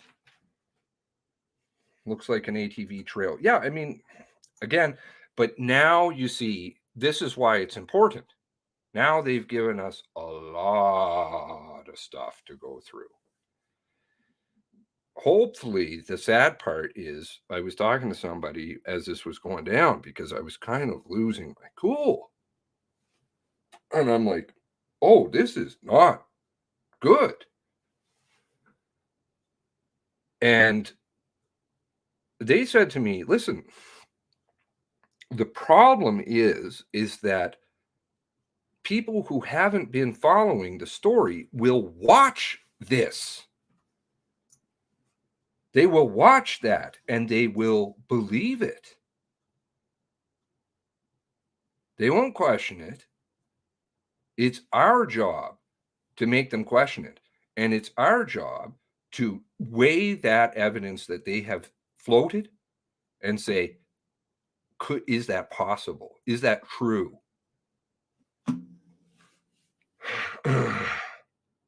Where did all the bikes go? Where did all the bikes go? Where did all the cars go?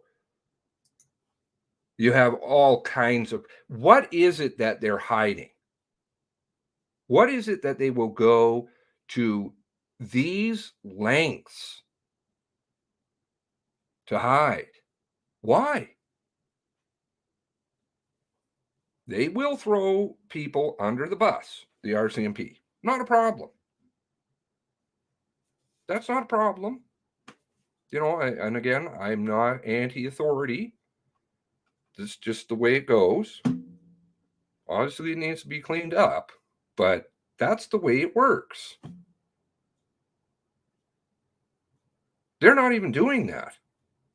They're just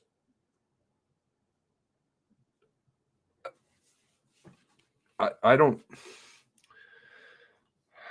please tell other people about this, because that's our responsibility. Because if they watch that and they believe that, and you guys who have been here for all of this time, still broadcasting, strange. There is so many of you who have been here. Hundreds of you. And whatever the numbers tell me, I don't believe, because evidence doesn't speak to it. There are thousands of people paying attention to this story. That's why, it doesn't work. They know it's a problem. What have we got here? I see some memes coming up here. Oh, okay. That's something to do with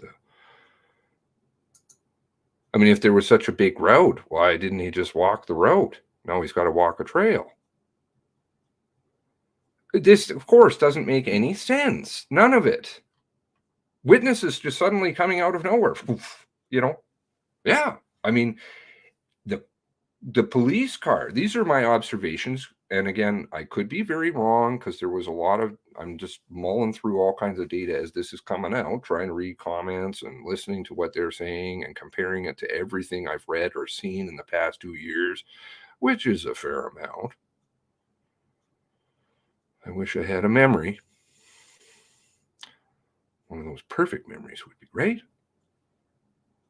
I wish a lot of things. But no. So now they're saying, because the EAR team,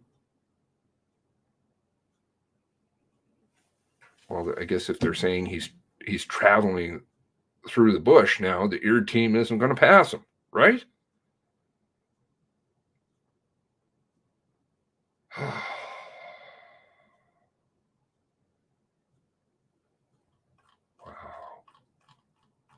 And you guys got so many comments in here. It is. It's big. It's really big. What possibly could have happened in Nova Scotia that's this huge? It's not one man. It's a lot of people. It's the silence that has been going on since the summer of 2020. And I was like, what in the hell is going on? People talk, people go to drink, they run their mouths, they brag, lie. I saw something, people tell the truth. You got all the gamut. It always exists. The gamut. No, silence everywhere. And I'm like, what? That's not logical. Jeez, wow. So many comments in here too. And I think the thing is going to just delete them.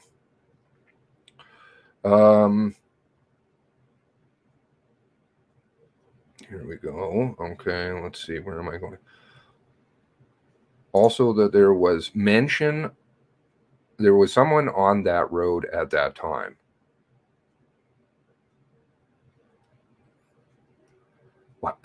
Yeah, there's just so many comments in here.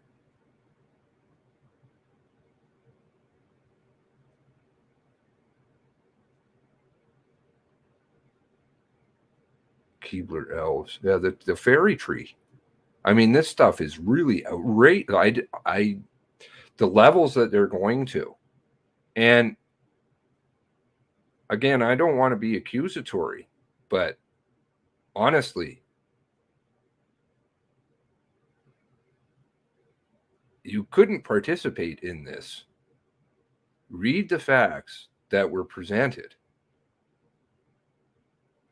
and and present that in front of people. And again, it's not even just one person.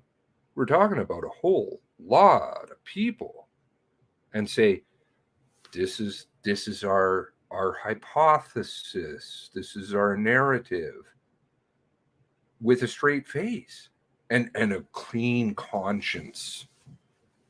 and not say, well, I see a few problems here because I've read through a lot of data.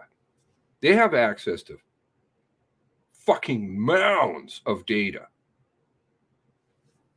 Stuff that they can search through. They can go through real fast, because they got all the money, all the software and toys and goodies and everything. We just have a good old-fashioned brain and different skills that we're bringing to the table, and the whole time along. And if you don't believe that you, as individuals, have made a difference in this story, you're sadly mistaken. It's gotten to this point because of this.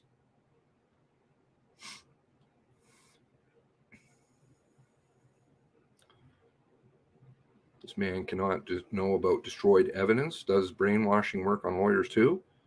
A law profession. What is going on?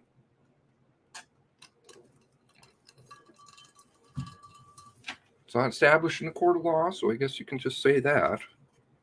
Or, and it's not part of our mandate, and it's just a hypothesis, and they are not for a Ford Taurus. There you go. See? SAD's not the only one. SAD isn't the only one. There's a whole bunch of people.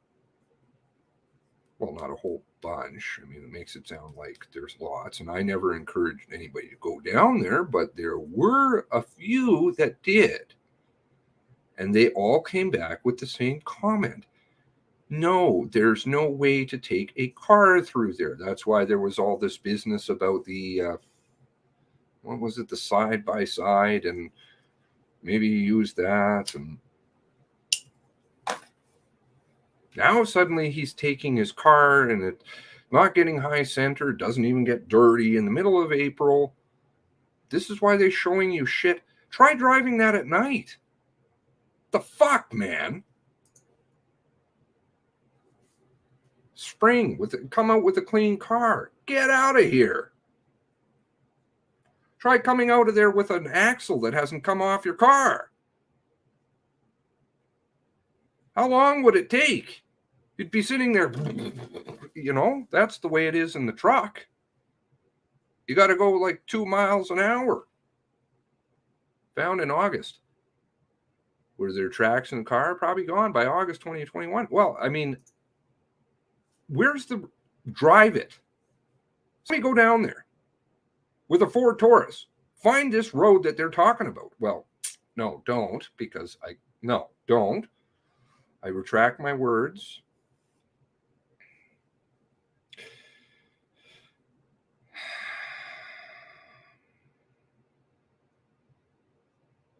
But if there was an alternative world, that would be fantastic. To find a community that wasn't, because the community is very sensitive, understandably so, somewhat.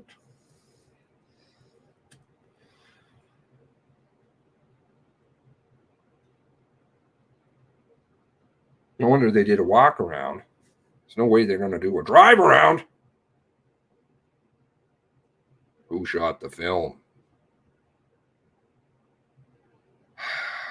Yeah, I mean, drink the Kool-Aid. I'll tell you, I was on the phone. I don't drink, as you all know. Had a little problem with that once upon a time. I'm not close to drinking. I'm not going back there ever again, but tempting. Slightly.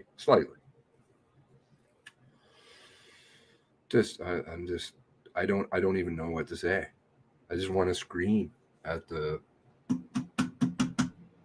can't do it here in the city. I have to go out to the country. Do it. Nobody can hear me, and I'll just yell. Why?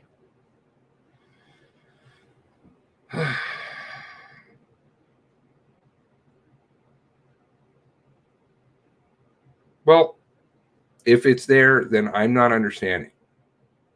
I'm not understanding. Why did A, nobody find this? Multiple people. B, why they couldn't do it themselves, as in leave the gravel road on Portapique, drive all the way through in a Taurus, or in a Taurus. It's got to be a Taurus. Got to be the exact same thing. At nighttime, drive through, show everybody how that works. Drive all the way through to the warehouse and back out onto Orchard Beach. Show it. Easy. For some reason, it's not. They have to use a drone. Somebody's got to pack up a drone, and they can't even do it there. They've got to show you a picture of a forest with some cut, and then he's like, well, and actually we're going to go to the other side now. Did it go point A to B? Didn't.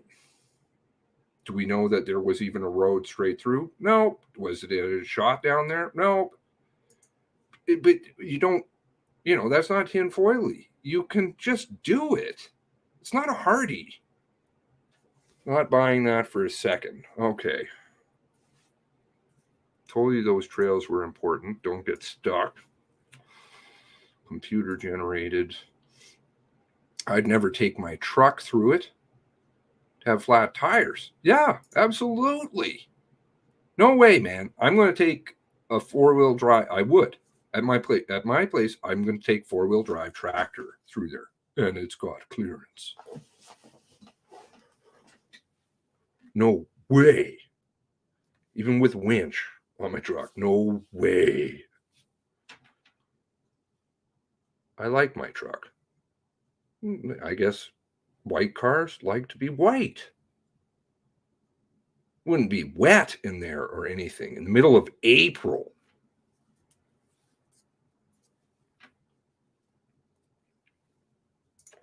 Not a chance.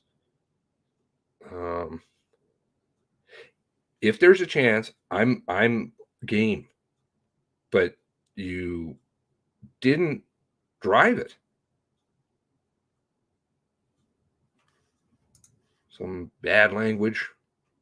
What are they smoking? I don't know. With a straight face, this one's bothering me. The conscience. Looks like drone footage. It's absolutely drone footage. Absolutely drone footage. Seen something else like this before. Actually, in that case, it wasn't drone footage. It was GoPro helmet cam or something like that. Spinning head. One day. Mostly poor laid out cover up in history. Why though? Why would you need what would be the need to cover this up?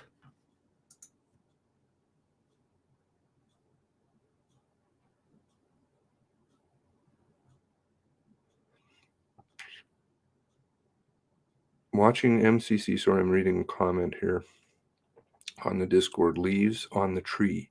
I have a video of yours I'm going to send. I need to downsize it and send it here.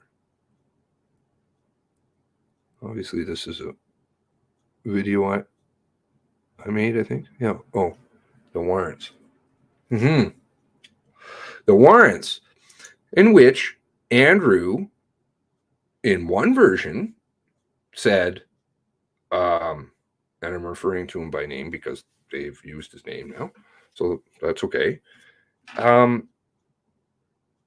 I think, and I'm just doing it for educational purposes, not doxing or pointing fingers. The version in the warrants says the car is heading down towards the beach. A different version, it's steady side by side. Where does the Zimmerman car fit into this? And probably I'm just rattled and not get everything straight, but I'll have to take a breath and some Tylenol and have a sleep, and you'd have steak tires and then just go through it piece by piece. And hopefully we can, in the Discord, work together on this one. Take different pieces.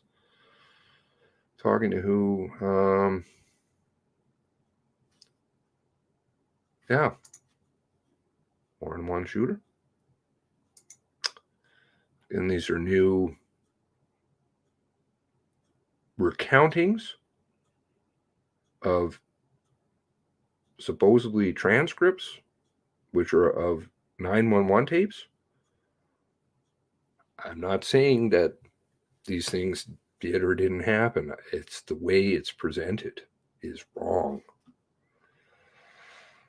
I don't think that you can. I'm not a lawyer. Again, I'm just it runs in my blood, but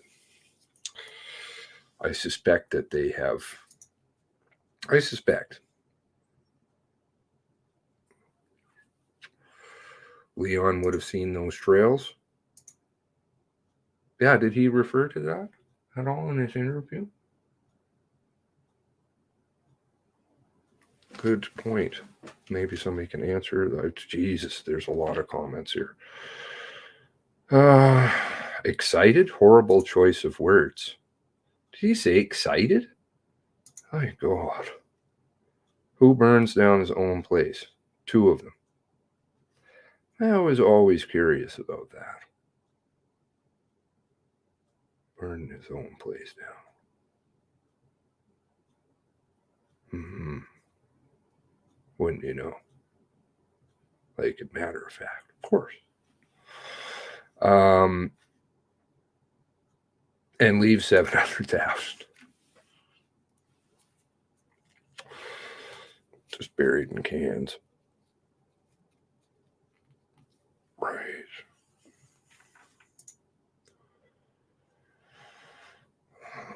So a vehicle went down here in April. Covered in trees falling by winter.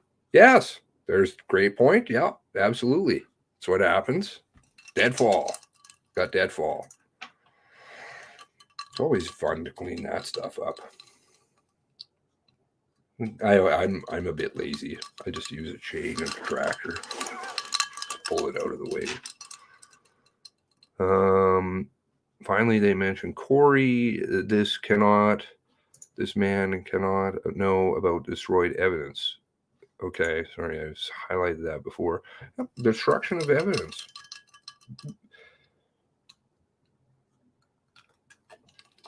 Thank you to that person who furnished that. I do hope that they're okay.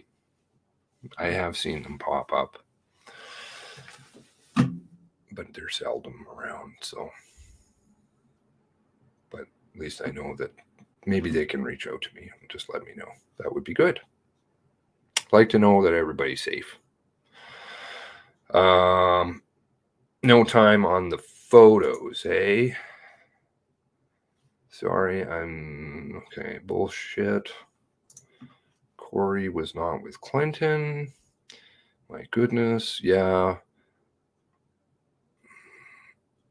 We covered this 10 times first videos. We covered a lot of stuff right away. Yep. Again, there's a huge thank you to a lot of people. It may started small, but it certainly went somewhere. That's you.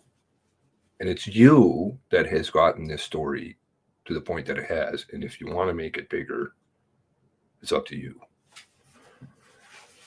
Keep doing what you're doing.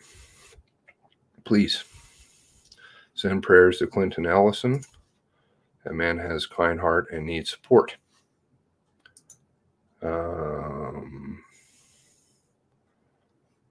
Got to look out for one another through this whole thing. The truth shall set you free. The truth shall set you free. Know the truth, and the truth shall set you free. What a fucking joke.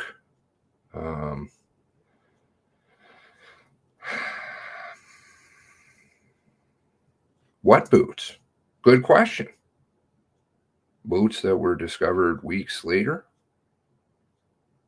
Or sorry, was it like 10 days, 2 weeks? I had a thought. He must have been here. So I went wandering around. I found some stuff just laying there. Okay. Is it those boots? Wortman boots? Wortman with no first initial? Who's Wortman? Which Wortman? Is he wearing browns? I think they refer to it in the RCMP.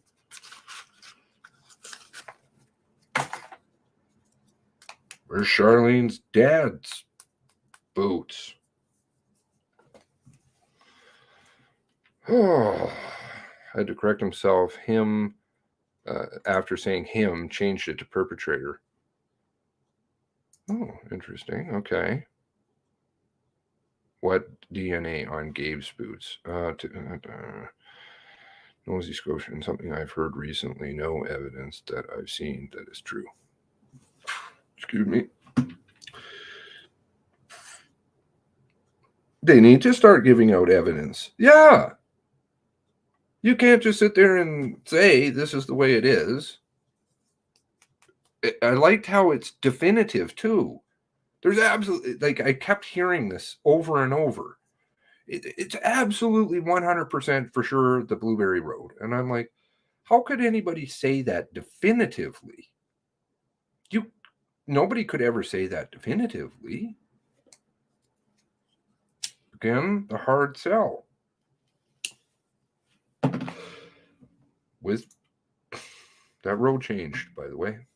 Also, there was someone on that road that at that time, yeah, it was at the Voices from a new recounting of a tape. I saw something about that. Pieced together using digital software. I like that. Don't know quite. 2 of the 3 calls pieced together using digital software. Why? And they're breathing in the background. Very strange, all of this stuff. Here we go. Oh my God, fairy tale. Now the road looks better. Oh, the Blueberry? Yeah. No, it's definitely better.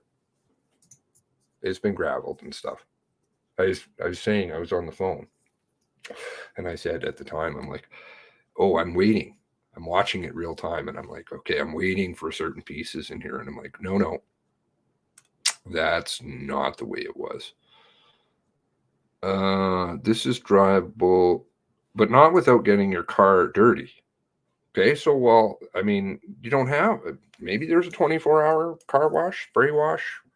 Not sure why anybody would, in the middle of all this, is going to go wash a car. Is that logical? No. Logic.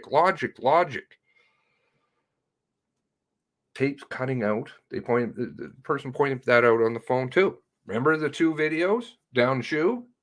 Cut out at the same time. 2 different people. I'm like, huh? Never got a straight answer about that. I asked. That person disappeared. They just kept sending me the same thing over and over. And I'm like, could you just send me the original version that's not got the problem?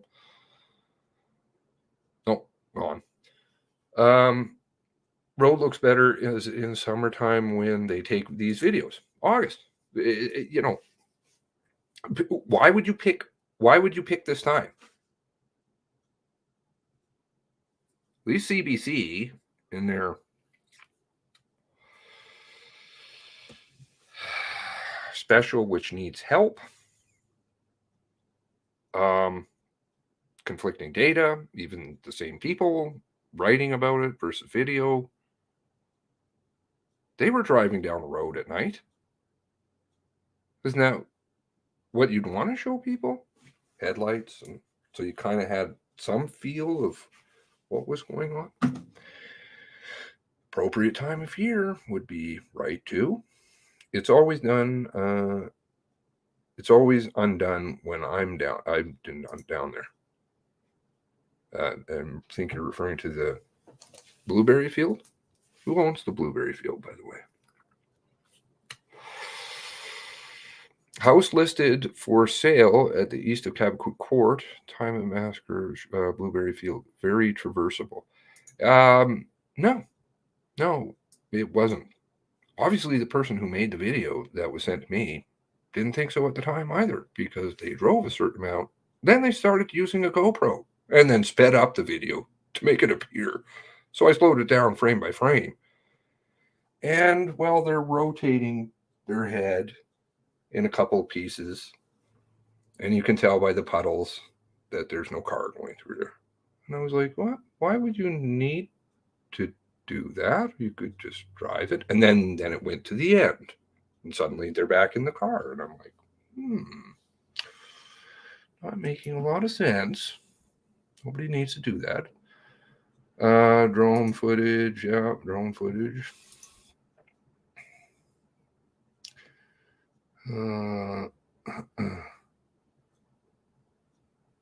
No, that definitely wasn't. But we got a copy of it now. Slow it down. You can see the banking. I like the banking. The banking was helpful. I guess cars fly at angles. Maybe it was the mounting. You're right. Maybe just the mounting kind of went sideways for a little bit there and banked. And then, yeah. No grass getting pushed down. No bumps. No bumps. It was just nice and smooth. Those tree stumps and such. Very well stabilized. Yeah. Yeah, that was the first thing that I noticed right away, way back early in the comments. I'm like, this is a fucking drone, man. It's a fucking drone. Scraping the bottom. Yeah, grounding out. That would high center. I grew up in the country, know how these back roads are. April's not a great time to take them. Potholes everywhere. It will rip up your car easily. Absolutely. Front end, gone. Rear end, gone. Stuck working. Okay. Take careful note. Download the video. Down trees from winter. Wouldn't be passable. It's just the likelihood of this is just unbelievable.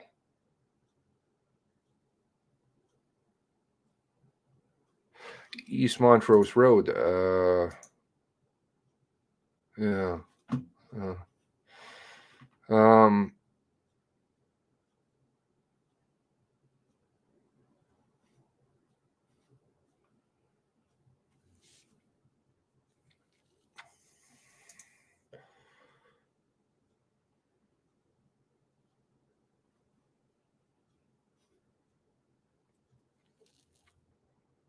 Took longer than 45 minutes. Well, we went from 34 minutes to 44 minutes to none of this. It all violates logic. Everything. I see some puddles. There would have been puddles in April. You'd go through a car wash after that. If you could drive to the car wash, provided that you didn't have to have a tow truck come and take your car out and take it to a shop to replace your axles.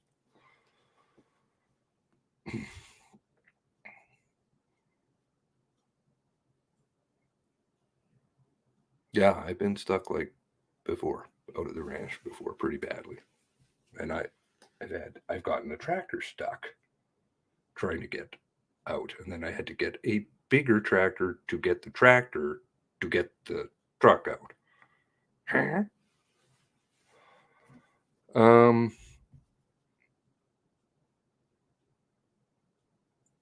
Okay, so I guess it's just really easy. Turd says, no problem there. Turd says there's not a problem. Okay.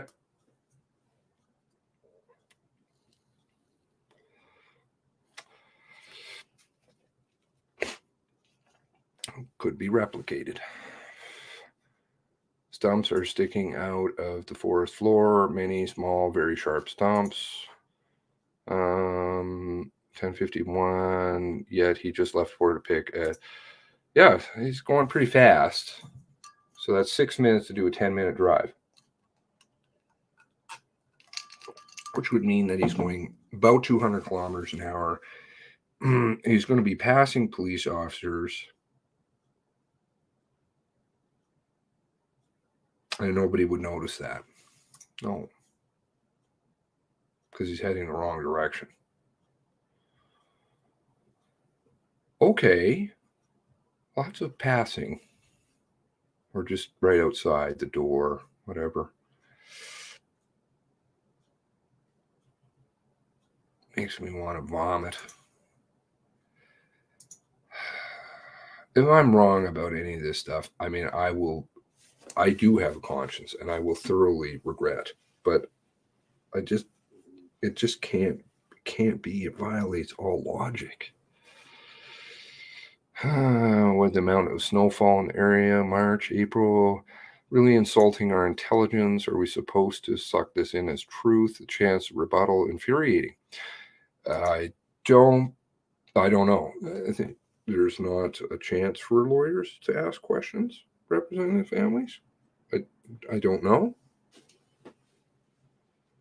It's kind of just gospel. You got to accept it for what they tell you. There was no date stamp. That's my point. But there was no date stamp on that video, and the timestamp seemed rather interesting. But maybe I'm just wrong. 10:39. I'm not sure what that's in reference to. Sorry, I'm so far behind on comments. Help families, police, the individuals when this farce is over.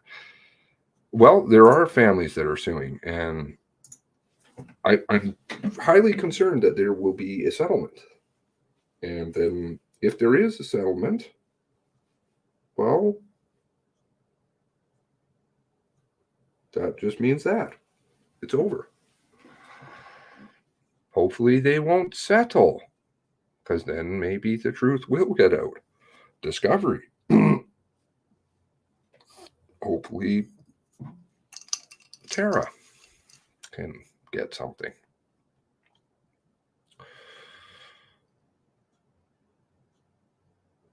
Oh, yes, good point. Push bar. I'm sure they thought of that. Remember, the push bar was raised here first, right? Then all of a sudden the push bar became a thing. There's so many things here we've brought up.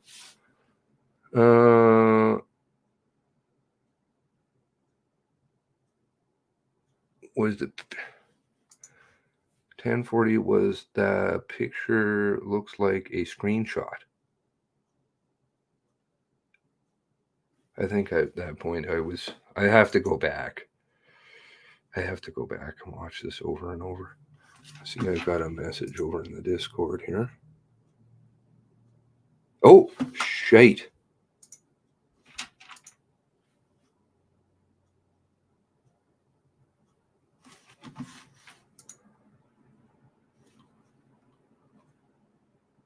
Media briefing at 2:30. Okay, so we've got a couple minutes here.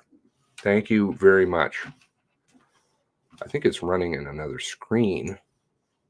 Actually, well, it doesn't matter. I think it'll play over the same amount, same speed. Thank you. Wonder if there'll be any good questions, or are we just going to get sold some more?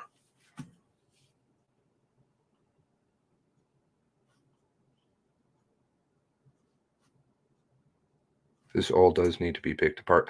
Well, you got lots. We have lots and lots of homework to do now. So sad, bunch of BS. And it's true. Please, I know there's all kinds of things going on in the world, but this is our backyard. And these are, we're here to help these people. Because God forbid, it will never happen again. Hopefully.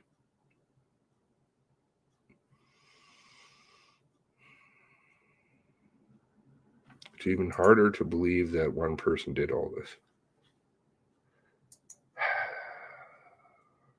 Oh, the early days in those videos. Who said 2:30 would be the end? Oh, yes. Who did say that? They called it, right? Somebody, because we had a little thing there. I wish I had prizes or something I could mail out.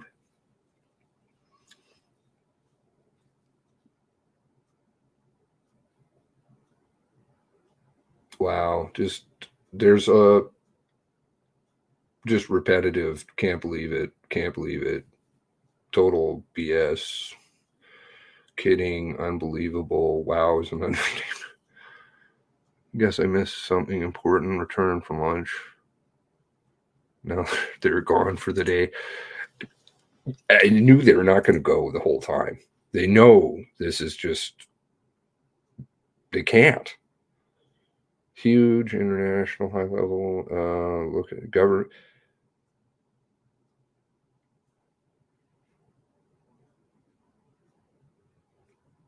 Don't have a screen recorder. Well, hopefully somebody will screen record it. I can, but I'd just like to have extra copies around. Thank you to those of you who are backing up my stuff too, because they're, yeah, it's it'll be useful maybe one day.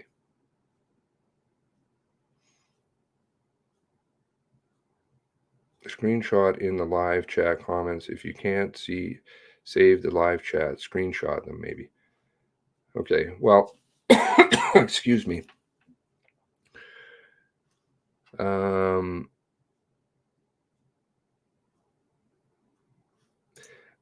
It's illogical that you'd walk in if you knew the person was driving around. Why are you walking? That never made sense at the beginning either.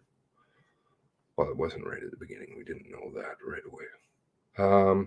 Be nice to see the trails without the ferns covering them from the bottom. You can't even tell, even if that road is there, which again, I'm having a difficult time with, but if it is there, then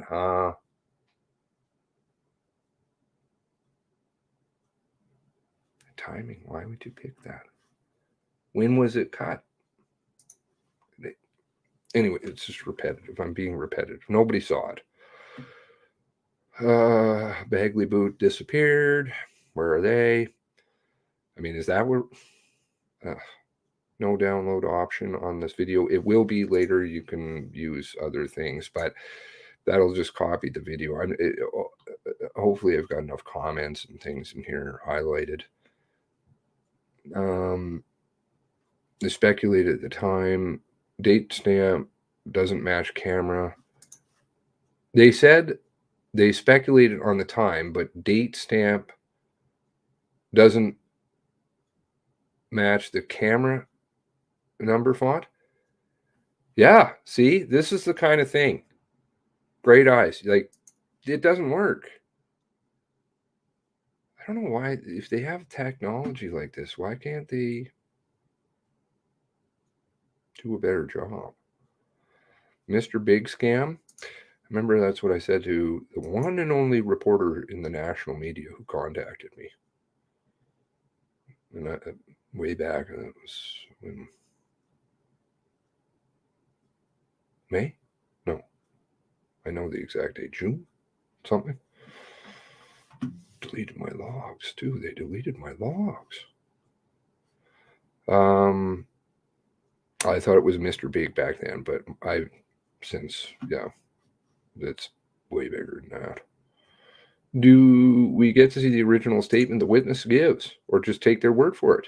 It's gospel. I don't believe they'll publish it. And I mean, what was the statement?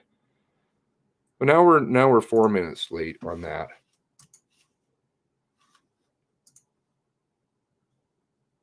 What's in these things that they have such difficulty giving to people, and now they've got to redact those? Why does media have to sign confidentiality agreements? This is silly. All of this is silly.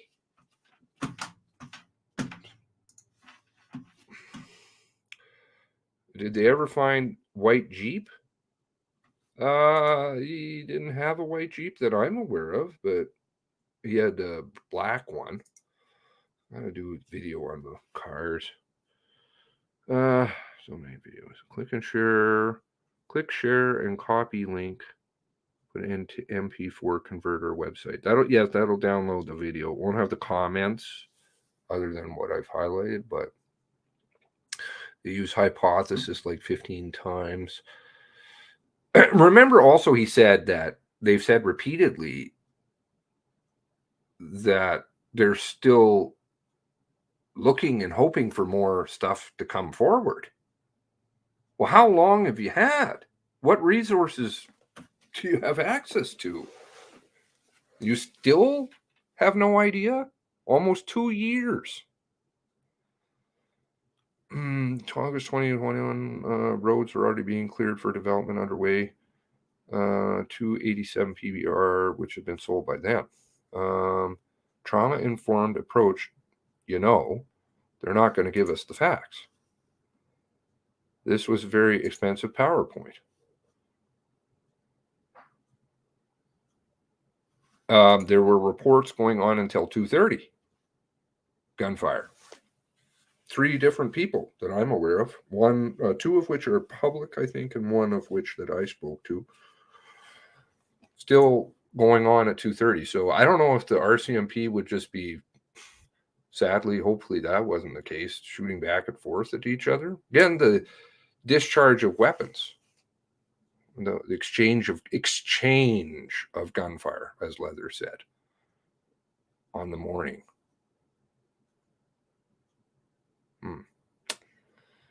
Gabe had a red Jeep. He had a black Jeep. Sorry I'm so late. No worries, brother Paul. How you doing?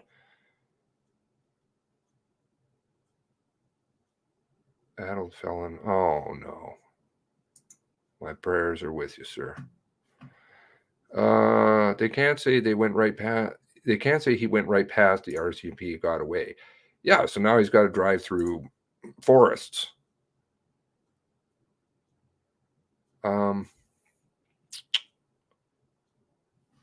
We can't even tell people what we know. It's so much worse than you are seeing.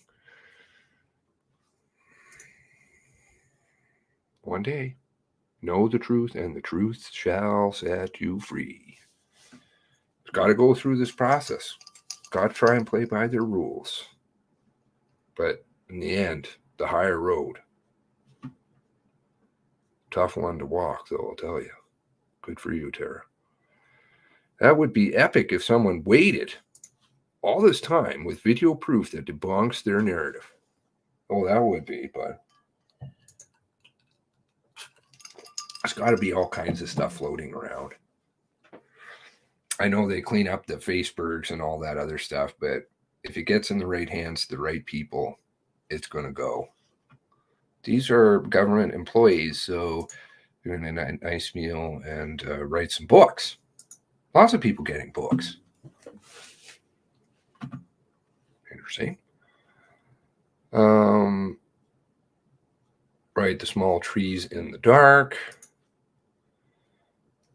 When normal families can't even afford to eat steaks, etc., on the East Coast anyway.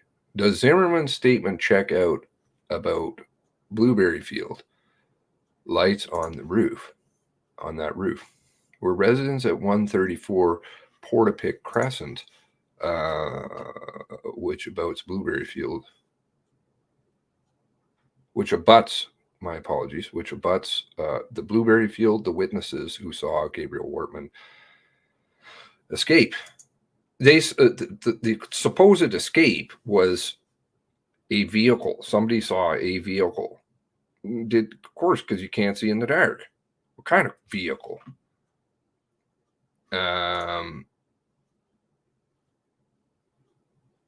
Yeah.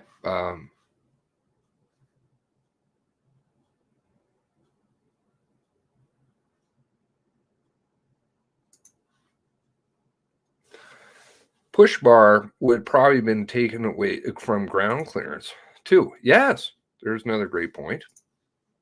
They hang down pretty low. Adds to the frame.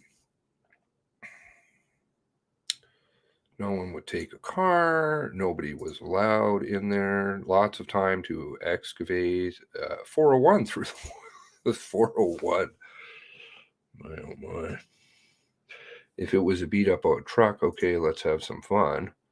Yeah, 4x4. Take the $50 car. We used to buy $50 cars at the auction. We had a $50 spending limit, and then just go and buy the car and just trash the hell out of it. That was fun. I remember once we took one of them. We dump all kinds of different fluids and things too.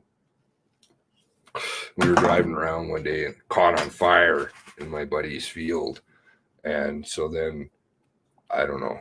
Oh, here we go.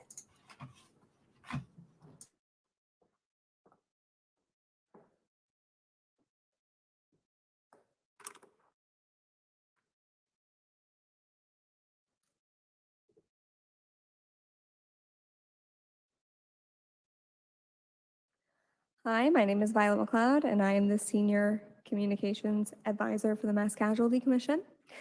I will be moderating today's briefing, and before we begin, I'd like to share that the foundational document addressed today, which is Portapique, April 18th and 19th, 2020, is on the Commission website. However, the supporting materials have not yet been added because they are being reviewed to ensure each document is posted, has undergone the Commission's redaction protocol, but they will be posted, I believe at latest tomorrow morning, and I will circle back with members of the media to ensure you're aware. As Commissioner McDonald referenced today, we shared our first of a number of foundational documents today, and we will be sharing more throughout the course of the proceedings. And we will be hearing from counsel on gaps and inaccuracies on March 2nd and 3rd with regards to these foundational documents, and specifics will be addressed then. So the intention of today's media briefing is to share information about the Commission and how we are approaching our work, but specific questions about facts and the information will be part of the proceedings process. Now we'll begin the briefing, and we do have 20 minutes today, and we will be keeping to time. In the room, we have a microphone for media to ask their questions, and it's Ashley. She is over to stage left here. And we also have media joining us on the phone line as well. So I will introduce our spokespersons, and today we have immediately to my right, Emily Hill, Senior Commission Counsel, followed by Barbara McLean, our Director of Investigations, and Rachel Young, Senior Commission Counsel, and Rachel can answer any questions from our Francophone journalists. As we begin, Barbara is going to share some opening statement, and then we'll take questions. Barb, go ahead. Good afternoon, and thank you for being here today. Today, the Mass Casualty Commission began its presentation about what is known to date about what happened in Portapique on April 18th and 19th, 2020. This included detailed information about 13 fatalities and an additional shooting and an assault. Today was difficult. This week will continue to be difficult, as will the weeks ahead. The Commission will be intentional in how we provide this information and how we make it available to the public. We know that this information will impact different people in different ways. Today's proceedings represent months of investigations work, and it is our best understanding of what happened based on the available information. As Roger Burrell, Senior Commission Counsel, offered today, we will do our best to create a full account of what happened, piecing together the most accurate information, but there are some things that will remain unknown. The Commission's public proceedings are an opportunity to identify gaps or points of difference about the facts. On March 2nd and 3rd, the Commission will hear from participants' counsel about their views on any gaps in the foundational documents presented and suggest witnesses to help address those gaps. Participants are an important group that includes families, those individuals most affected, organizations, and first responders. Witness lists will be shared on Fridays in advance of the next week's proceedings.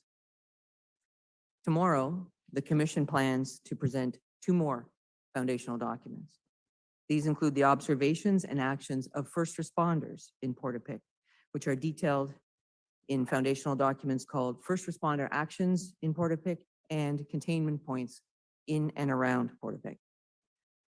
During the proceedings, additional or new information may come forward. As we've said throughout the proceedings, if there is anything the public has to contribute to our work, the investigation is ongoing, and we encourage you to reach out.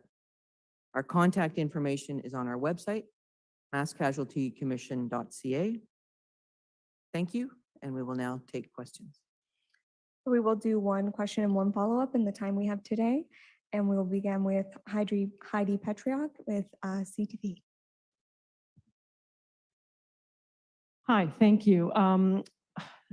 This question may be most pertinent for Ms. McLean since she has a lot of policing experience. How would you describe in your experience the importance of the information relayed in 911 calls and the manner in which it was relayed, in that, you know, in some cases it was done with a lot of, I guess, calm and accuracy considering what was going on? I mean, what has struck you about that during this process of determining that? So 911 calls are important to any investigation. They are the first pieces of information that law enforcement has in terms of anything that happened. The effects of that information and what was done with that information is the exact subject of this public inquiry, to determine what happened, how and why it happened, and ultimately how we can make recommendations to be safer in the future. Heidi, do you have a follow-up? Yes, this may be a more procedural one, but you know, after if more facts come forward out of the foundational documents and whatever gaps may be perceived, then are foundational documents updated, or are new documents, kind of statements of fact, as it were, released, or how does that work? How do we get like the updated version? Thanks for that question. So the foundational documents represent our current understanding, and yes, you're right, we do expect to add to that and to have information that's set out in the documents perhaps challenged. Ultimately, we may come to a different understanding. So that will continue through our public proceedings, and additional information and documents may be filed. If it's an important piece with regard to the foundational document, we can add addenda, so add an additional document that can be published on our website, entered as an exhibit. Ultimately, the final decisions with regard to what facts are found will be made by the commissioners in the final report. Next, we'll go to Michael McDonald with Canadian Press. Thank you. People listening to today's presentation will still have a lot of questions. One of them will have to be, why didn't the RCMP block the Brown Loop Road as soon as they got there? Can you answer that for us? Thank you for your question. As Mr. Burrell said today, the information that we present will provoke questions, and that all of the information that's in our foundational document represents what we know to date. And further information, where there are gaps or where there are disagreement about the facts that are in our foundational documents, will be the subject of our proceedings going forward. That may very well be a question that we discuss. Just as a follow-up, is that something that will be discussed tomorrow, since we will be talking about first responders?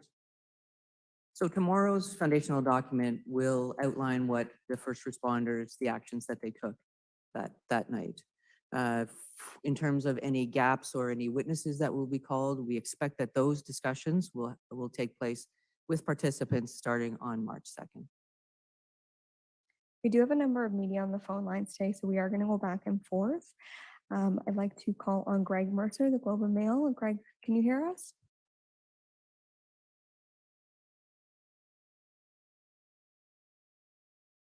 Okay, hearing nothing, we'll return to you if you do have a question, Greg. Moving to Haley Ryan with CBC. Haley, go ahead.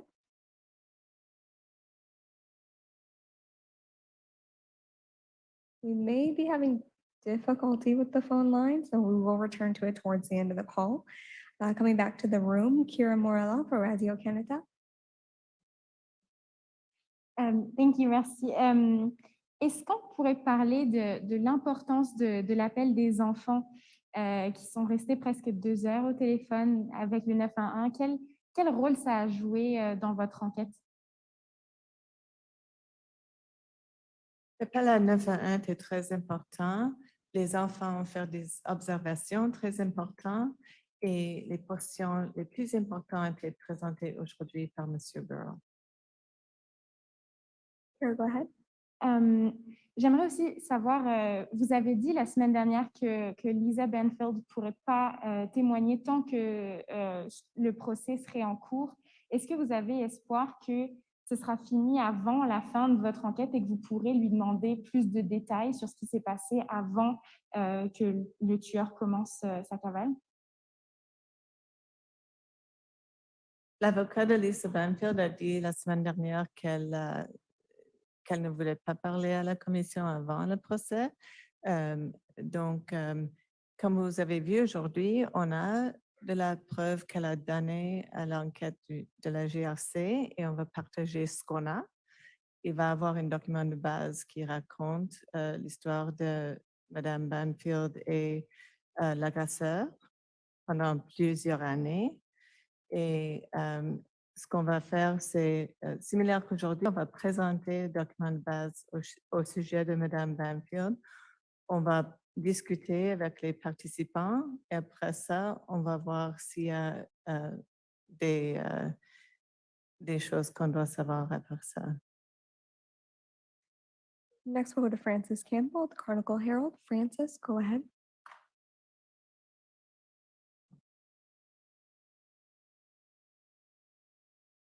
Ashley, do you want to give Francis the microphone? Thanks so much. From the onset, the commission said that it wasn't here to lay blame. Is it safe to say that a lesson learned from today's document is that police containment of a crime area has to happen as quickly as possible?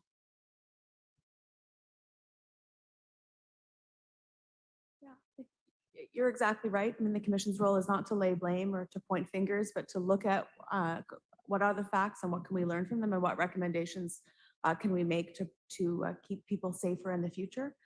So we're at the very beginning of that process. So the work that we're starting to do today is about building that common factual understanding so we can begin to have those other conversations about why and how decisions were made and what recommendations we can make.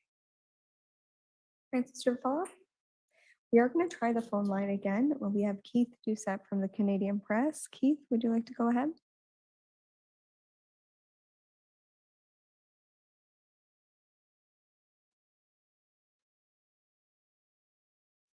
And we'll try one more. Greg Mercer, I am going to call on you again.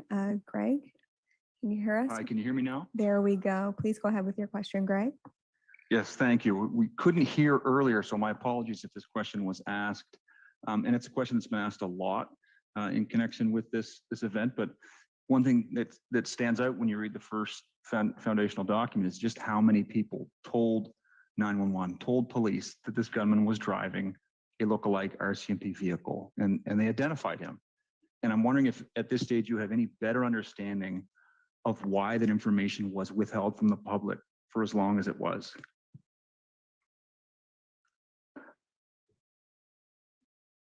I think that as we just begin our work here in phase one to understand the facts of what happened, it's important that we share the information that we've gathered. And so as we do that, that will provoke questions in the minds of journalists, of participants, and of people who are watching and with interest the work of the inquiry. And so that's a question that will be considered now as those facts emerge, but will also set us up for future conversations.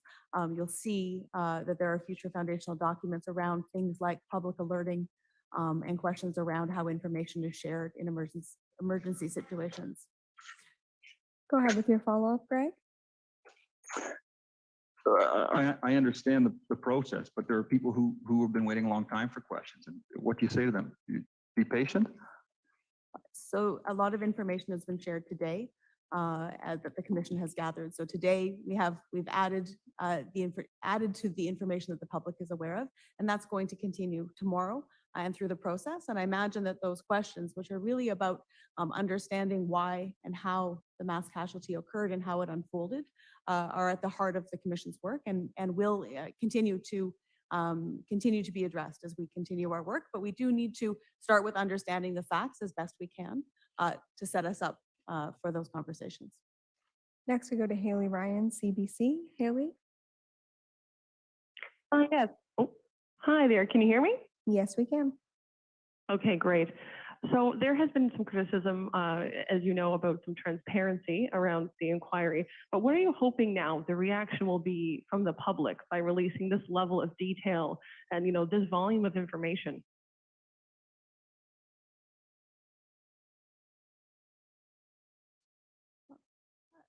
Part of responsibility of a public inquiry to share information and to share it with the public, but share it in a way that it can be made sense of and to share it so that people understand what it is they're about to receive, especially because much of it is difficult information.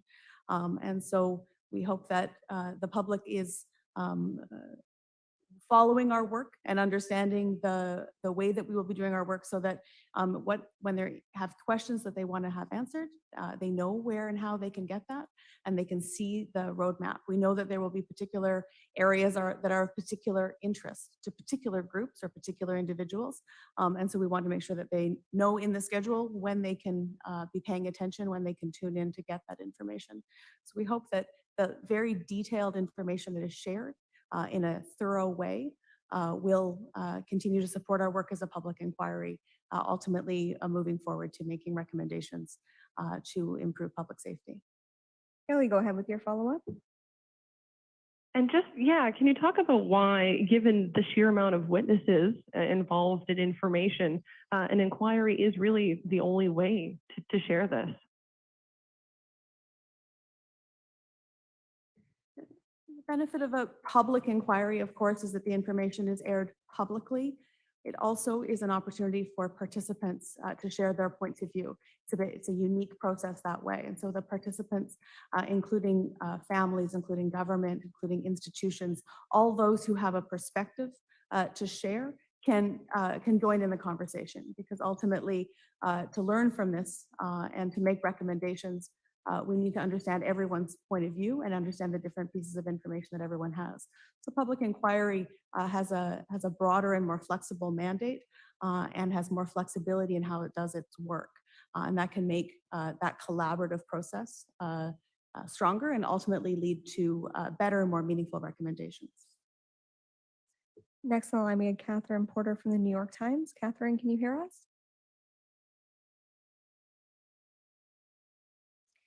Hearing nothing, I will make one final call on the phone line in case I did miss anyone today.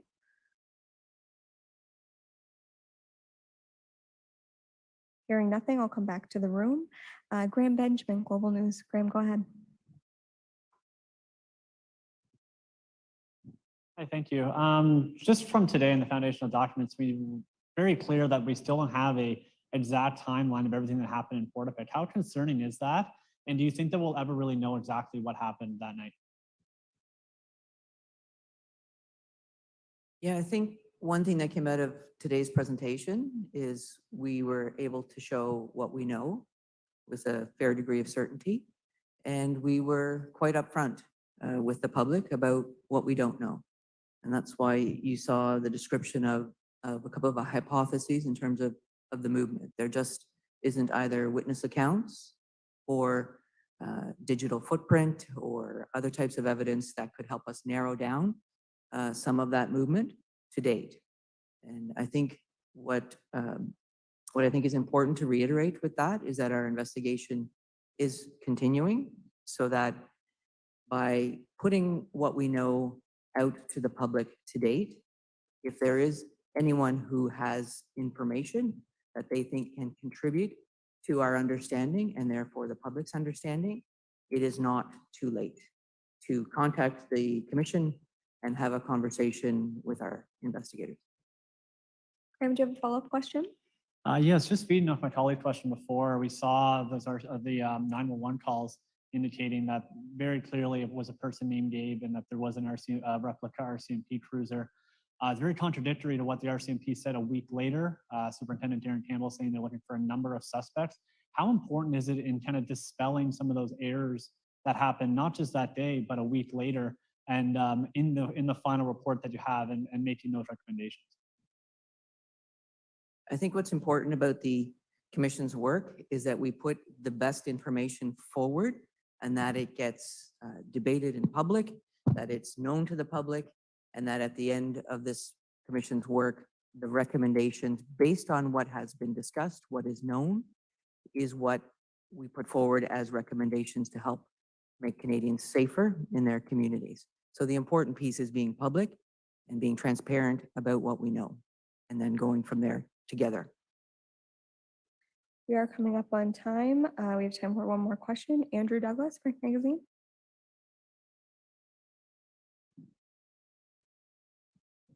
Thank you. Just today, a group of national journalism organizations gave the RCMP a Code of Silence Award. I'd like to know how the RCMP's infamous penchant for secrecy has impeded your work. How much behind the scenes horse trading there's been to access the information you've been able to access and interview the RCMP members you've been able to interview. Are there documents you'd like to see but you can't? Are there members you'd like to speak to but you can't because the RCMP is being difficult?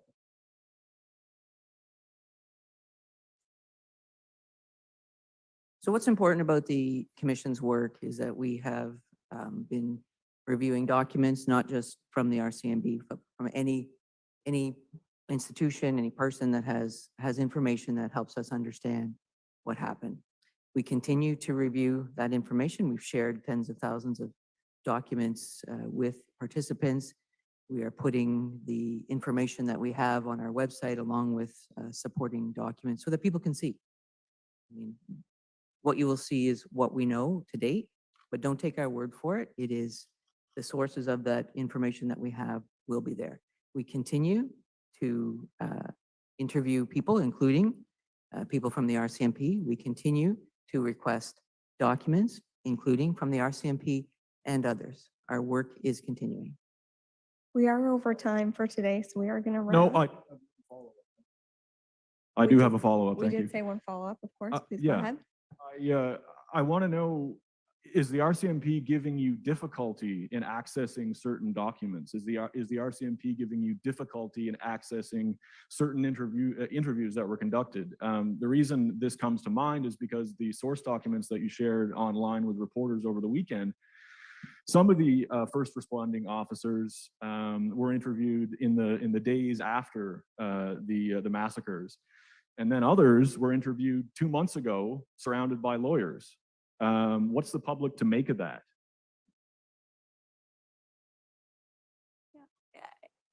Thank you. I think that the answer is a little bit in your question in terms of what will the public make of it. I think we want to be transparent about what the sources of our information are. So if the source of our information is an RCMP interview that was conducted 24 hours afterwards, that's clear in the source document. If it was conducted quite a while later, you can see that as well, and who was present in the room. Similarly, with regard to interviews that the commission has conducted, when we've made those requests, and you can see that in the source document. So the conclusions to be drawn from that are for the public to make and ultimately for the commissioners to make.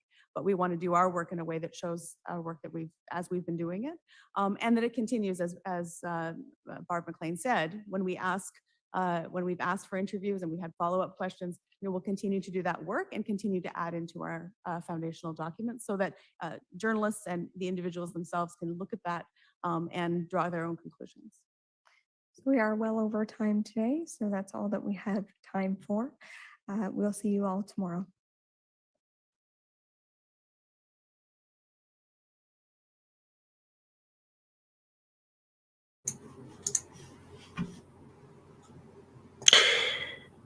Three o'clock.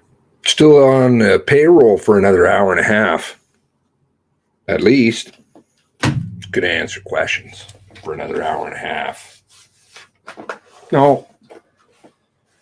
Going to be rinse, repeat. Same thing. Don't finish the day. Can't answer. Got to walk away quickly. No. Low, easy questions, blah, blah, blah.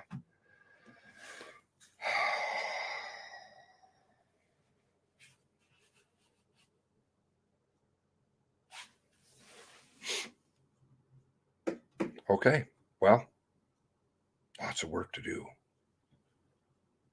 She said they were overtime. Well, I don't know. Isn't it 3:05? Isn't it 3:05 in Nova Scotia right now? Don't they work until 4:30? The hearing should have gone until 4:30. No, cut down days.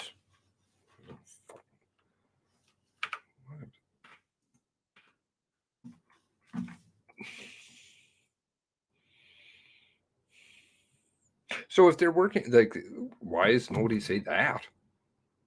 If you're ending the day early, why? And two, if you're ending the day early, we can just sit around here and ask you questions all day. Who dictates that?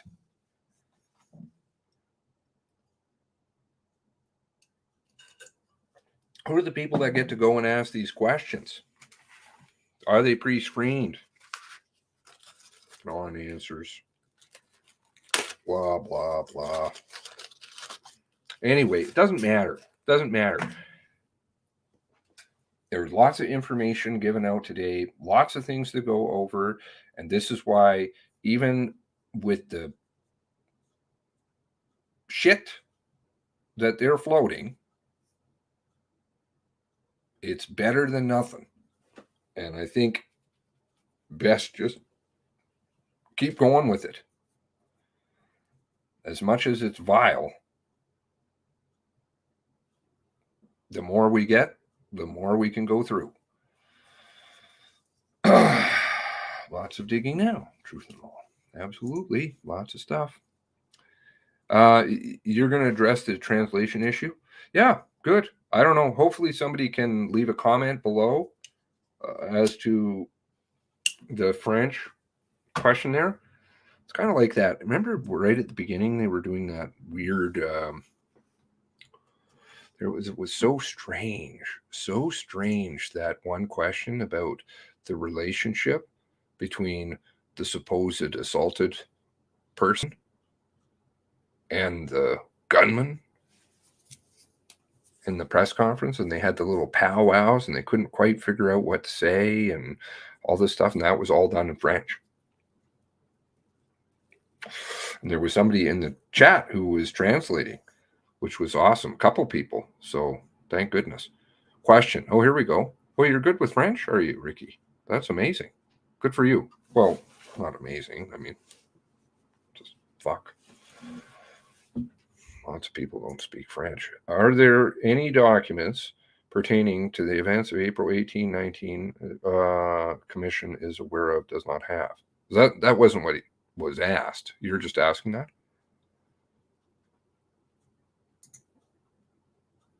Ricky's asking questions. Good to see him in here.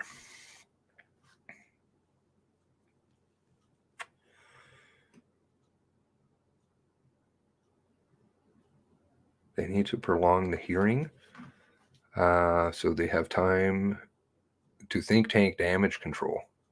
How to spin the narrative. That war room down in Ottawa is like, how many people are employed? The millions, tens of millions of dollars that has gone into this, so whether it's deleting people's information and all the fucking crap, or to disinformation people they've got floating around. My Lord.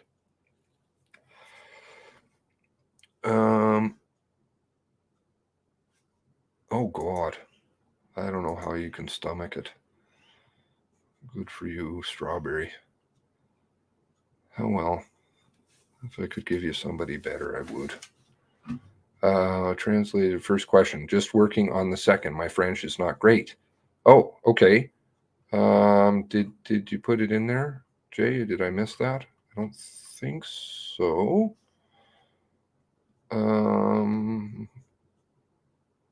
They were neighbors, if I recall.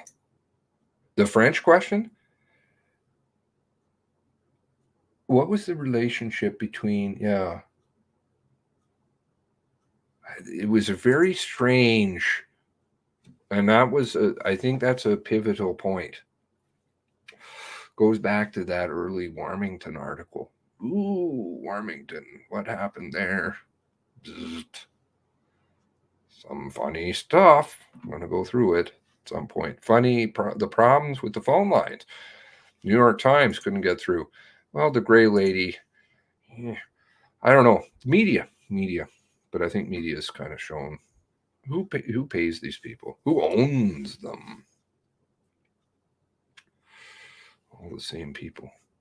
Concan, as soon as they are, I will print them off. Thank you, Kendall. There are some source documents where it says they've not been loaded to the program yet. Okay.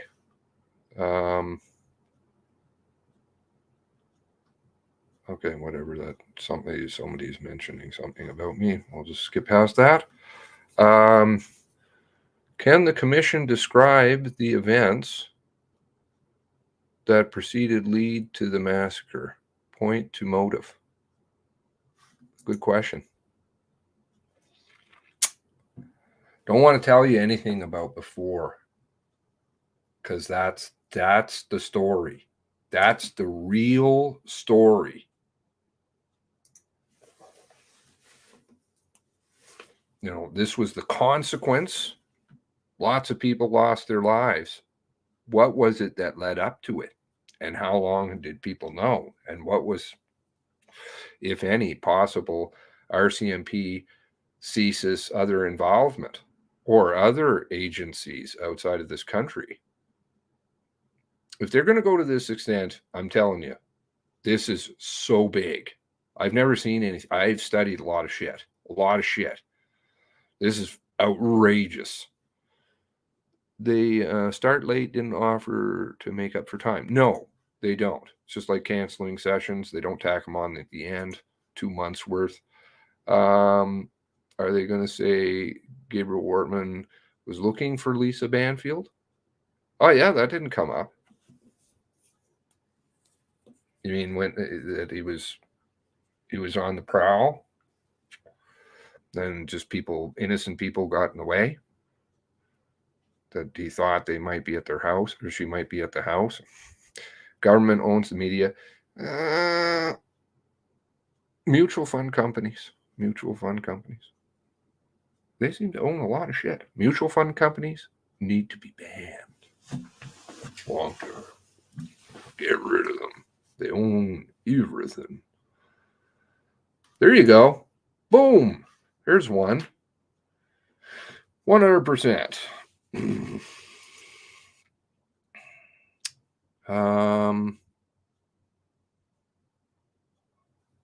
BlackRock. Fink is on the World Economic Forum. I got videos on other things to do one day. No problem, truth and all. Thank you to everybody.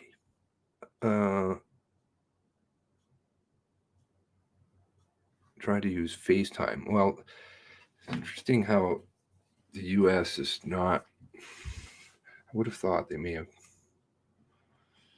Anyway, but this is why they didn't want any of those warrants coming out. Angela, well, what are you doing? I wonder if Angela knows anybody in the story. I wonder who all knows people in this story. I wonder if that stuff will start to peter out. Maybe. The CBC asked if they could discuss the importance of calls to children who stayed on the phone for 2 hours. Dismiss some of the police involved. Example, one just mentioned. Then let them sue for wrongful dismissal. Hear them out, probably a whistleblower. It's an interesting way to look at it, but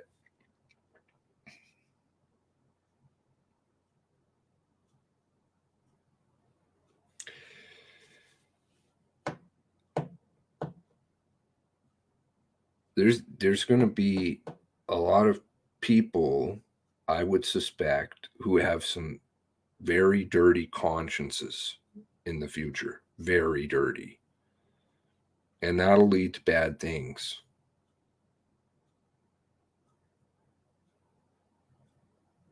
PTSD.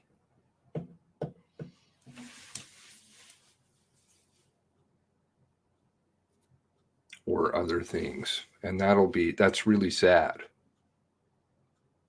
And all you have to do is do the hard one, which is take the right road. And I'm not saying police or anybody in particular, just there will be some people. And that's sad to think about. 2 days to watch it all, figure out some of the false info they put forward. Awful. Well, we got lots of breaks and, lots of time, lots of people. Lots of people. That's what friends are for, right, Tara? Because I know you'd be right there for me, too. And you have been, at least in my stuff. One day we'll get to that. Interesting story to tell in my life, too. Again, it all started with LB. Why did he leave her alive? Not really domestic I'm familiar with, but hey, what's the say? Okay, so this is the first question. The MCC responded, it is very important they had observations and that the question will be passed. Oh, what was the question? Okay, sorry. So this was the question. Asked if they would discuss the importance of the calls from the children who stayed on the line for 2 hours. And the response was, the MCC responded that it is very important.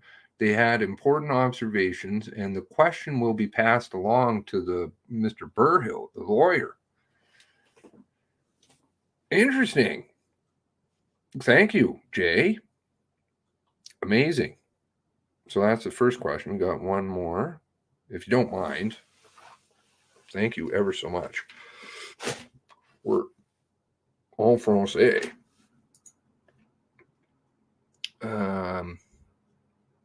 Liberals paid $600 million. Well, and I think again, it's just money laundering essentially. Get rid of the mutual fund companies. Vanguard. There's another one. They've got to go. You talk about antitrust. Cool. They own pharmaceutical companies. They own the media companies that push the pharmaceutical companies. They own, they've got their hands in everything. That's not the way things should be done. You should have all, I hate that word per se, but in the truest sense, I do like the word diversity. You should have a wide range of ownership and different thoughts and all kinds of stuff, not when it's monopolies. What do all the victims have in common? There's some sort of common denominator, very selective and not random event. Well, yeah, I'm not going to go there, but well, they certainly lived in the same neighborhood, most of them. Leather said, they're known. And when asked about what the relationship was, some were known to the gunman and some weren't. And when asked what was the relationship, he didn't answer that. He said that's part of the ongoing investigation. So take from it what you will. I'm not saying anything. I'm just saying what he said. BlackRock owns anything. We will have to compare foundational documents to ITOs as well. Yes. Yes. Absolutely. Why no translations provided? I don't know if I feel as badly for the hearing impaired people. They didn't have their translator up there, and the AI seems to have gone offline for question period. So we didn't get the transcript there. What led up to this? What pushed Wortman over the edge? An argument with his girlfriend still doesn't seem to believe. I'd say, really looking at all of the evidence, they haven't furnished a lot to say what exactly went on and who, other than we got a narrative. No way it's just one perpetrator. I think he was used as a scapegoat, or as a scapegoat. Yeah, okay. I think anything and everything at this point in time is valid until it's disproven. That's the way it should be. It's just like science, real science.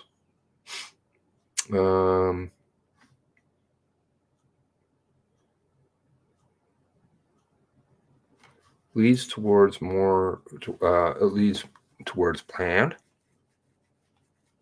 I think planned, possibly, yes, but in a different sense than they've sold.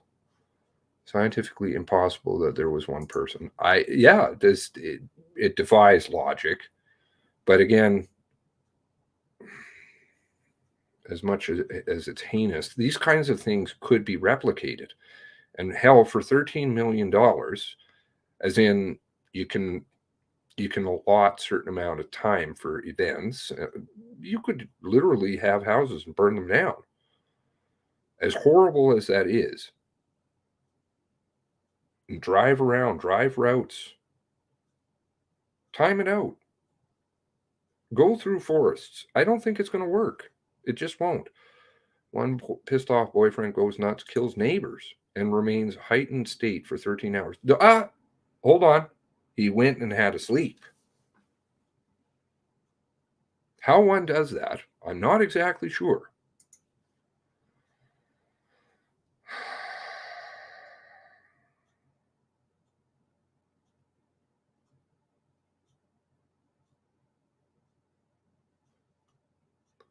As far as I know, they never blocked off. They never had a roadblock at Brown Road, at the Brown Loop. Common facts of understandings. No, it doesn't seem to indicate that they did. But again, they just absolutely discount that he could have got out the main entrance right away. Just discount. No, never happened. Just like they say, oh, it was just one person. Even though you say it's one person, but we're still investigating. Hey, which is it?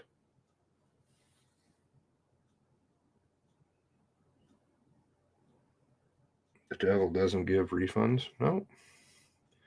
Weeping and gnashing of teeth. Weeping and gnashing of teeth. Common sense, critical thinking are sadly lacking these days. It's getting a lot better. People are just tired of getting abused in general.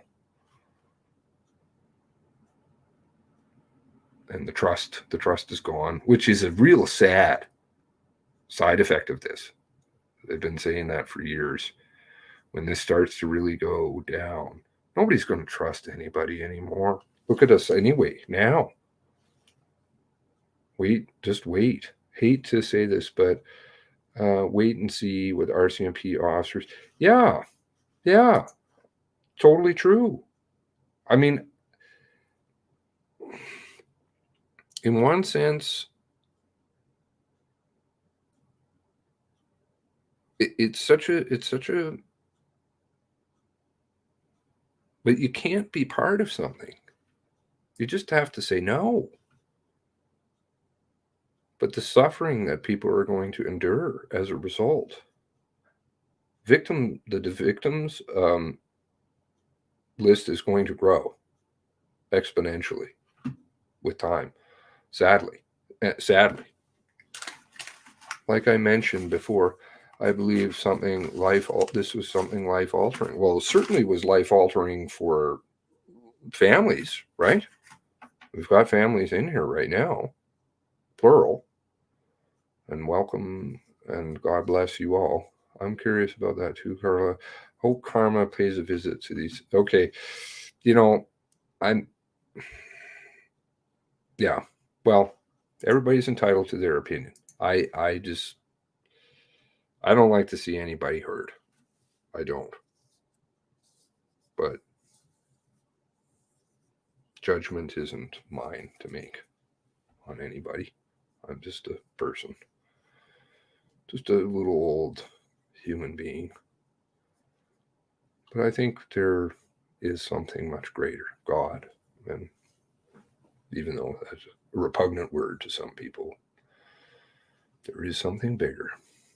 Boardman, why no alert sent out on the 18th, especially the next morning, 19th, when if they didn't think Gabriel Wortman had a phone or devices or what? I'm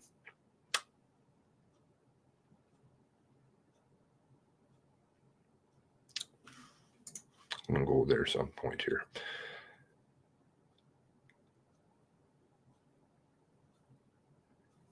Yeah, they didn't really get into any of that. They just said, this is what she said to us, and we just accepted that. It'd be interesting to compare what they said that she said to them, she being Lisa Banfield, and what they recounted today versus the statement that she had with Vardy, the lie detector. And the third statement, which we've never seen, at least because there was at least one more. Nobody's seen that. It's not in the warrants. That takes place, I think, in June. Elizabeth McMillan knew about it, which I always found very interesting. She knew. I'm pretty sure I remember Kendall and I spoke about that. She definitely knew when the third interview was, and I was like, how did you know that? They know information that they just sit on stuff. No one asked, called that, not fast. Gary. Hello, Gary. According to news source, LB was the aggressor. Source knows LB's sparring partner and states LB can take down man. Oh my goodness. She's a boxer or something? Where's that coming from? There seem to be facets for sure. I mean, very jealous and other things going on.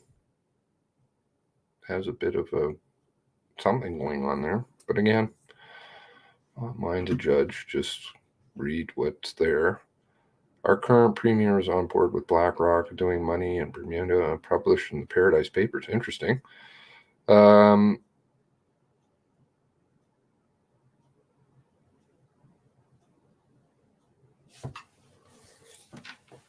Well, she had minor injuries. So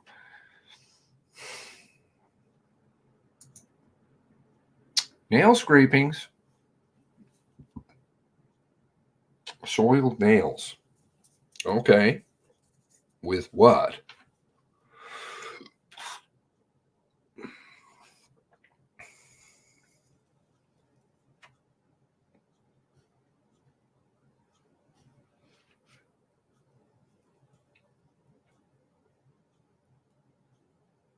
Digital proof of a call? Is that the FaceTiming stuff? They don't share times and dates and records of really anything, and times are out everywhere. everywhere in the story. I'm going to buy the world a watch.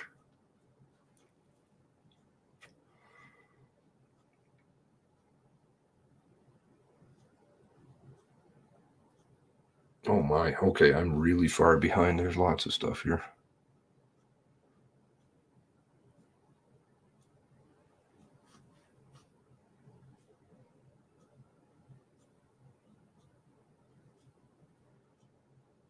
If she had been dragged through the shoot, she didn't have the injuries.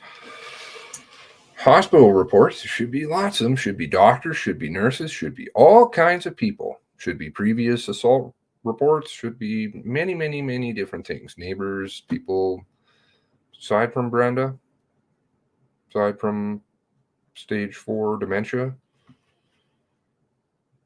Brenda connected to Balin, head of covert ops, Canada, RCMP. Okay. Nothing to see here.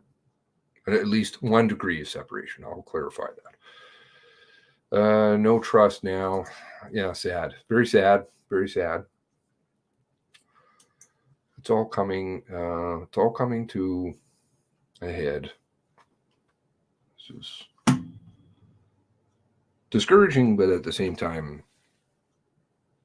we, at least in my study of history, we've never lived through anything like this before.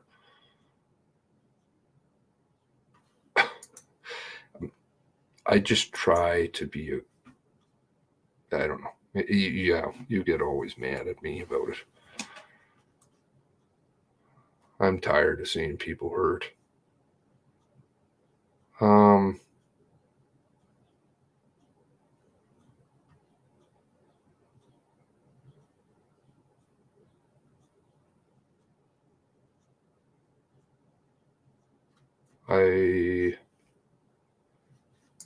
After 20 years living through domestic violence situation myself, I know at the end of the day I had to be punished.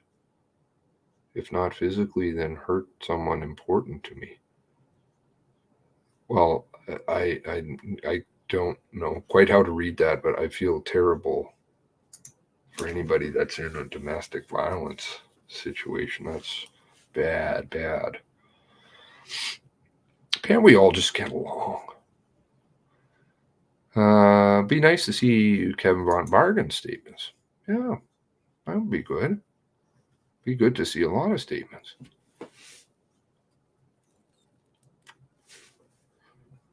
Yeah, this boxer thing is rather interesting. How many timestamps can there be wrong at one time? I don't know. Apparently everything. This is why I want to buy a watch for the world.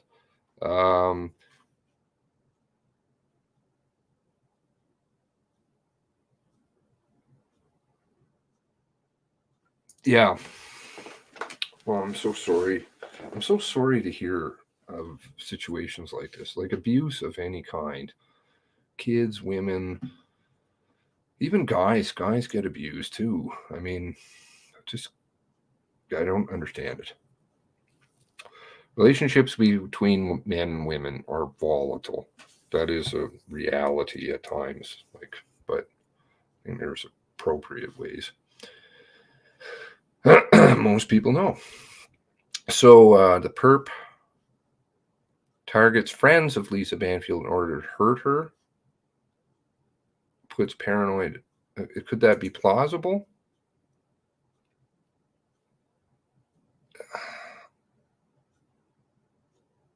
I suppose. Yeah.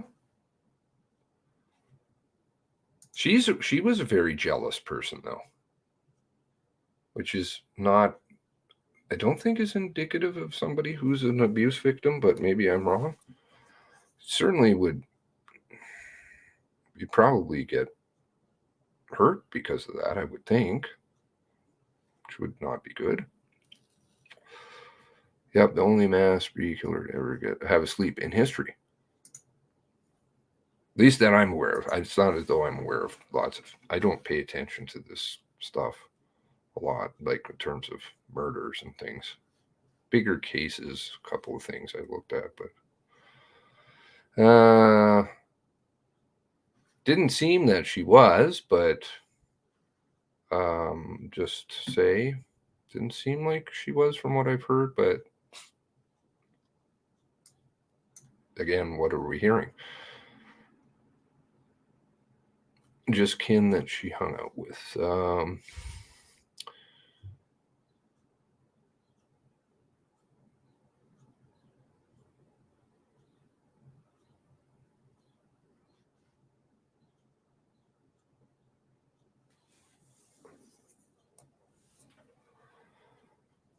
I don't know. This kind of stuff is too speculative, and honestly, it's so speculative. It's not too worthy of going into, I don't think, because then you just get lost in the weeds.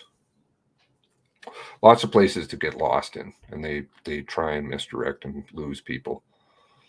It's interesting, but not somewhere I really go. Let's see here. We got a couple more comments, and then we'll wrap it up for today. Then maybe I'll have a nap. And thank goodness for all of you hanging on this long. You guys are awesome, eh? I know the families really appreciate you. But he didn't kill her family. Victims tend to have nothing to do with Lisa. Sorry, that was my point. Okay.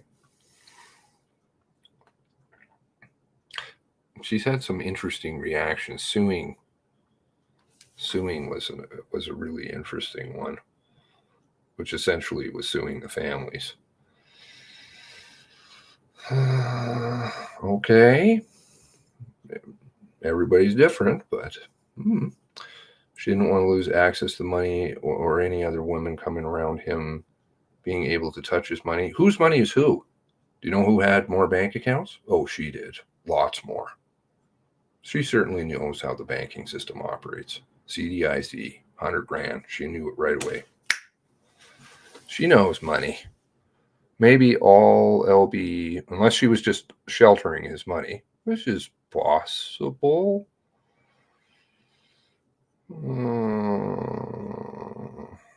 You can't believe well, you see, and coming from a domestic violence victim, these things are important. These are important points. I mean, as a guy, I can speculate about those kinds of things, but I'm not the appropriate person to speak to them. When it comes from women, and when it comes from women that have been abused, that's when it has a lot more weight than some fool who does YouTube without credentials. What was it? Without credentials. Something about that. Interesting. Okay. RCMP have infiltrated by UN police convoy. The convoy, I think, opened a lot of people's eyes, no matter where you sit. On the media, on government.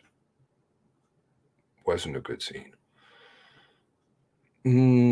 Off the phone with Maureen Weller. Told her they must supply someone to say in English the questions and answers the media. Did we get the second question? Did I miss that? I think my thing skipped ahead or something. Users aren't cool. No, using people is not cool. Lying to people is not cool.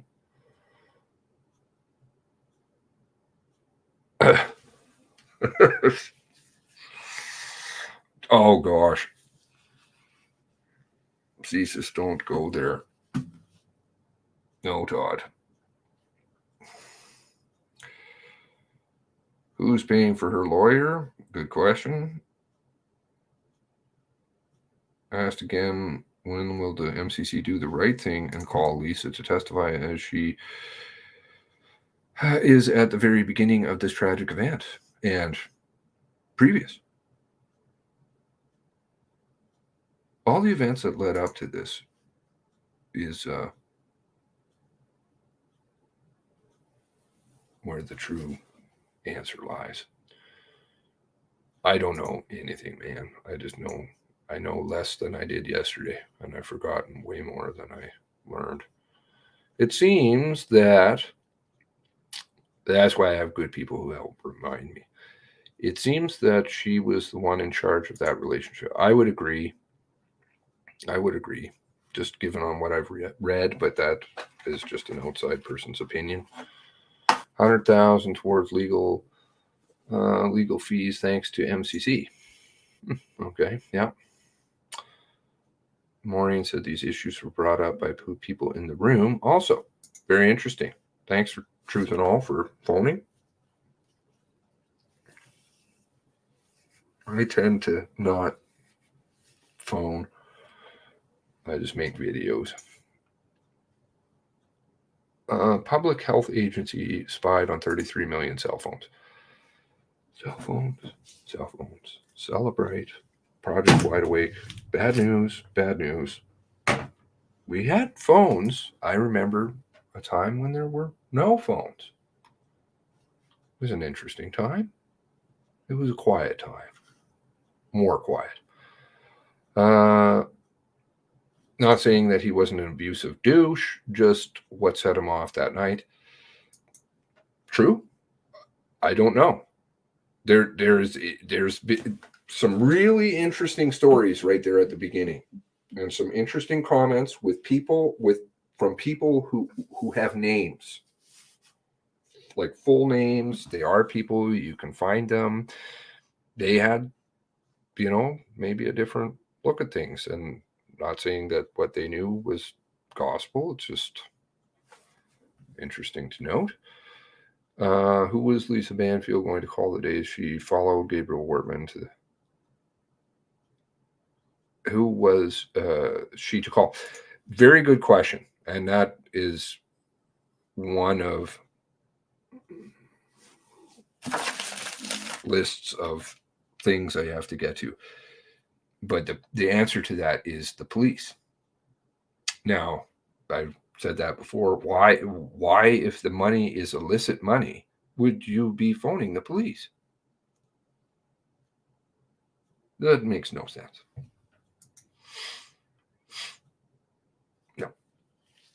No. Her handler. Does she need a handler? Maybe she doesn't need one if she's more than just an agent. Brinks is not a facility that a CI goes to. Just not. Certain people do, though. RCMP people do. High level or other people. It seems that we're going to get the narrative 1001 to his death. Keep the story tighter. Yep. Agreed. Timeline does not begin at 1001. Basically manufactured 1001 since the day. Yep. Agreed. Got to keep it small and the least amount of questions that will arise.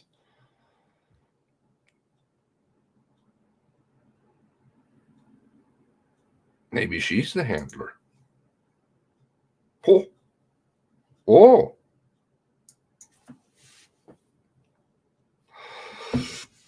You don't go to Brinks. Brinks comes to you. Brinks goes to the bank. That's absolutely right. You order the money. Why didn't all Seeing FinTrack shut down access to? Oh, yes, they had knowledge prior, but didn't do anything. Jessica, who blocks me. Really? Come on. I think that's on a different Twitter account. I've never even sent her anything on that. I think I mentioned her once on another one. Clearly, they're just watching the channel and tracing everything. Fuck that, man. All right. Enough on my foul mouth there at the end. Thanks ever so much to everybody for joining me. God bless you all. God bless the 23. This is really tough times for them. So please, if you are a believing person, send them special thoughts and prayers.